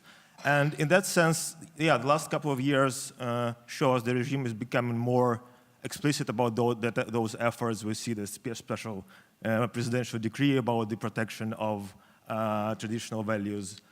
We also see those programs in schools and universities aimed at this ideological indoctrination. So there's a clear effort to create some kind of ideology. We still should see whether the regime will succeed. And actually, last couple of years also was a big test for that ideology because it's the first time that the regime had to actually explain to Russian people why they have to go and die for something. And you have to really have some good arguments in that kind of situation. And I believe what this situation showed is that there is a difference between having an ideology and relying on it. And it seems that the Kremlin still doesn't feel it can rely on that ideology. So, we can see that the way those narratives about demobilization are broadcasted, they show that it's usually some kind of combination of kind of these high ideals, traditional values, and all kinds of stuff, but it's also some necessary words about money and social benefits and other kind of compensation. So it seems that the regime itself is not confident about this ideology, but clearly it is ready to invest a lot of resources into it. The educational courses, these patriotic upbringing courses is just one of the examples here. And it is a worrying trend because it is true that we don't know, we have a lot of data about Russian public opinion, but it's difficult to interpret it. But one of the things we do know is that there is this generational gap in Russian public opinion, that the younger people are less often supportive of the regime in general, about Putin, about the war, and so on. And it is worrying to see that those brainwashing policies are specifically targeted at that younger audience. And so a big question, I think, it will define the Russian future in many ways, is whether the regime will be able to revert this trend with the generational gap, whether it will be able to effectively indoctrinate the youth into this ideology, whatever form it will have. There's actually a field for action for civil society here, because civil society has to just counter the propaganda, but it's not only about countering propaganda, it's also about avoiding and countering isolation, because what is really dangerous is to have the country that is not just brainwashed, but it's a country that is locked from alternative sources of information and then brainwashed. And this is the situation we're approaching now. It is not yet a reality, and I hope it will not be, but this is something we can all fight against. Thank you. Thank you. And now let's move a bit from Russia itself and take a look at the host countries where a lot of Russians have been moving since the start of the war. I think many people in this audience can relate to this. Ms. Anna Kuleshova, could you please tell us about your research? Who are these people and how they impact those countries that they move to? For example, Armenia and Serbia, those countries you have researched as far as I know? Thank you so much. Yes, we conducted research in 5 countries: Armenia, Kazakhstan, Israel, Serbia, and Turkey. And so first of all, I'll say just a few words about those Russians who left Russia after the beginning of the war. Usually people ask about Russian diasporas out of Russia. But in fact, the most part of these people, they do not want to be associated with Russia, with Russian citizen government, and they do not share ideas of modern Russia, and they feel themselves as a part of European society because they share values, European values and democratic values. And they want their children to live in freedom and in democratic countries. And a lot of the people, they are well educated and they have profession and they are open-minded, and when we speak about them and when they speak about themselves, usually they speak about some kind of points of convergence. It's better to say than diasporas, I think, because the first one is sharing of the same destiny. All of them left Russia and left their homes and they are not sure about their future, and the only thing they know that they do not want to live in totalitarianship. And another thing, another point of convergence is there's professions. So we can see IT teams and actors teams and building teams, etc. And in each time you can see that in these teams people not from Russia only. They can be from Belarus and Ukraine and from Russia, and they work together. And I've heard today that politicians said that it's impossible, but we see that it's possible. And the last but not least point of convergence is religion and nationalities. Russian is very, very big countries, you know, and some of people speak about themselves nowadays as about, for example, as about Bashkirs or as about Muslims, but not as about Russians. And they want, they do not want to be associated with modern Russia. If to speak about economies, certainly these 5 countries, Armenia, Serbia, Turkey, Kazakhstan, Israel, they're really, really different. And it's difficult to speak about them and compare them, but what we can say, in fact, a long story short, that some of countries, they made decision about open migration policy for these Russian people and about closed migration policy for these Russian people. And they got Armenia and Serbia, these countries who decided to be open in their migration policies, they got great benefits for their economics. So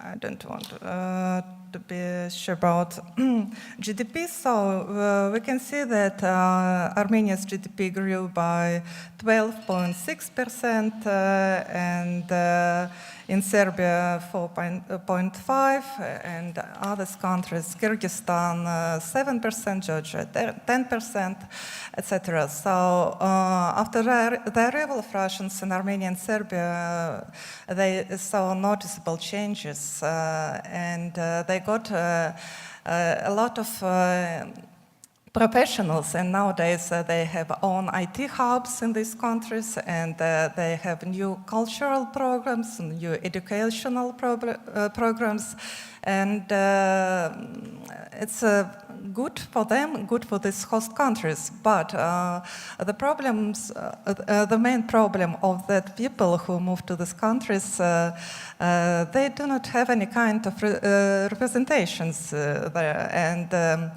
usually you can find Russian houses in many, many countries of the world, but they were founded by Putin's regime, but and people who left Russia because of the war, they can't even imagine to go to these houses and to work there and to make any kind of entrepreneurial activities there, but they do not have their own representatives. And this is a problem because it isn't enough to have somebody in European Parliament, but they need to be representative in these countries.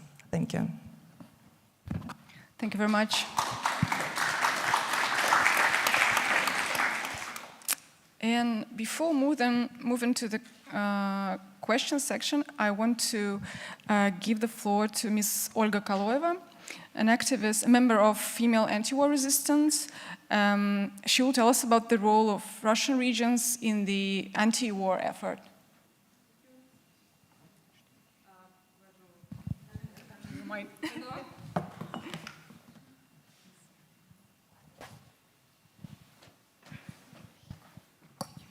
Is it on? Yeah. Is it on? Yes. I think you can. I can stand there. Yeah, I can stand there. Thank you.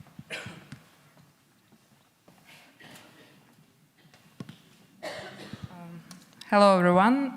Thank you for inviting me. I'm sorry, I will read because I didn't have enough time.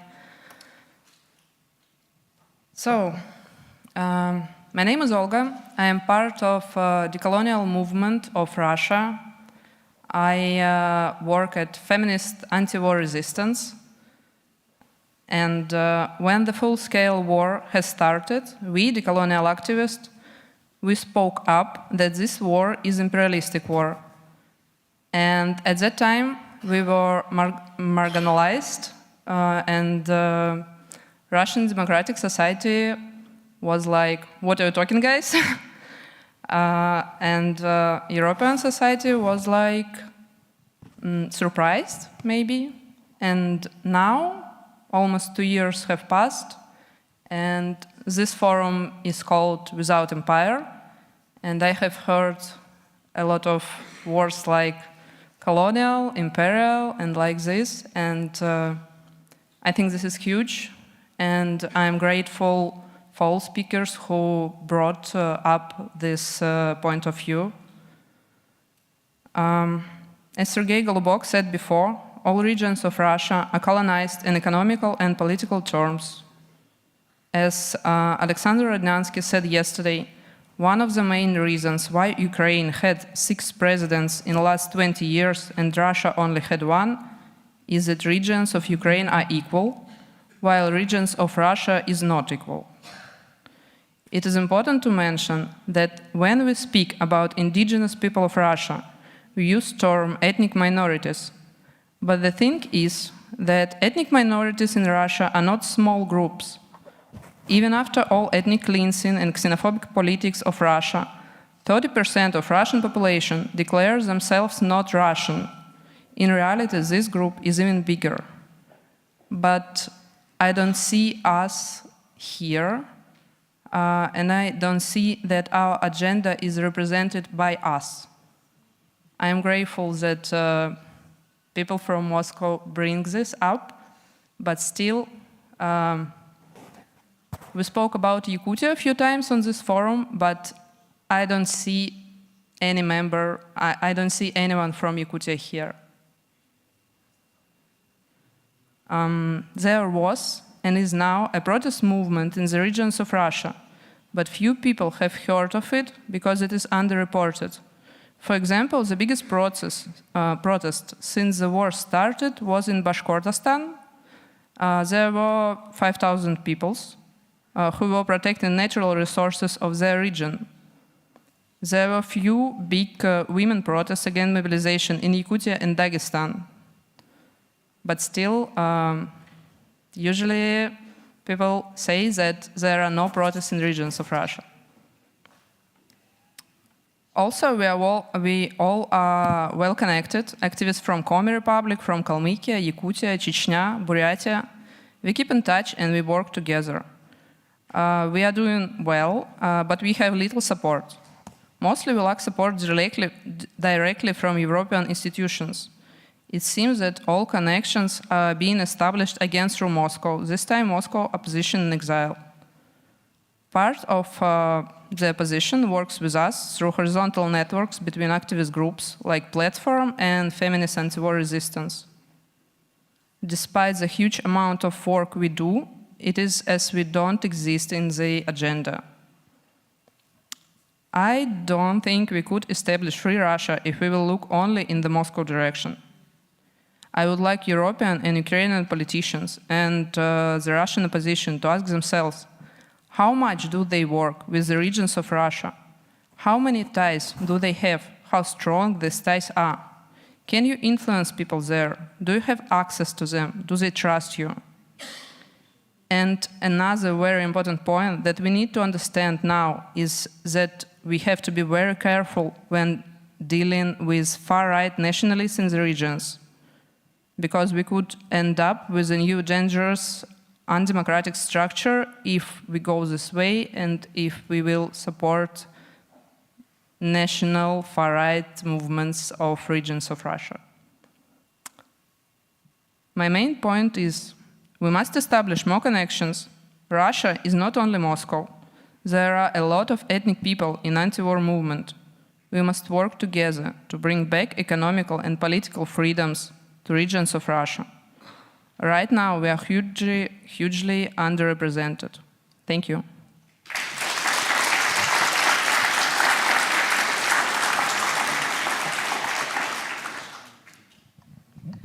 Thank you very much. So, should we move to our questions from the audience? Please.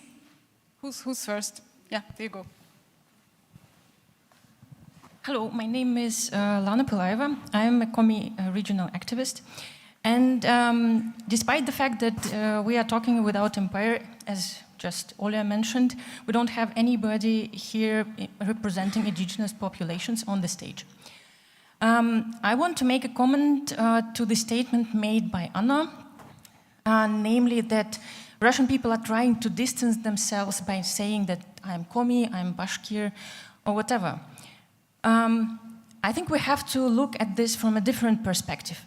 Before this full-scale invasion, many of us, indigenous people, we did not have the toolkit, the words to describe what we have been experiencing through the years. Now, more and more, when I talk and I tell my stories here in the West, and I hear people sharing the same experiences from Indonesia or India, I finally have this toolkit, and I understand what was happening was not okay, and is part of colonization and colonial, sorry, very nervous, colonial discourse that we have been experiencing. So at last, we know what is the problem, what is the disease, and we have now an opportunity to speak up and to bring justice to us, to our regions, and to treat the problem, this disease that Russia has been struggling at least to even accept for these generations. So that's why we need your support in addressing these questions and in raising awareness first and helping all the indigenous populations first to get hold of our land back and to work with our traumas and accept this. Thank you.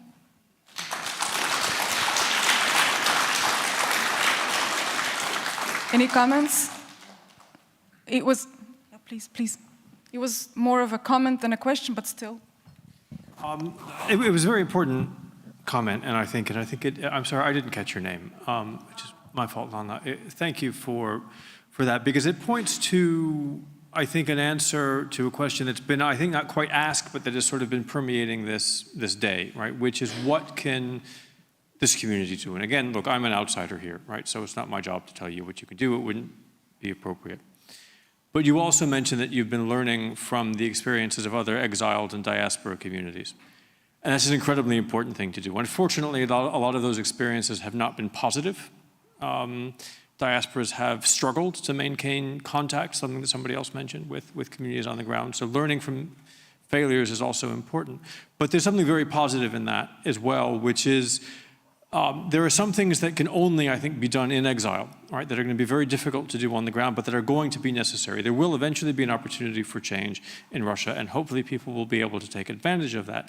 But new languages need to be learned. Right? You've talked about learning those languages. It's not just the ethnic languages and the indigenous languages, but it's the language of how to talk about power within the country. Right? It's also going to be a language of how to talk and listen to Ukrainians about the trauma that Russia has caused. Internal traumas, external traumas. It's going to be a difficult process. It's a process that people in the Western Balkans, people in diaspora from the Middle East have gone through. You look at Israel, Palestine, conversations that are easier to have sometimes, although still very difficult outside than inside. There is an opportunity to work on that.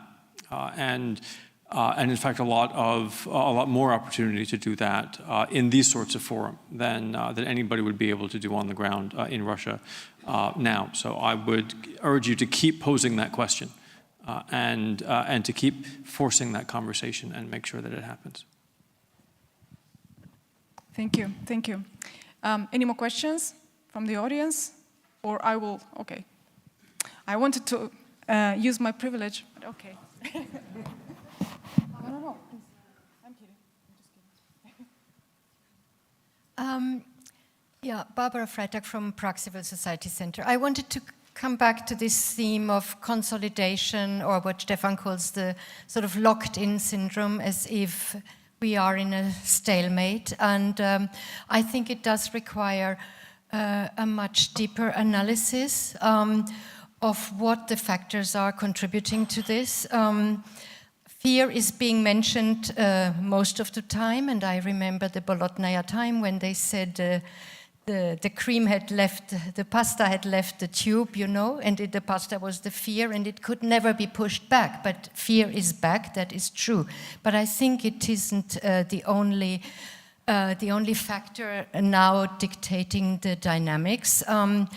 I think we have to understand, like Lev Gudkov in a very interesting interview in our leading German newspaper, referred to this whole identity question, where he says what is consolidating a society behind the state is fear also of loss of identity. If you are against this war, what else have you left to be for? Yes.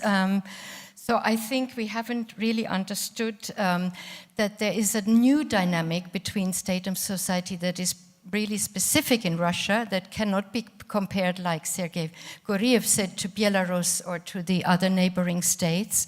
There is a complicity of guilt also that Putin is creating by the indoctrination that is happening. And I, as a German, can say that this sticks very heavily until you get liberated from this. This can be a strong factor for consolidation at the moment. So I would like you to go a little bit deeper and let us understand what the particular Russian dynamics are in this fear syndrome that we have, of course, in all Russia, in all repression. Thank you. So my question is directly related, and maybe I can ask it right now, because I also actually came in the wake of the previous question, and it's about vocabulary. I'm also coming from the academic side rather than the activist side. And I was a bit surprised by the usage of the term totalitarian so freely in the discussion, because as a historian, I know there has been a decade-long debate about totalitarianism, or the term totalitarianism, and its appropriateness for using to describe any society. And I sort of fear that it's basically been dismissed as a term because it had too many, depending, I mean, of course, there's several approaches of how to be understanding totalitarianism, but in the common understanding, it had a certain kind of absolution of, because exactly it privileges the terms atomization, fear, and this privileges the terms agency. And I think especially if one then looks at beyond the actual totalitarian state and sees what are the legacies that are coming out of conditions of oppression, repression, colonization, it isn't very helpful to think about it as a totalitarian. In every society, in every dictatorial, in every authoritarian society, you have people who get co-opted, sometimes by fear, but sometimes by incentives, sometimes by shared interests. These interests are not necessarily have to be the core ideology, which is why sometimes you can have the sudden collapses where people seem to support something for a very long time, and then suddenly it evaporates over a very short time, which we have actually seen in the case of the Soviet Union, which looked until '85 as if there was a vast deal between leadership and society and how to live, and then suddenly within 3 years, almost every single aspect was unraveled, except for, interestingly, the imperial aspect and possibly the patriotic aspect. So I think one has to be very differentiating, and I'm sort of just as a historian would say, let's not revisit these debates we had as historians for 10 years and use these terms unreflected, if actually we have now the opportunity to coin better terms.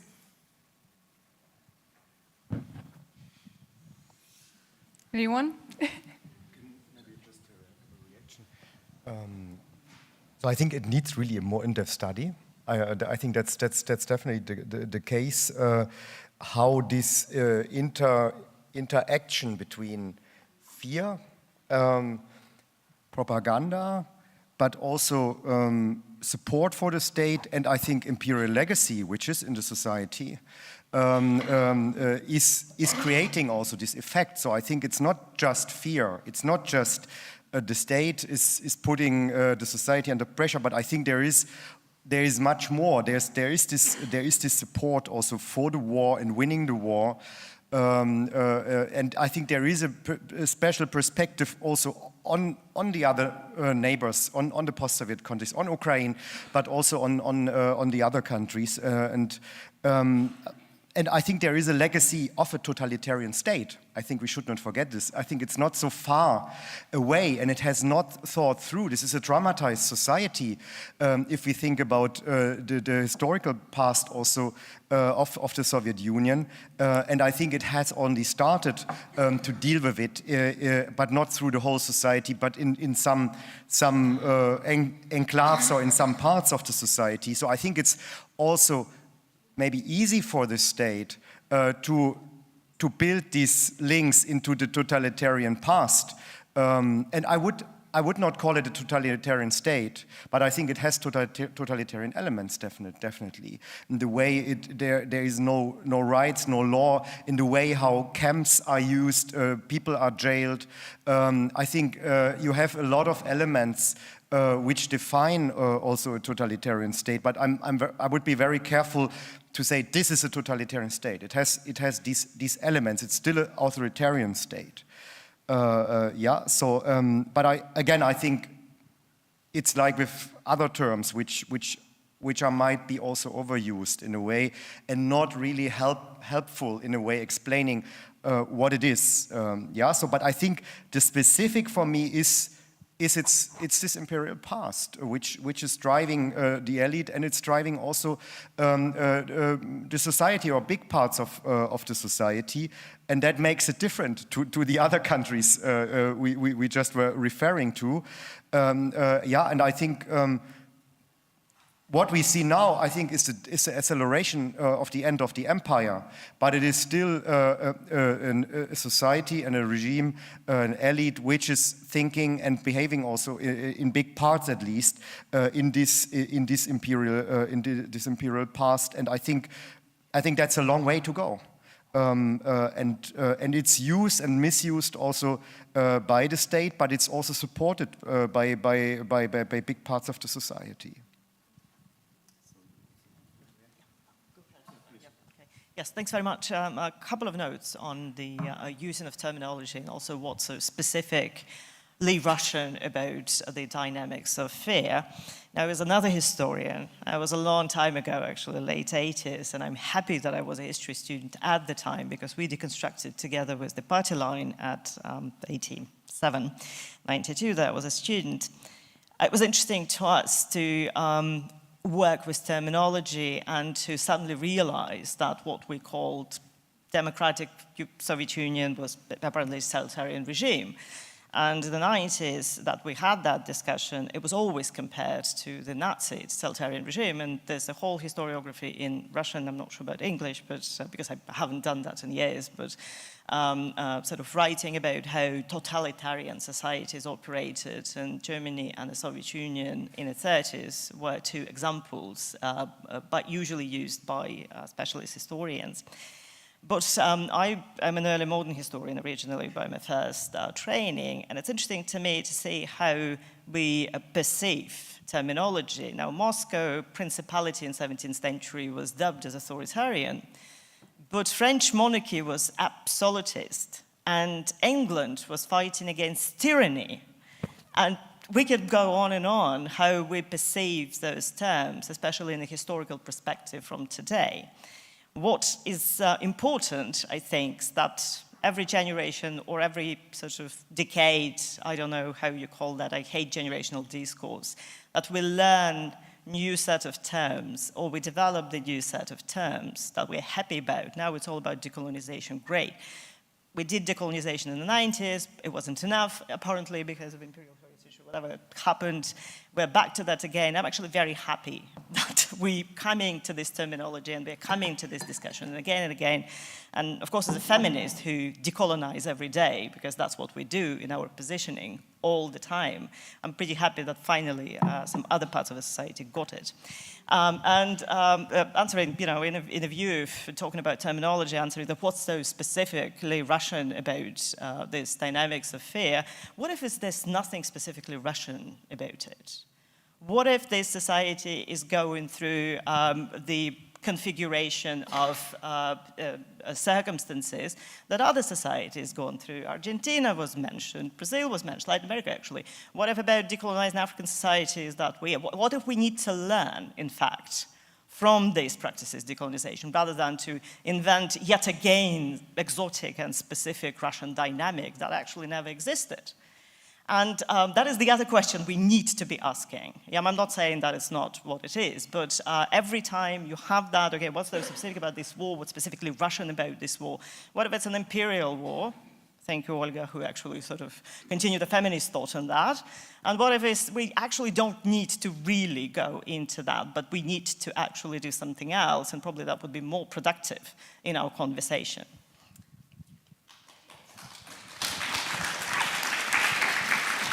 We have a couple more comments on totalitarianism, right? Hits the nerve every time. I think we've heard enough. I think we certainly can call Russia totalitarian, but I think it's not very useful because we kind of not using very accurate terminology then. A useful way to distinguish between authoritarianism and totalitarianism is to say that totalitarianism, one of the features of it is this high level of mobilization, high level of ideologization. And this is, I don't think that contemporary Russia reaches that level of mobilization. I'm not even sure that the regime tries to achieve that level. I have an intuition that probably it's kind of afraid of it. Because, for example, one of the things Prigozhin promoted was exactly this kind of totalitarian project, like let's turn the country into North Korea and so on. And yeah, we know what happened. We don't know what happened to him, but yeah, something happened to him. So yeah, I think it is useful to keep totalitarianism in our vocabulary for other situations. Thank you, thank you. We actually have a couple of questions from our online app, and I think the first one can be addressed to Madame Katsarova. It's about repressions. What impact is technological repression, for example, VPN blockage, facial recognition, etc., having on civil society, overall society inside Russia today? Do you consider it will have any permanent, irreversible effect on the future of democratic outcomes in Russia, just as it has been implemented in China? Well, it's one of the tools of the authorities for silencing independent voices or for silencing people from accessing any alternative way of information. So I don't think it's unique to Russia, but I think it's a very important discussion to have, and I will be looking into more specifically, I mean, I just submitted my first report, but in the future, I would like to look into all the variety of technological tools and ways of creating, you know, this brainwashing of the people, but also preventing the ones that are dissident-minded from accessing information. So, I don't know what it's meant, whether it's permanent. Nothing is permanent in the world, you know. But it's permanent, I don't know. Yeah, it's just, there's a comparison to China. I think that's kind of... I'm not an expert on China, but it's not unique to Russia. But I think it's very, very worrying. I'm going to New York next, in a week's time to speak at the General Assembly.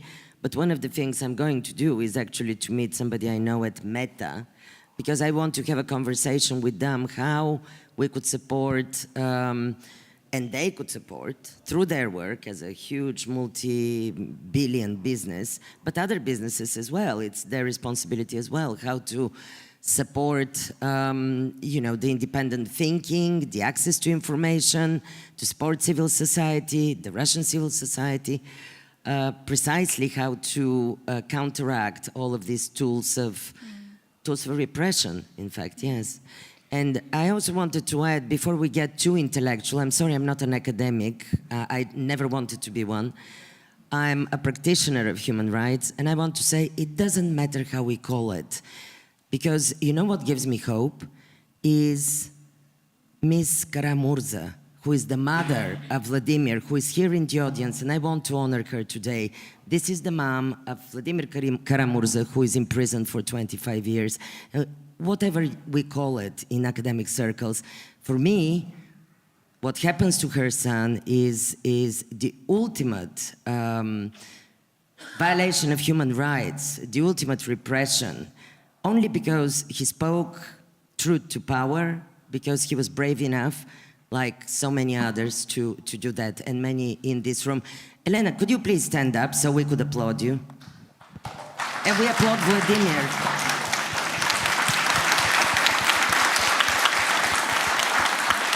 We applaud Vladimir through you. Thank you.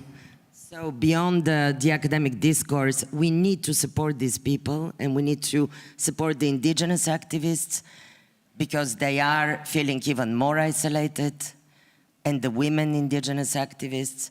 So whatever you call it, the situation with human rights in Russia is grave. It's very serious. And what Russia will be tomorrow and its people depends on us today. Not only the Russians, but all of us as international community. Thank you.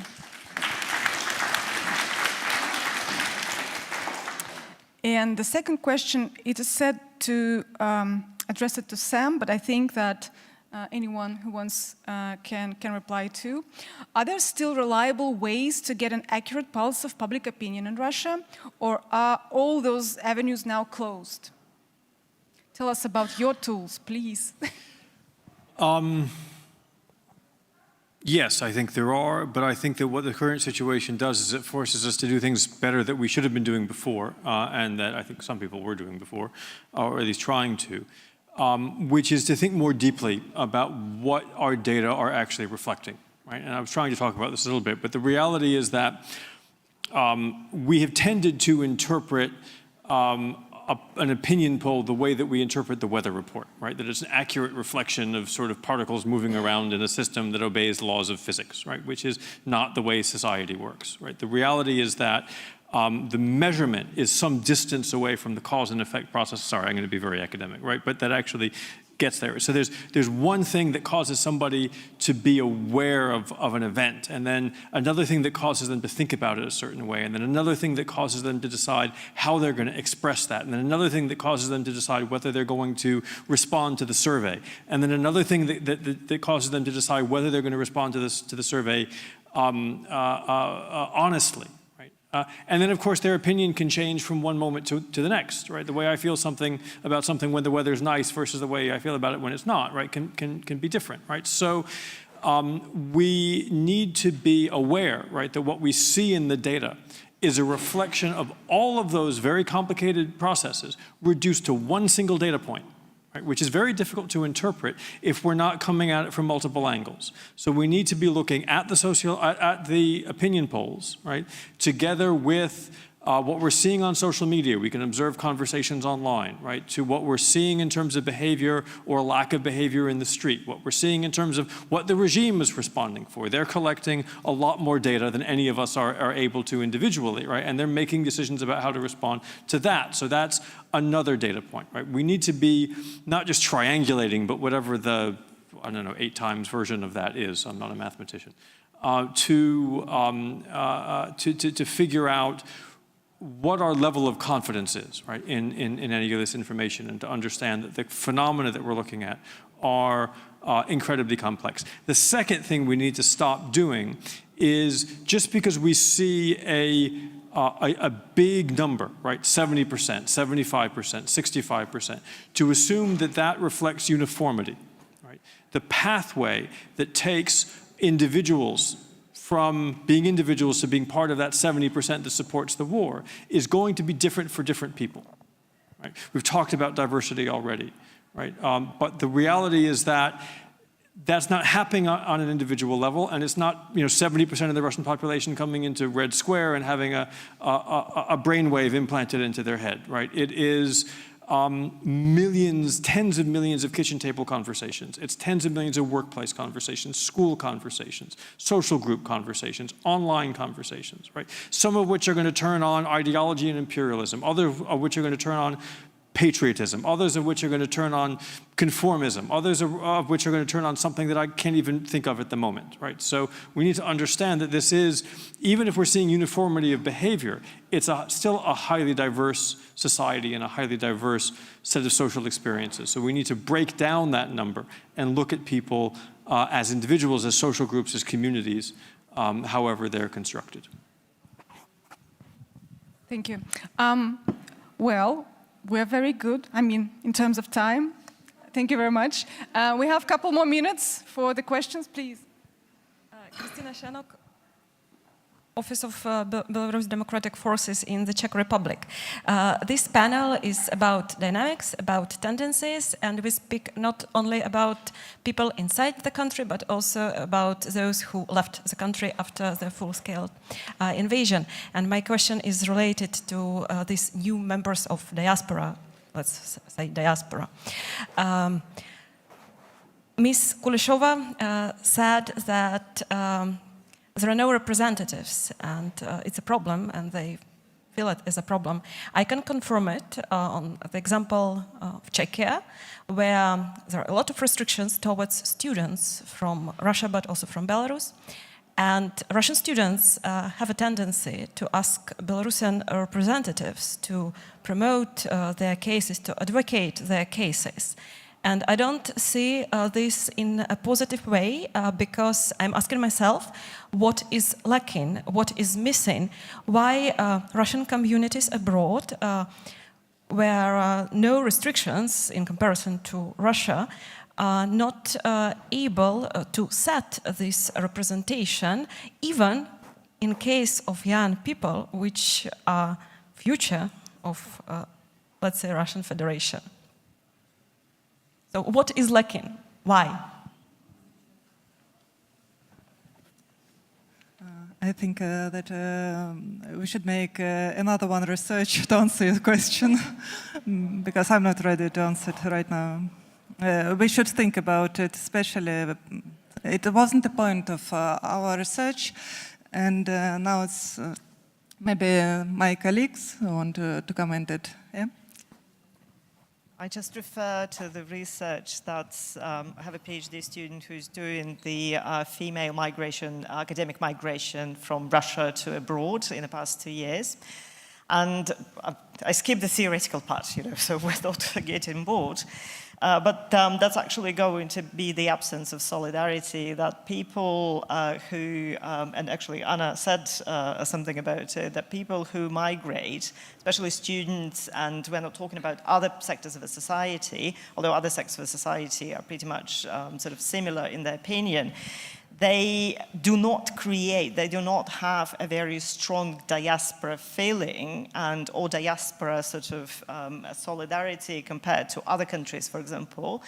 Mostly, she explains, her name is Larisa Fragowska, so if you're interested, could check her publication. So she explains that we don't have a strong sense of identity and national identity to carry us through being abroad, because of basically the idea that we are European, in a way that we share European values, those at least who leave or left after February 22, but not the communities before, because there is a difference also between the old so-called migration people who left in the previous decades. So at least for what, for what it is, that's her findings in research, so you can check her work.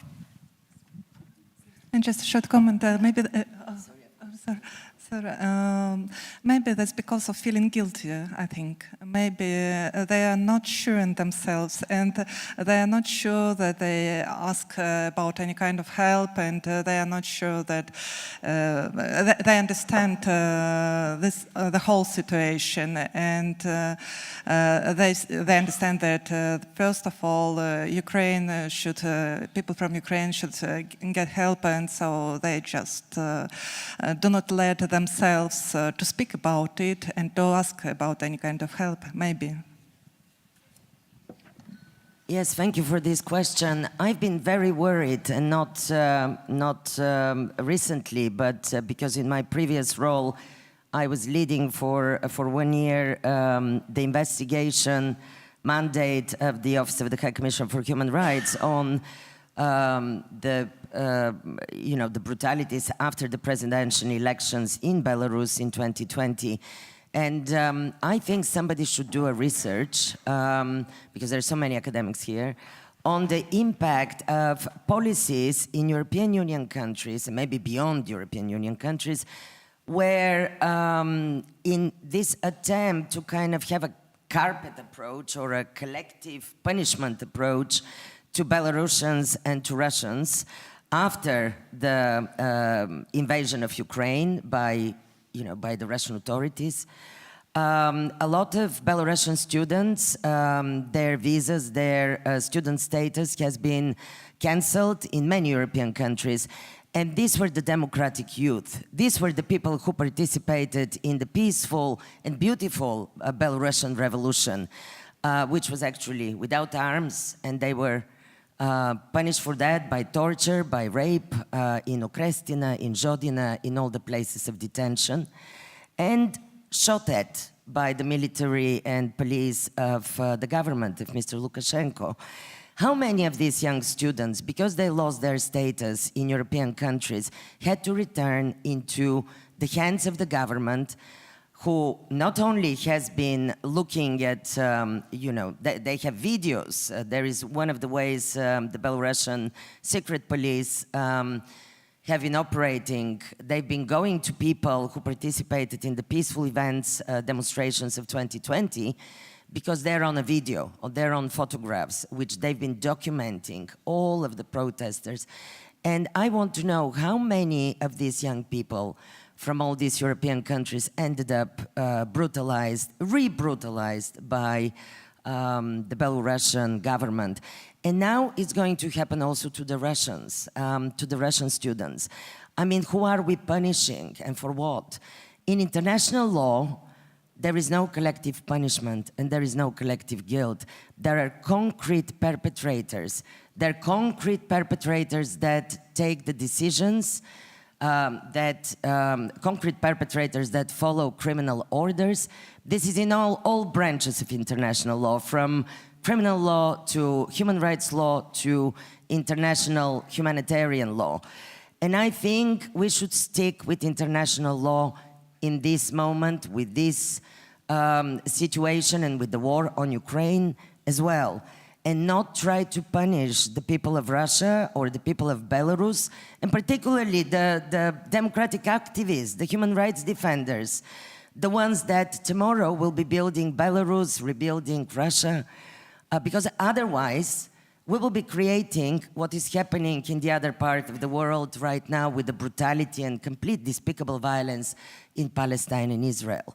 Because terrorists, I'm completely convinced, are born out of desperation and out of societies that were turned into ghettos with no human rights, with no respect for humanity. And this is when we see the birth of terrorists and desperate people who are ready to kill, who are not educated, who are ready to decimate everybody because they don't have a sense of their own dignity and their own worth. Let's not make another ghetto or another, despicable black hole here in Europe by Russia or by Belarus, because they're very, very brave people who are living inside and outside. And we need to protect them here to continue their work. Do you know how difficult it is in Germany to open a bank account if you're a Russian citizen? Or if you're a Russian NGO, human rights defender? Or to register your organization to continue your work here? These are the policy questions that we need to advocate in front of our governments. So you have your tasks. What could be done? Thank you. Thank you. Thank you. Yeah, I'm being told that we're out of time and cannot take any more questions. Thank you very much for the insights you shared. There's definitely a lot to think about. Thank you. Thank you. And thank you for your moderation as well. I take individual responsibility is not gone. Very good. The only thing I feel, I don't want to say things, but as I lived the last 3 years in Jerusalem, I want to say that also every terrorist who takes deliberate decision to kill civilians has an individual choice and is not only a person out of circumstance. And because individual choice is what we all talk about here, it will be exciting to go from this analysis and this many elements that we heard. Thank you so much again, everyone. To go over directly into the last panel, and I ask on stage for the debate about how to build the brave new world, a diverse group of people, moderated by wonderful Matthew Rojansky, who is the CEO and president of the EU-Russia Foundation. Miriam Kosmil, former colleague of the Friedrich Naumann Foundation in Kiev, now heading all the Eastern Europe programs of the Bertelsmann Foundation. The great author and former freedom speech holder, Dmitry Gluchovsky, welcome. And of course, again, our one and only William Pomeranz. Welcome back on stage.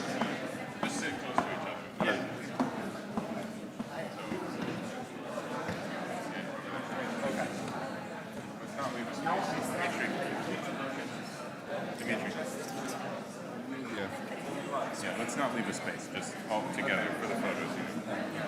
Okay. So Julius. Hello? Julius, I should start. Okay. Can you hear me? Yes? Ladies and gentlemen? Дорогие дамы и господа. Matthew, we hear you loud and clearly, but not everybody tries to hear you in the moment. Yeah, can everybody who wants to continue the conversation loudly do it outside or sit down so we can hear the panel? Thank you very much.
Okay, so we're starting.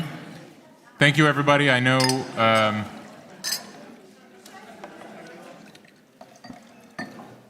it's been a long day. We will get us back on schedule. Luckily, there are only 3 speakers. I'm not one of them. My job is to move us through. And what I did when I first thought about this panel was come up with a long, long list of questions about what could be this brave new world after the end of empire. And then I talked to my dear friend and longtime colleague, Dr. Pomerantz, and he told me about the speech that he had prepared. And we mutually decided to throw both of them out the window. So instead, as I was walking up the stairs just a few minutes ago, I asked Dimitri what he wanted to talk about, and he said science fiction, and then something about artificial intelligence, and that gave me the idea, which of course all lazy moderators everywhere have used before, which is to ask ChatGPT. So ChatGPT tells us that after the end of Russian Empire, possible scenarios could include increased regional autonomy, we already covered that, shifts in global power dynamics, we kind of covered that, geopolitical realignments, same thing, but it ends with this very profound statement that the ultimate shape of the world would be uncertain and dependent on future events and decisions. So thank you very much, ChatGPT.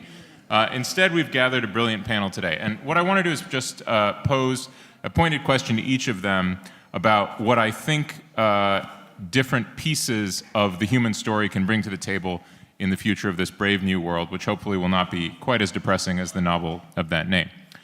So I'll start with you, Miriam. And since we are, after all, sitting here in Europe, the question I have for you is, when you look at a global lens, so beyond the Russia and Ukraine conflict and beyond the oppression within Russia, when you look at the future of the world, how do you think about the role that the European Union and European institutions will play in making that a place where something like what has happened here in Russia and Ukraine in the last decades won't happen again? Okay, tough question.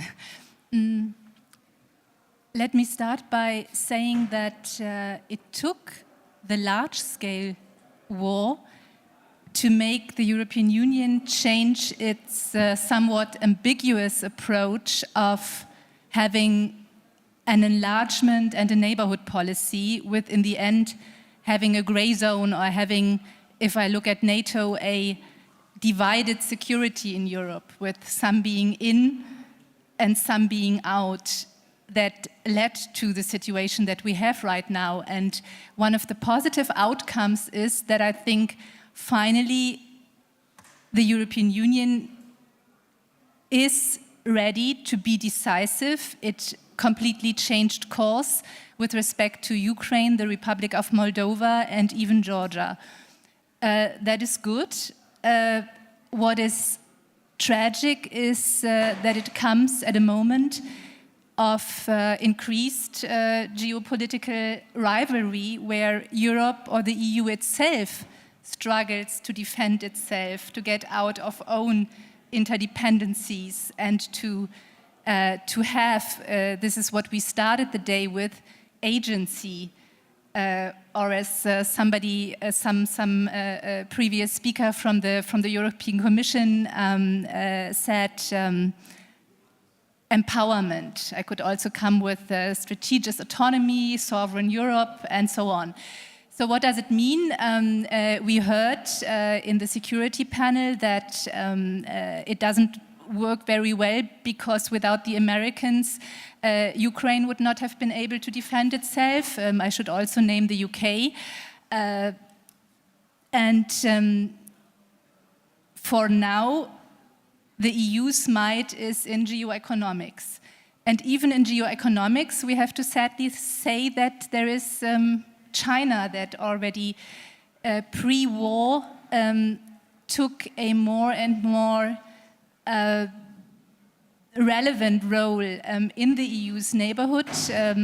So you could say that in geoeconomic terms, Russia is rarely a rival to the EU, but China certainly is. And I could go further and say, actually, it's a very good cooperation where you have Russia militarily pressuring the EU's neighbors, and you have China backing Russia in geoeconomic terms. I was in Georgia last week, and I was reminded that Georgia just concluded, to the surprise of many Georgians, a geostrategic agreement with China, which is causing political upheaval, which is tragic because this comes at a moment where the European Commission has, in its opinion, recommended to give Georgia candidate status if it overcomes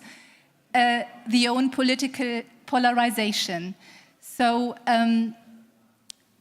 again, we have a situation where the EU has to prove, I think, in its neighborhood, whether empowerment, agency, these words we had this morning, whether this is serious.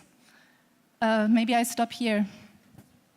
So, Will, you spoke this morning about, or rather led a conversation about using law for accountability, which seems like it's part of a foundation of a future order, but law also doesn't work without institutions.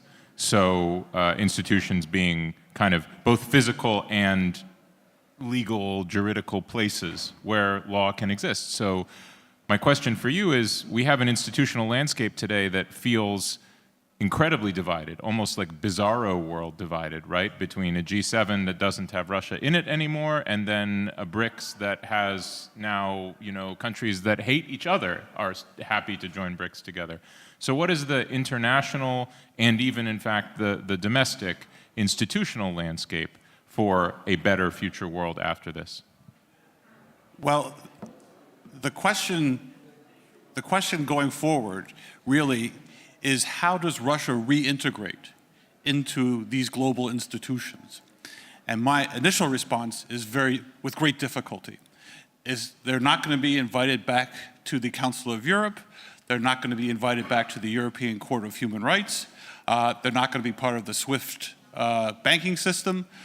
I don't see Russia really getting a return ticket back to these institutions at all. The irony is that Russia is actively creating new institutions that it thinks it can control. So you mentioned the BRICS and the attempt to add several new members to the BRICS, but the BRICS is not a solid foundation for Vladimir Putin because he can't travel to several of the countries of the BRICS. So we just found out that he couldn't go to South Africa, he can't go to Brazil, and so that institution is something that he really can't control. And indeed, the only country that is providing the resources for the BRICS is China. There's also the question of the Eurasian Economic Union, which he basically tries to say has all the advantages of free trade. And yet Putin and Russia is not engaged in free trade. Indeed, it has been excluded from free trade agreements and other institutions. So Russia is not going to be able to use an institution like the Eurasian Economic Union to reintegrate into the global economy. There just was the meeting in Bishkek of the Commonwealth of Independent States, and I was surprised to learn that the flags of Georgia, Ukraine, and Moldova still fly at the CIS gatherings because they technically have not decided to exit that organization. So from what I see is that Russia is trying to recreate institutions that it can control that are similar to Western institutions, but do not have the institutional legacy and history that it can provide a tool for Russia to increase its economy and grow further. Dimitri, it's fitting that I would come to you last on the last panel of the day because we opened with Alexander Rodnyansky last night giving a brilliant lecture in Ukrainian about the role of culture. But it was largely about the role of culture in the problem before us now. And I would ask you to think not only about culture and not only about now, but in the longer term. You have a play now in London, The White Factory, about the Holocaust, and the key message after the Holocaust was, we couldn't have imagined that this would happen, then it happened, it should never happen again. What is it that we need to imagine? What is it about human imagination, ingenuity, and creativity that is needed in order to envision something different for a better future after this last gasp of Russian Empire? Well, several things. First of all, I must say that the humanity is learning from great traumas to start with, right? And we've seen the League of Nations getting created after World War I, and then the United Nations getting created after the Second World War. And then definitely, I would say I'm keeping certain optimism because I think that overall, globally, we're living now in a less violent world that we used to live in. And after the greatest bloodsheds and bloodbaths of the First and Second World War, still this war that we're witnessing, it is completely abominable, of course, but it's still much less catastrophic, I would say, than it used to be. And then I'm sure that when this war is going to be over, lessons will be learned, right? The other thing is, yes, Russian Empire is collapsing, but the Chinese Empire is clearly on the rise and American Empire is still standing. And we're going to see the two empires, the liberal American Empire, the trade empire, so to say, basically, that is ensuring its world dominance, including using the means of military influence and presence, and the Chinese Empire that clearly has colonial ambitions carried out through trade means and financing rogue states and, you know, hiding behind the backs of the rogue states. This is something that we're going to see colliding potentially in the decades to come. Now, are we going to be able to learn from the tragedy of Russo-Ukrainian war? Russia is probably not going to withstand that experience because it definitely will be coming out of it severely weakened, and then very likely a vassal of the up-and-coming Chinese Empire that it will be relying on financially and economically, and especially in terms of technology. The outcome is not obvious to me yet, because if before Russia had to inevitably reconciliate with the West in order to bridge the gap of technological, how would I say, dragging back behind the world technological trends. And so after the periods of isolation that were servicing the need of sustaining the authoritarian regimes in Russia, then they had to open up, come out of isolation, liberalize the economy and liberalize the political life in order to bridge this technological gap. Right now, China is going to be able possibly to feed Russia with its newest technologies. It is feeding the third world countries, including authoritarian and totalitarian regimes, with the most recent technologies of I don't know, facial recognition or supervision, control, censorship, etc., etc. So I don't see exactly Russia coming out of that necessarily, unlike it did several times in the past, come out of this conflict reconciliating or being forced to reconciliate with the West and with the Western civilization.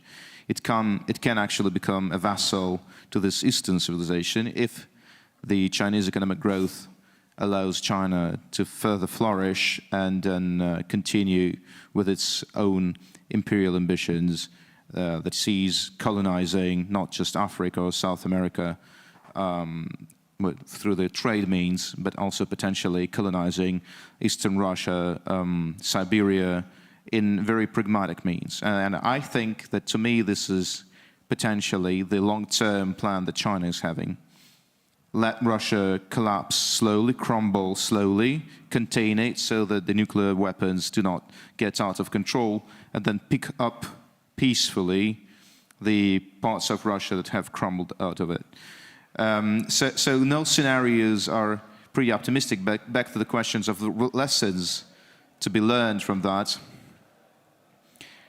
I think that's sadly the only thing that still keeps the world from degrading and escalating into a new world war are the nuclear weapons. And this is the dynamics, like this is the realpolitik. And this is something that we have to follow with the most attention, you know. The dynamics of spreading and controlling of nuclear weapons are actually the dynamics that are defining the willingness and then the aversion from escalating this still regional conflict, even with the presence and participation of global players, into a really hot one, you know, and a global one, like a nuclear one. You know, if you go back to 1960, President Kennedy had a famous nightmare that we would be living by like 1990 in a world of 20 nuclear weapon states. We're like halfway there, by the way, but luckily we're 30 years beyond 1990. So something worked. It was maybe institutions and rules. Maybe it was a role of, you know, a Europe at peace after World War II. Maybe it was Kennedy's imagination, right? He was famous for vision and big ideas.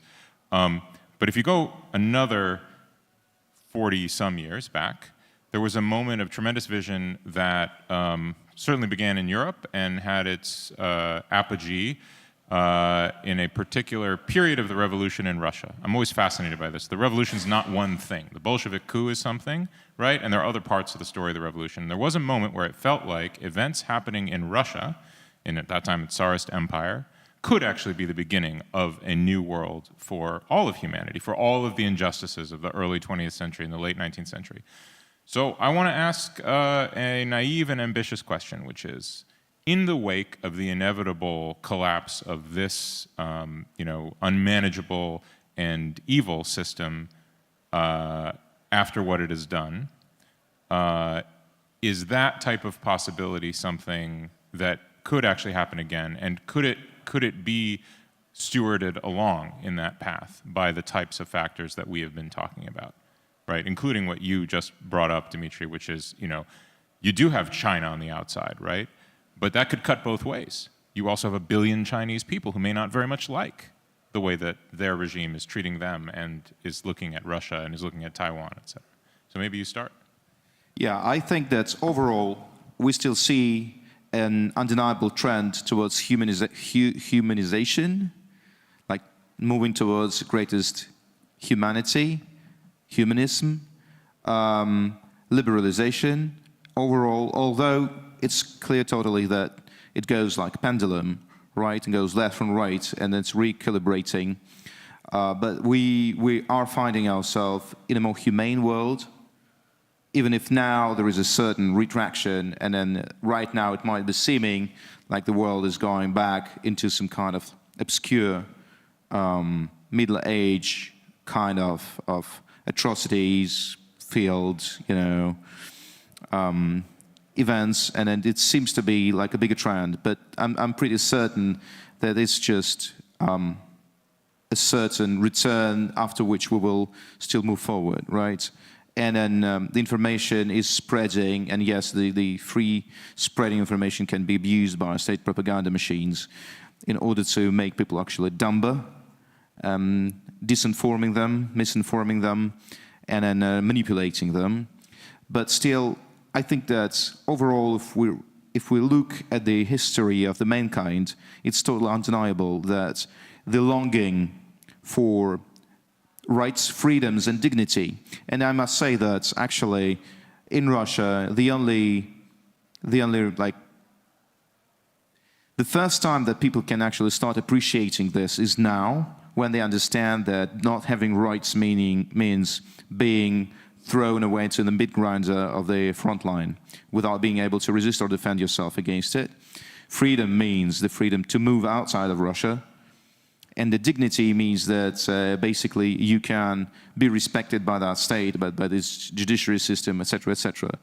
Before that, Russians only valued personal freedom, to be able to, move, not having to register in their cities, being able to move to Moscow if they want a better life, or even such vulgar things as being able to freely sleep with whoever they want without accounting to the, ideological bodies and institutions.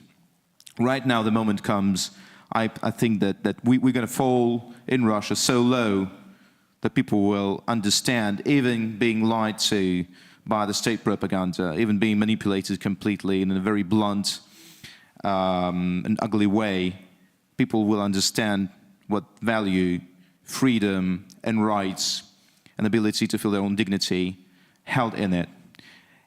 So will happen inevitably with China.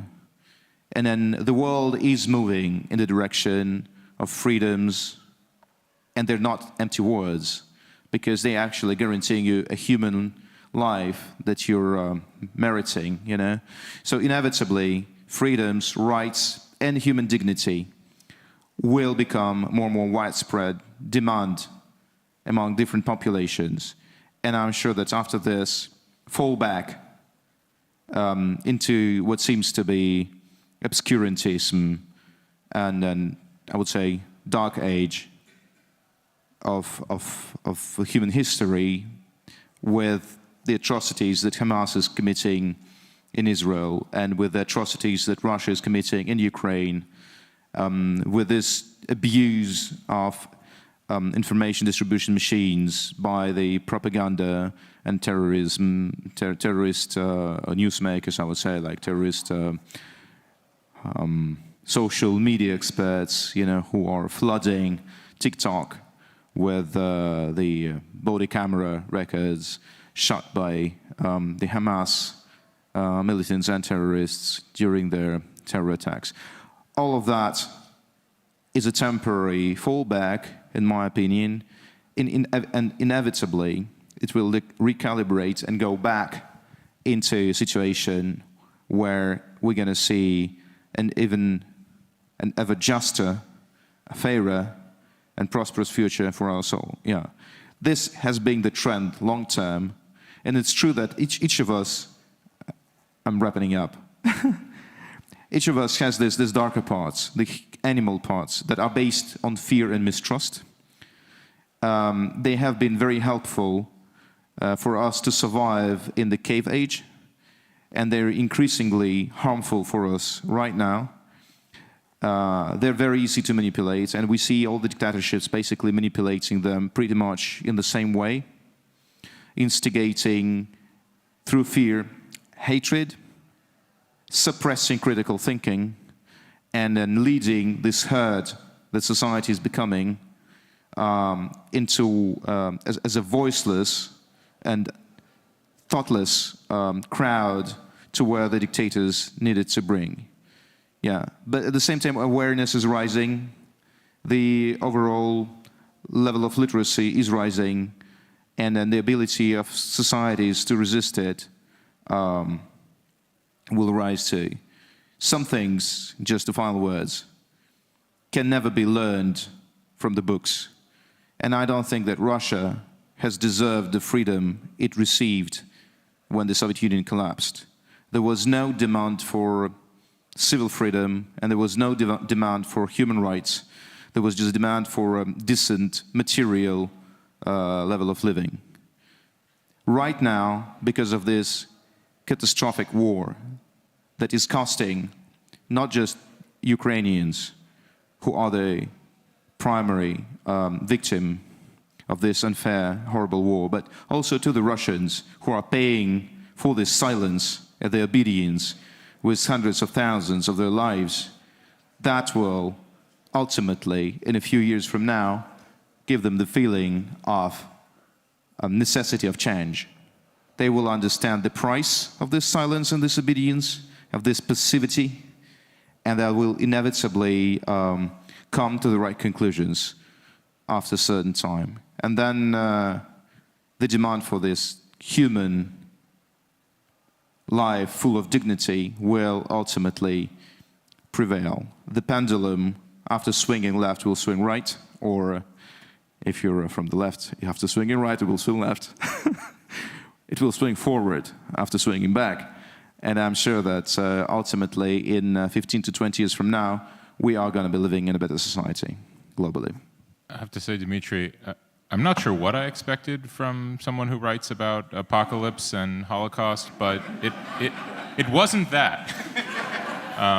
But thank you. I think you make absolutely a very real point that without the bitter experience and the human connection to the reason why, then people do not struggle for rightness, correctness, and good. So I want to give each of you one more bite at this apple and then go to the room. So have your questions ready, and then we're going to wrap up on time, and I'll bring Jana up for the final piece. So, Will. Well, again, yes, you've said a lot about Russian history and current economics. Some of it that I agree with and some of which I don't. You raised initially the question that the Tsarist regime, and in 1917, there was a possibility for change. And on a certain level, that's true, because certain institutions were implemented in the middle of the 19th century, such as the judicial reforms of 1864, the Nemtsov reforms that led to local self-government, and a whole series of changes that were progressive under the Tsarist regime. So there was a possibility of change. The question is what held the Russian state in opposition to those reforms or to a changing new world.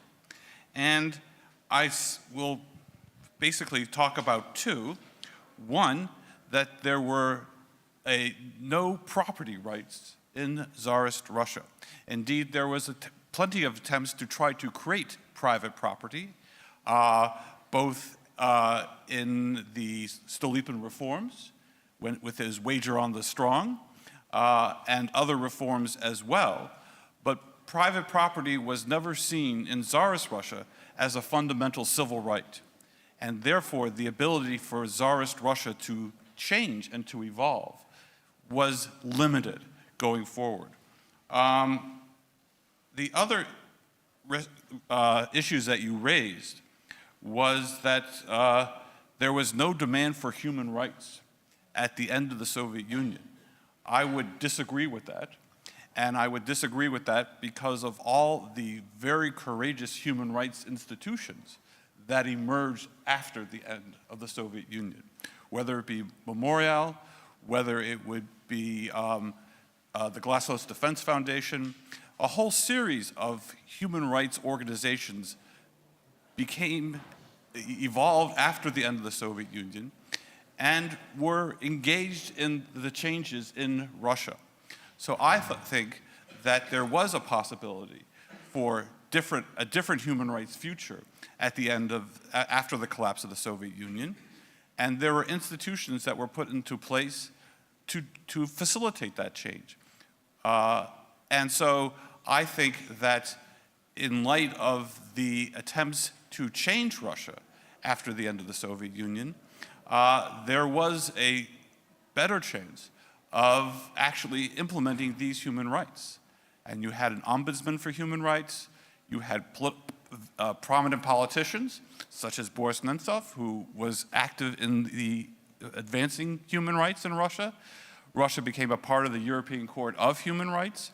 So I think that you are a little bit pessimistic as to what was possible after the end of the Soviet Union. And I'll stop there. Okay, Miriam, we'll go to you, and then to questions from the room. As much as I would like to share your optimism, I don't think it's going to be that easy, because you started by saying if Russia loses that war. We're not there yet. And I think it's very important to recognize why we are not there yet and that we are not there yet. I'm just sometimes afraid that we are asking too much of Ukraine, because in the end, we are de-risking vis-à-vis China and kind of like expect that Ukraine, together with the US and of course our support as well, solves that Russia security problem, and that Russia comes out so weak that we can build a new European security system, which we do not have right now.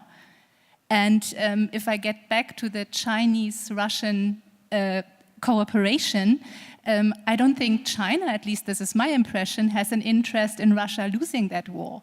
For China, Russia is very useful as its junior partner. And China has been very successfully undermining UN institutions in the past years. So I look here at the title, Scenarios for a Brave New World. I don't think it's overreacting to say that China and Russia, we even had an example earlier about this dialogue between Putin and Xi Jinping, they want to change the world order. And we have to decide whether we want to be part of shaping it actively and counteracting or not. And this is not going to happen automatically. And I could go on and say, we speak about the strength of the political West in the face of what has been happening. Yes, but we are not there yet. If we look at the general UN resolutions of the General Assembly, that looks pretty good. But when we look at the specific ones, we have a lot of important countries abstaining that we have to convince. We have to be different in getting new reliable partnerships. So I think we know it and we are doing it, but we are not there yet. It's a constant process and it's difficult. And maybe I end by saying, again, resilience, empowerment, we are only as weak as we choose to be. It's really something that we have to decide, also for our institutions. How resilient do we make them? Somebody said it's up to civil society to control and to push institutions. Yes, all correct, but it's really a constant process, and I would not go as far as saying it will go about because people will recognize that they live better in a democracy. I mean, we do have protests in China. I'm not a China expert. I hear the economic situation is dire.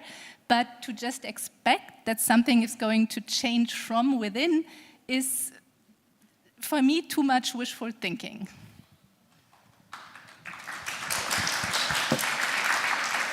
All right.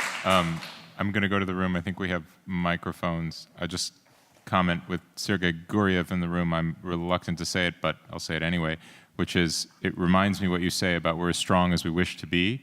This argument that was made in recovering from the economic crisis, that the key is just mobilizing people, right? We have the resources if we want to have them. You don't run out, you need to just mobilize people. And that, I think, is the hardest thing for all of us, right? Is to stay mobilized in the face of what appears to be a crisis all around us, an endless one. But I don't see hands, so I'll keep going. Ah, I see one. There we go. And another, okay. Well, all right, we'll start here and then we'll go over there. Thank you.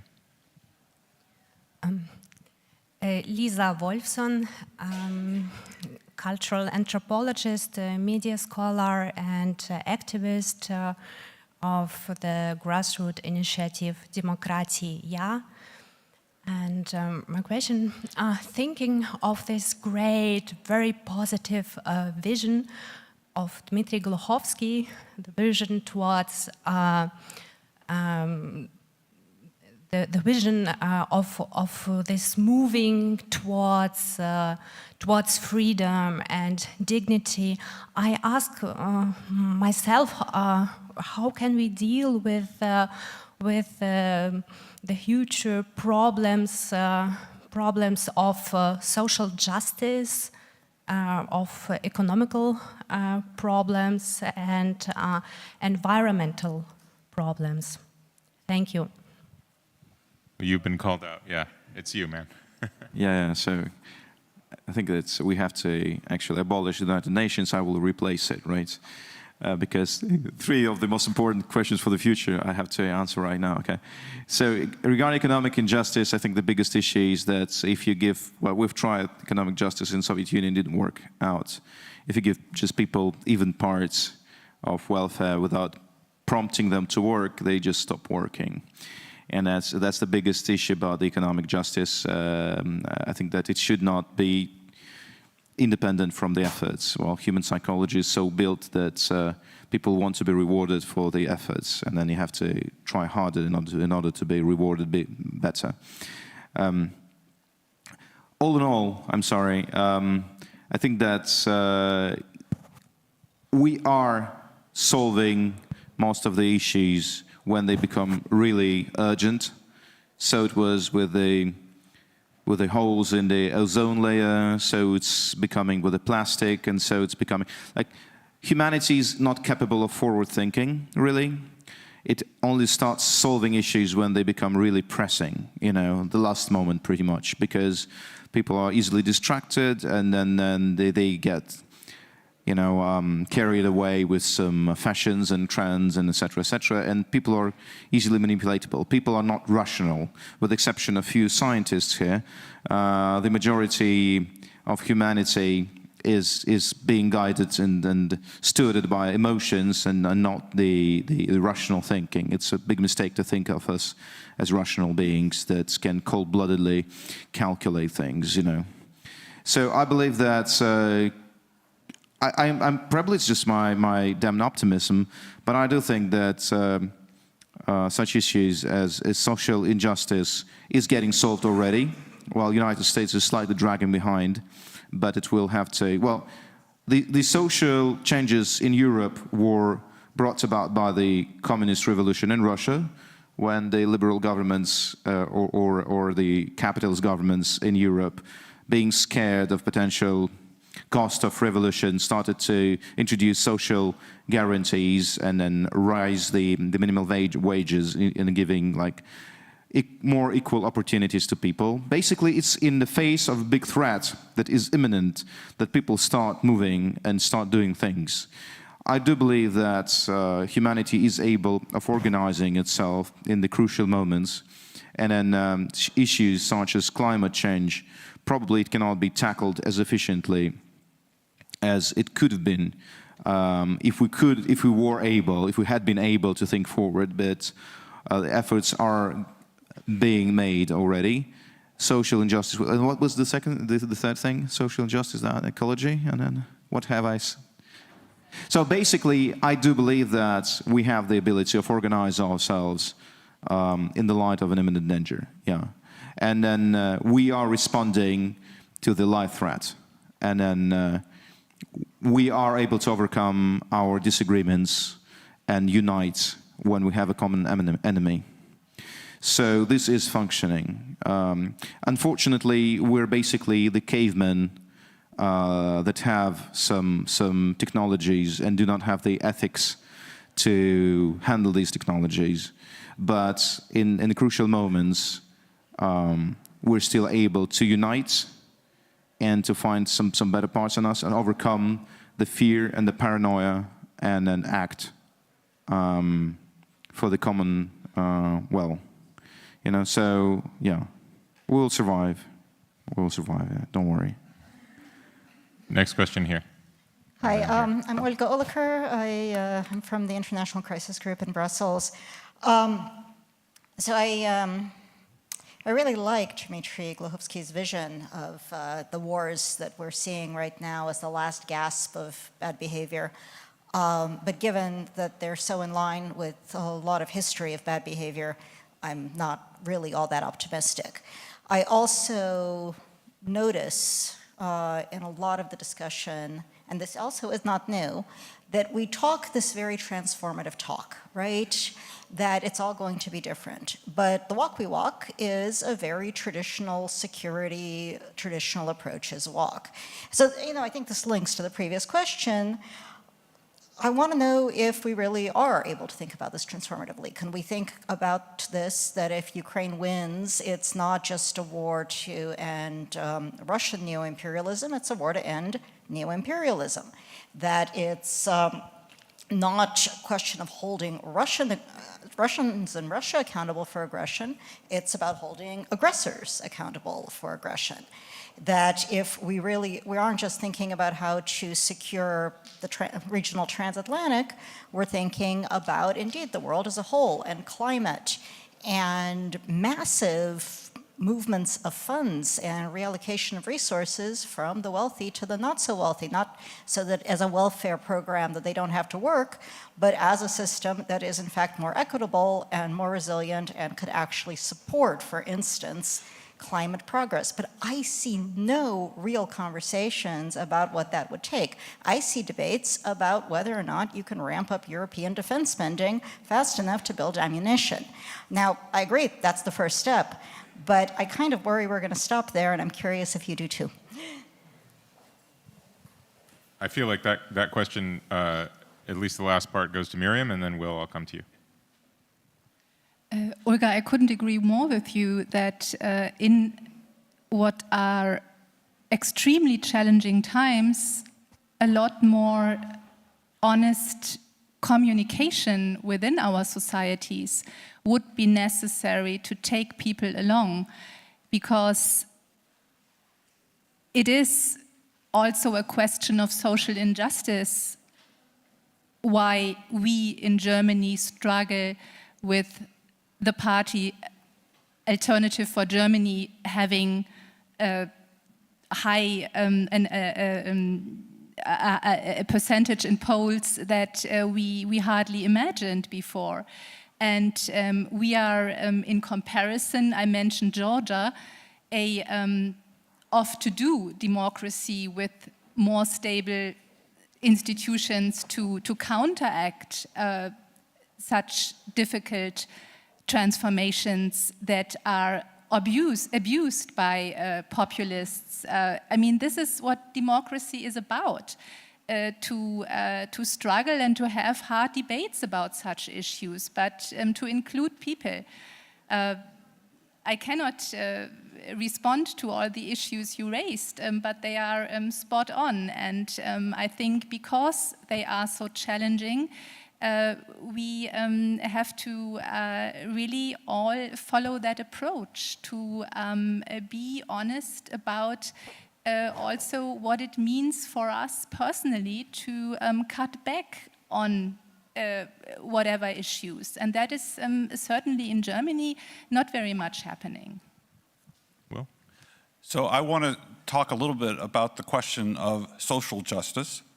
And basically, there has never been an ability to reconcile two different provisions in the Russian constitution. One that says that Russia is a social state, and one that says Russia is a rule of law state. And so this has been a source of real tension in Russia for the past 30 years.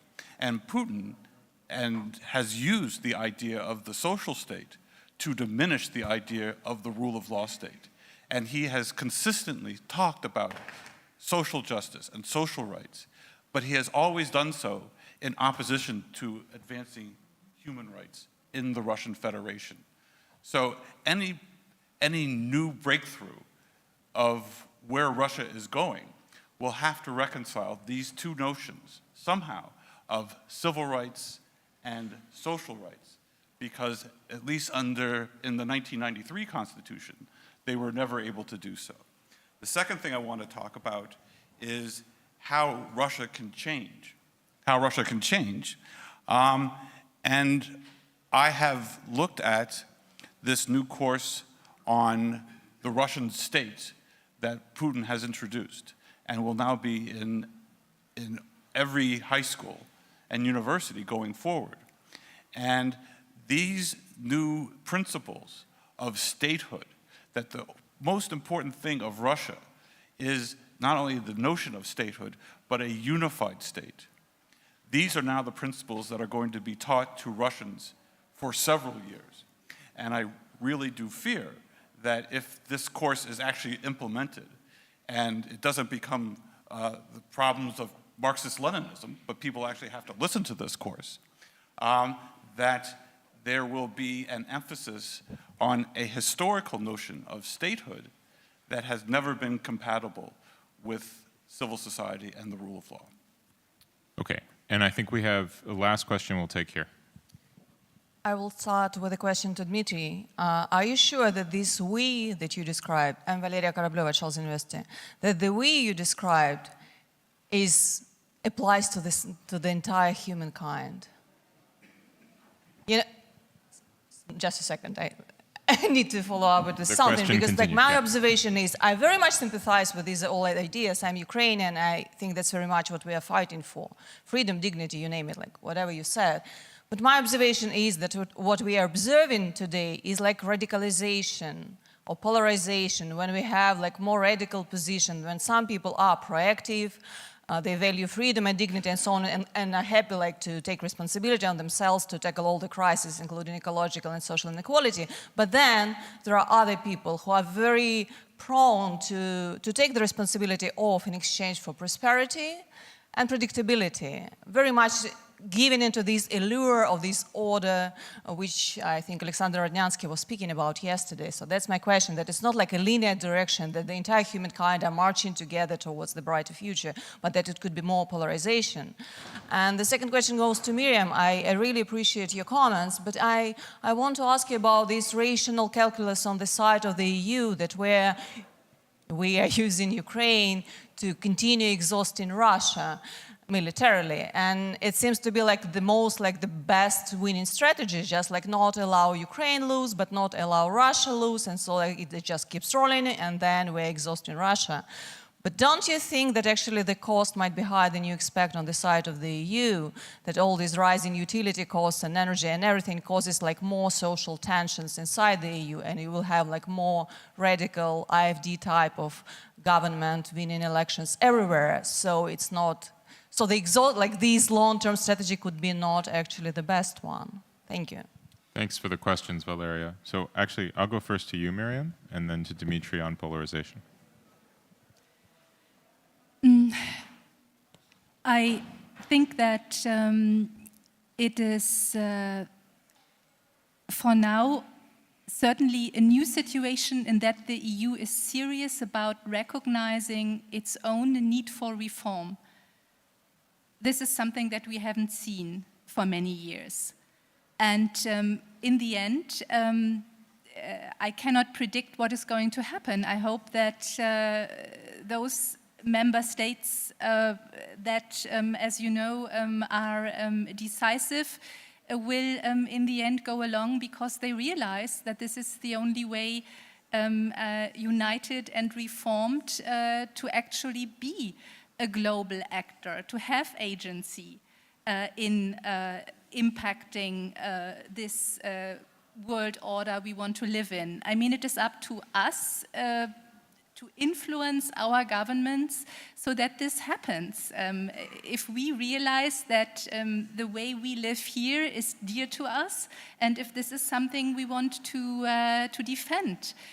Somebody this afternoon said he prefers to speak instead of autocracies versus democracies, of Democrats versus autocrats, because there are also Democrats in the autocratic countries. Yes, but we also have, as we all know, people that are not interested in defending our democracies in our democracies for whatever particular reason. And this is something we have to constantly counteract. I agree with you, it's probably also more difficult than before, because I again repeat something that has been said before, but very powerfully, I believe.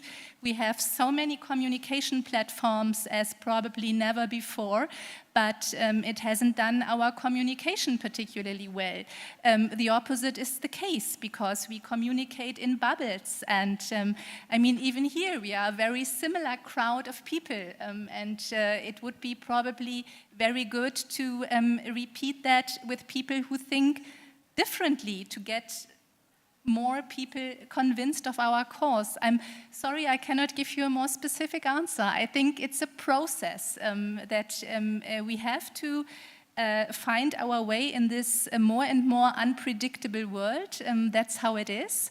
It's more transactional. We have more regional powers, and we have to navigate and not lose sight of what we want to defend and how we want to live, what we want to preserve. Dmitry.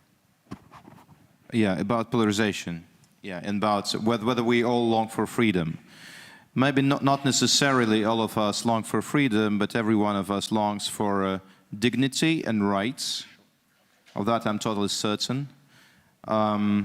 We are now in Berlin, in Germany, and we know that the German people, nation, state, culture, you know, after centuries of prosperous cultural and societal development, plunged into a decade and a half of total obscurantism, and that could not be rationally explained, right? It was just emotional state. And then we've seen Germans committing some of the world's most, you know, horrible atrocities, and then they slowly got cured. And then we've seen Northern and Southern Korea going different ways, and one of the nations, you know, becoming very freedom appreciating, the other now like the most reminding us of slavery, of all the other state models available. So I believe that humans are very similar. They're totally the same. Cultures can be different, political cultures can be different, political traditions can be different, the ways of manipulation of the national political culture and societal culture are pretty much the same. You can mobilize people, distracting them from the idea of personal dignity and personal rights, because everybody feels like their life is too small. They want a bigger cause in their life to give the feeling of purpose of their life to them. And you can mobilize nations as well as individuals, giving them the feeling of this greater cause that is bigger than their life. That can be religious wars, that can be nationalism, that can be imperial conquest, that can be space race, that can be whatever. However, mobilization does not last for the long term, and then rule of law guaranteeing your personal dignity, rights, and then freedoms, because ultimately when you are free, you're much more harmonious than when you feel that you're being limited and restricted. That generates a certain unhappiness in you. That can last like forever, right? At the same time, we know that people in the prosperous nations get bored, because we all have this animal part in us that I've been speaking about before. I would say that every one of us ultimately has this. It's not even human versus animal, because rats have possibilities of sacrificing themselves in order to save the other rats from immortal danger just because of being altruistic. The animals have that as well. Every one of us has the selfish part, the aggressive part, and then the altruist part, and then the longing for the good thing part, and then it's obligation of every wise political system and political administration to stimulate these parts in humans that are towards altruism, collaboration, suppressing the enmity, suppressing suspicion, and then suppressing any kind of xenophobia, etc., etc. Ultimately, I believe that we're totally capable of overcoming these distractions. Russians right now are in the same kind of rave in a bad way, like madness, that many other nations have been before. I would still think that globally, Russians are poorly doing as fascists. You cannot see a lot of volunteers going just on purely ideological grounds, just because they're convinced with that cannibalist ideology that Vladimir Putin and his propaganda machines are installing. People do not buy into that for free. The bad part of it is they're just going to kill people for money, and this is totally disgusting. At the same time, I do not see that Russians are more inclined right now towards a dictatorship or cannibalism or hatred just by the fact that they're genetically different from Ukrainians or Americans or whoever. Will, really short. Yes. There has been a lot of talk about changing the world order, and if you read Putin's Valdai speech, he talked about the multipolar world that he wants to create as opposed to the unipolar world of the United States, but he never puts any sort of global architecture and how he will transition to this new world order and the multipolar world. And the last thing I will say is not only has he not said what it will be, but the major arguments for Putin to change are the attacks against Russophobia and the argument of victimhood for the Russian Federation. So that in order for Russia to actually lead, it has to bring more to the table than just a multipolar world. So I'm 4.5 minutes behind my promise to you, Zhana, but I'm going to take 30 more seconds and make it an even 5 by saying that in the brave new world, as I see it, the brave part comes from a person like you, who by sheer force of will has gathered together this kind of community around her over many years, brings us together regularly in a place at a time with significance, allows us to have enough space, but keeps us disciplined so that we respect one another, which, as we know, human dignity is a very important part of this experience. So without any further delay, Zhana Nemtsova.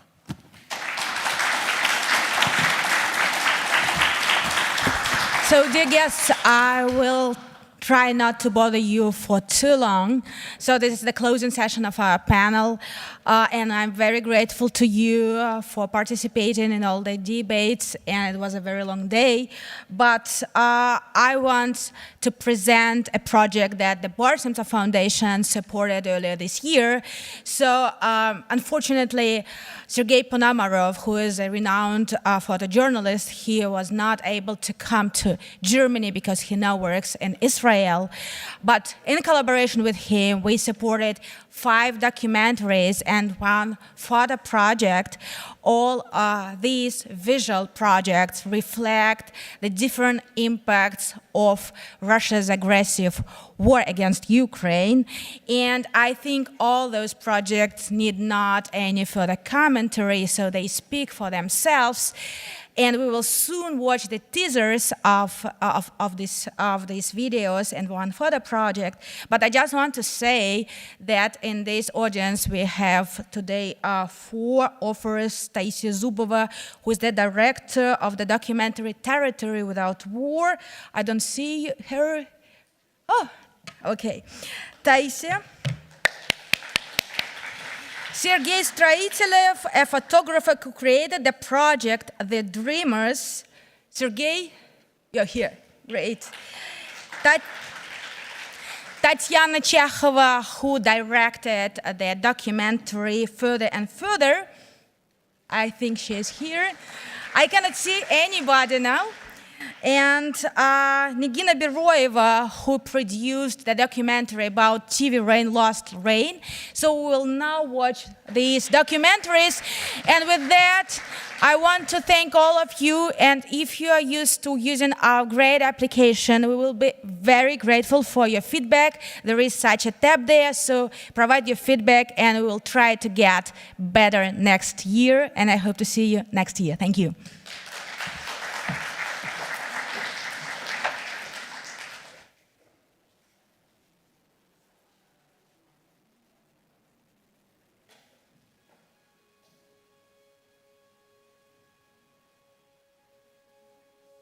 А потом попала в наш дом.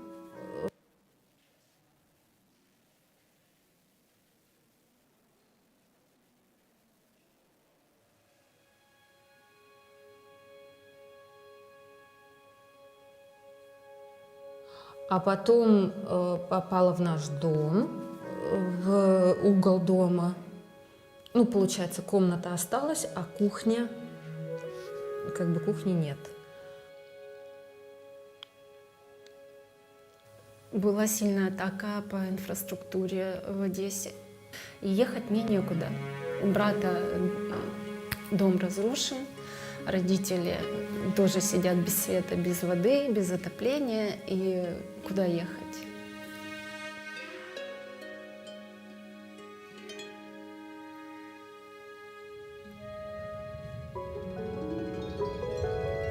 Выскакивают люди в масках с оружием, кричат лицом, значит, на землю, не сопротивляйтесь, ложитесь. Я сразу понял, что это они по мою душу.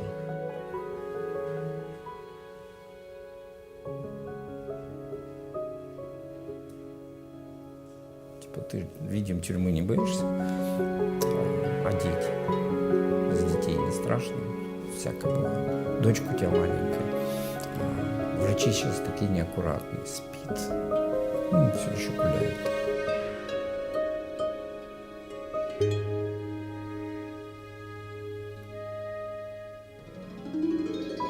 Здесь оказываются люди, которые не хотят быть на войне, не хотят убивать другого.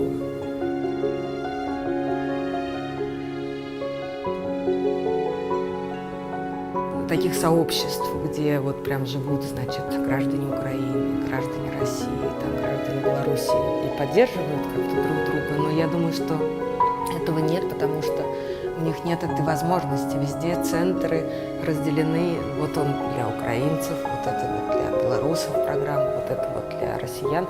И негде друг друга встретить. В этом смысле здесь люди начинают знакомиться, они еще не знают, откуда человек. То если ты с этим человеком познакомился, вам как-то хорошо вместе, вы даже подружились, не знаю, гражданство не меняет этой дружбы.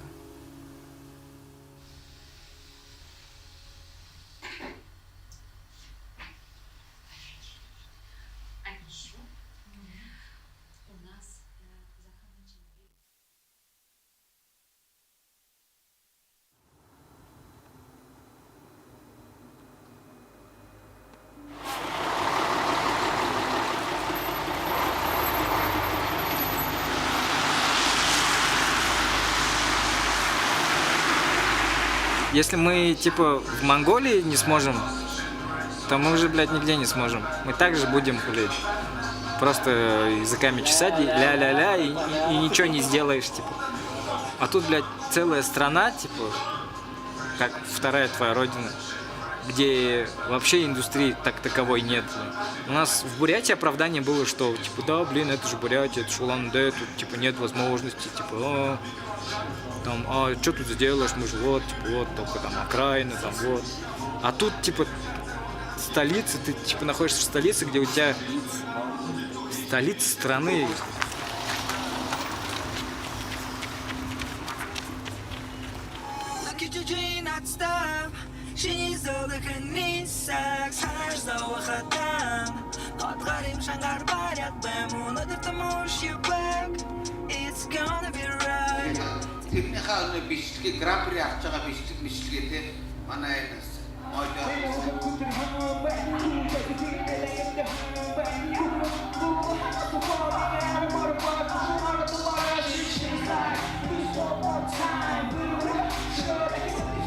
Я считаю, что моя роль нести вот культурный код, не знаю, ну, допустим, бурят. Как будто я должен это сделать, не знаю, ради чего, но может, ради предков. А далее, может, ради бурятского народа всего, а далее, может, и ради всего мира, может. Прочувствовал, да? Инстаграм сразу открывается.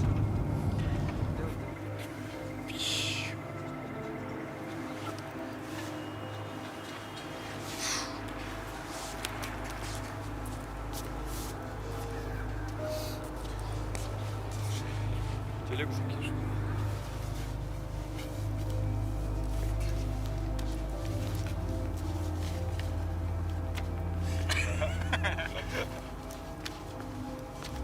А вот ты говоришь миссия, да, типа, а вдруг наша миссия, вот, бурятский народ поднять, типа, да? И вот вырваться там. Вот если один кто-нибудь вырвется на мировую славу, тогда вот в целом даже у бурят дела по-другому пойдут.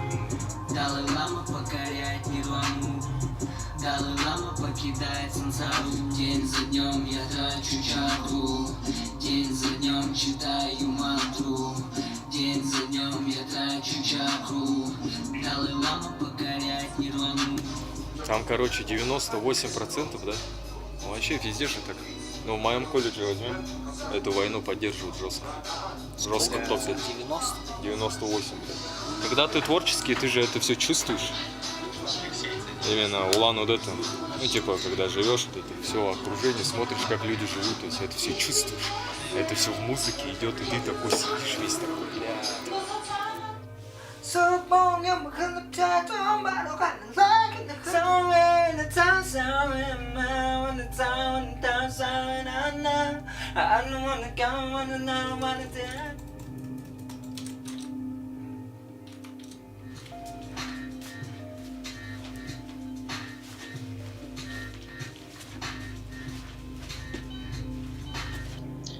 Прикинь, мы все живем нахуй в этой, блядь, в плохих новостях, насколько, да?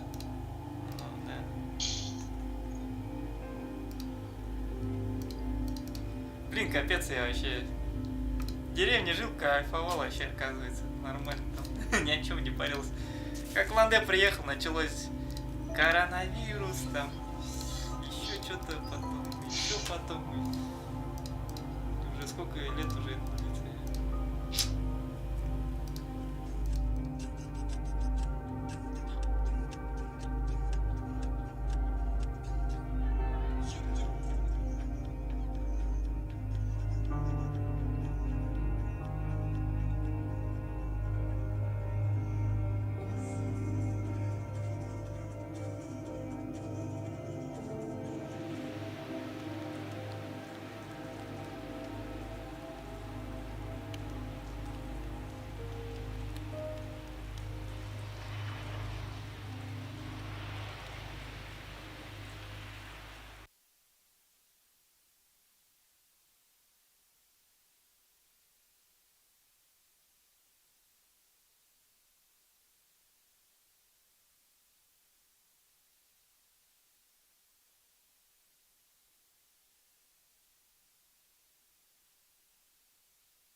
Почему ты считаешь, что мне вот обязательно нужно быть только в России, и я могу достичь чего-либо только в России? Я врач-онколог. Я сам из города Белев, Тульская область. Вот там основное, там все мое детство прошло. Родился я в Украине, в Запорожской области. Мы уехали по политическим, по сути, причинам со всеми друзьями и с моим родным братом. Я занимаюсь созданием медицинского сообщества «Врач для каждого». Там около 30 врачей, и мы бесплатно онлайн консультируем, отвечаем на вопросы пациентов. Я был у пациентки несколько дней назад, она чувствовала себя, в принципе, нормально, но на следующий день у нее начался отек продолговатого мозга. Я хочу какой-то стабильности для тебя, понимаешь? Мама, я стабильности не хочу. Вот ты услышь меня. Я не хочу стабильности, я хочу развиваться, а не стабильности. С химией какая-то надежда есть. Но опять же, смотря что понимать под надеждой.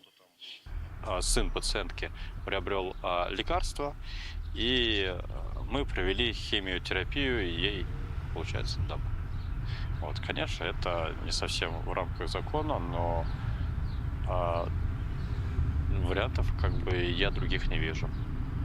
Для того, чтобы буквально там 3-4 дня продержаться, ну вот сделал, что возможно. Да, ну понятно, вода, здесь немножко продуктов таких долгосрочных. И это на пессимистический расклад. Красавчик. Полное собрание Льва Николаевича Толстого.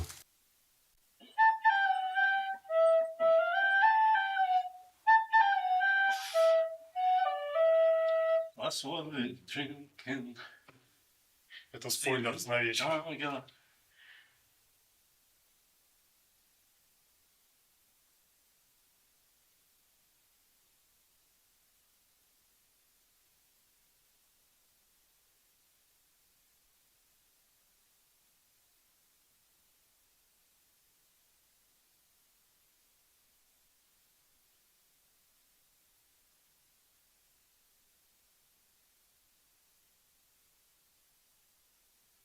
Смотри на лицо Христа. Это лицо еврея, спокойно сидящего. И он говорит, пусть первый, кто не грешен, бросит в нее камень. И никто не взялся, потому что на каждом был грех. Алиса, сколько лет Владимиру Михайловичу Фридкину? Владимир Михайлович Фридкин, советский и российский физик, доктор физико-математических наук, профессор, изобретатель первого советского копировального аппарата. Если в ученом самолюбие берет верх над интересом к истине, это очень плохо. Ну вот.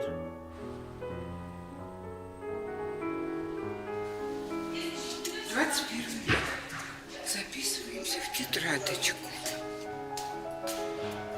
У каждого есть своя планка, и каждый про себя знает, что он сделал стоящим. Я сделал эту вещь. Только тебя за всю жизнь. Почему мы знаем портрет Натальи Николаевны, но фотография Пушкина нам неизвестна?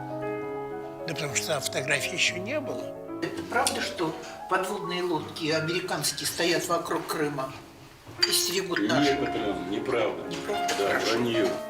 Аллочка, а вы все еще в Институте мировой литературы?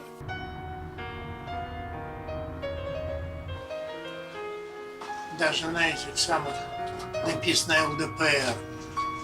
Все-таки проходимец этот, жуткий. Разворачивайся.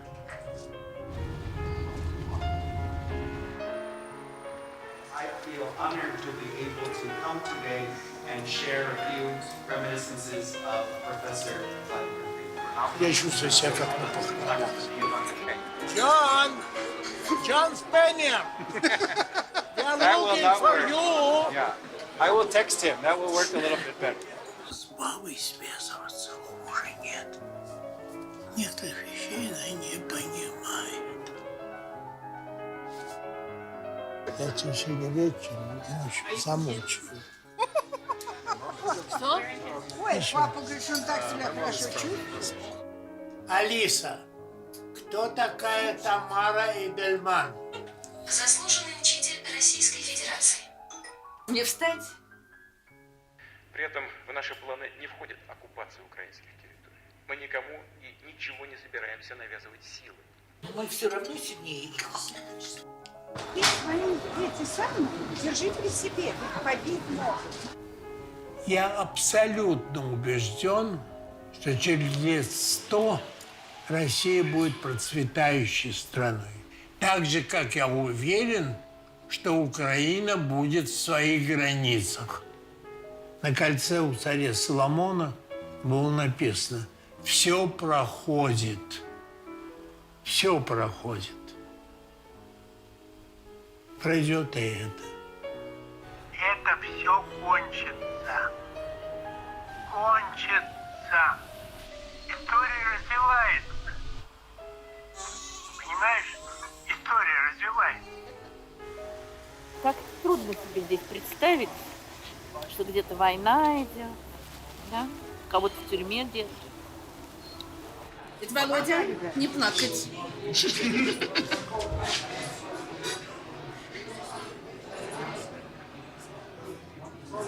Я чувствую себя иногда очень одиноко. И мне хочется иногда послушать голос моих внуков. Что, приедешь осенью? Но что такое человечество с другой стороны? Это население маленькой-маленькой планеты, несущейся в мировом пространстве.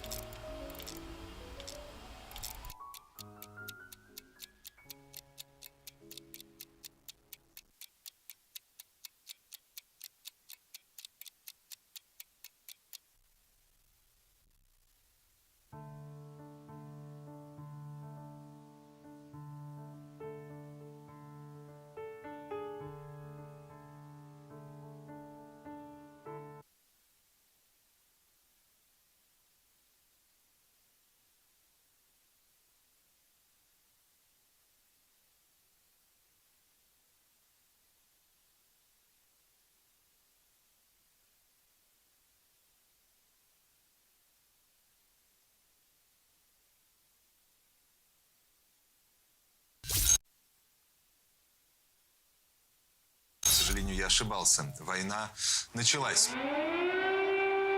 Многочисленные сообщения о взрывах фактически во всех приграничных украинских городах. В небе над Киевом произошел взрыв.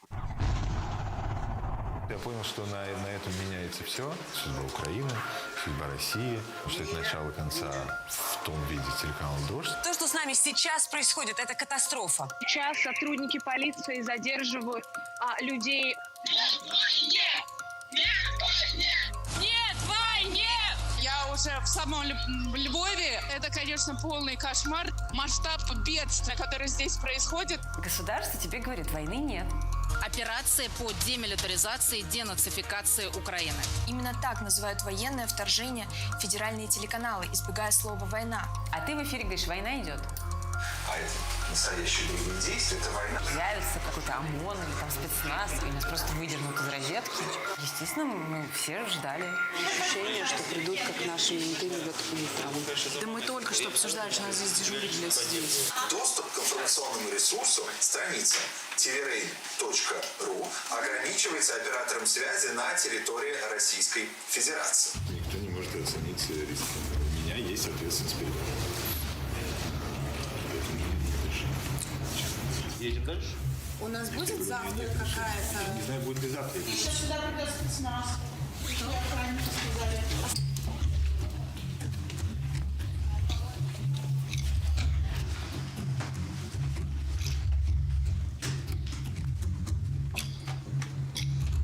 Значит, надо уйти отсюда, ребят. Такого тяжелого еще решения в нашей жизни не было. Мы временно приостанавливаем работу телеканала.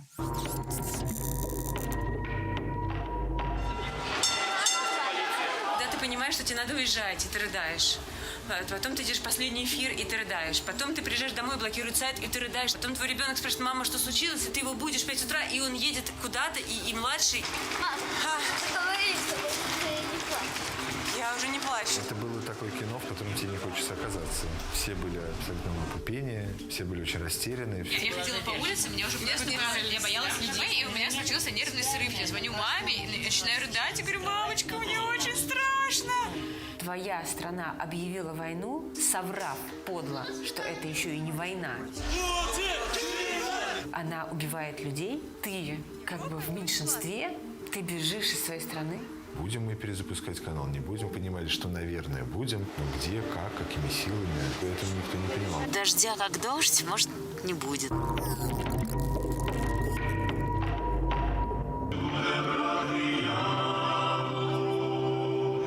Первую неделю горевали из-за того, что пришлось экстренно уехать, и никто к этому не готовился и вообще не представлял, что будет война.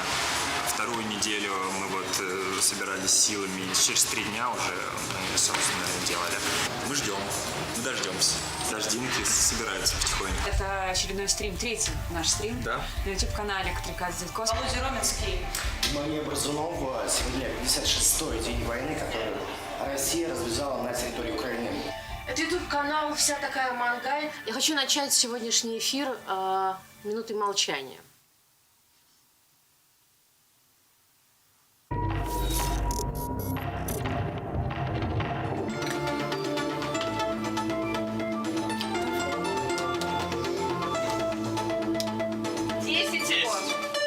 В эфире вечерние новости телеканала «Дождь». 5. Здесь и сейчас. 3.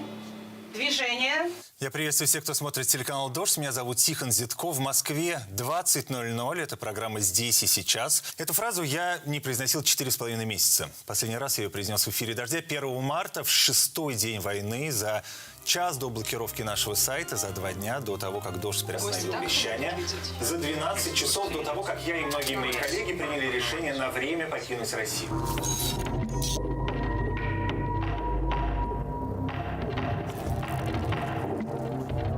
Придется расплачиваться и моему поколению, и моим детям. Но, тем не менее, я, наверное, уверен, что российский пиздец закончится при моей жизни точно. И мы все будем нужны в России, и мы будем строить что-то новое, будем каяться. Но самое главное и важное будет в той точке будущей не проебать это все снова.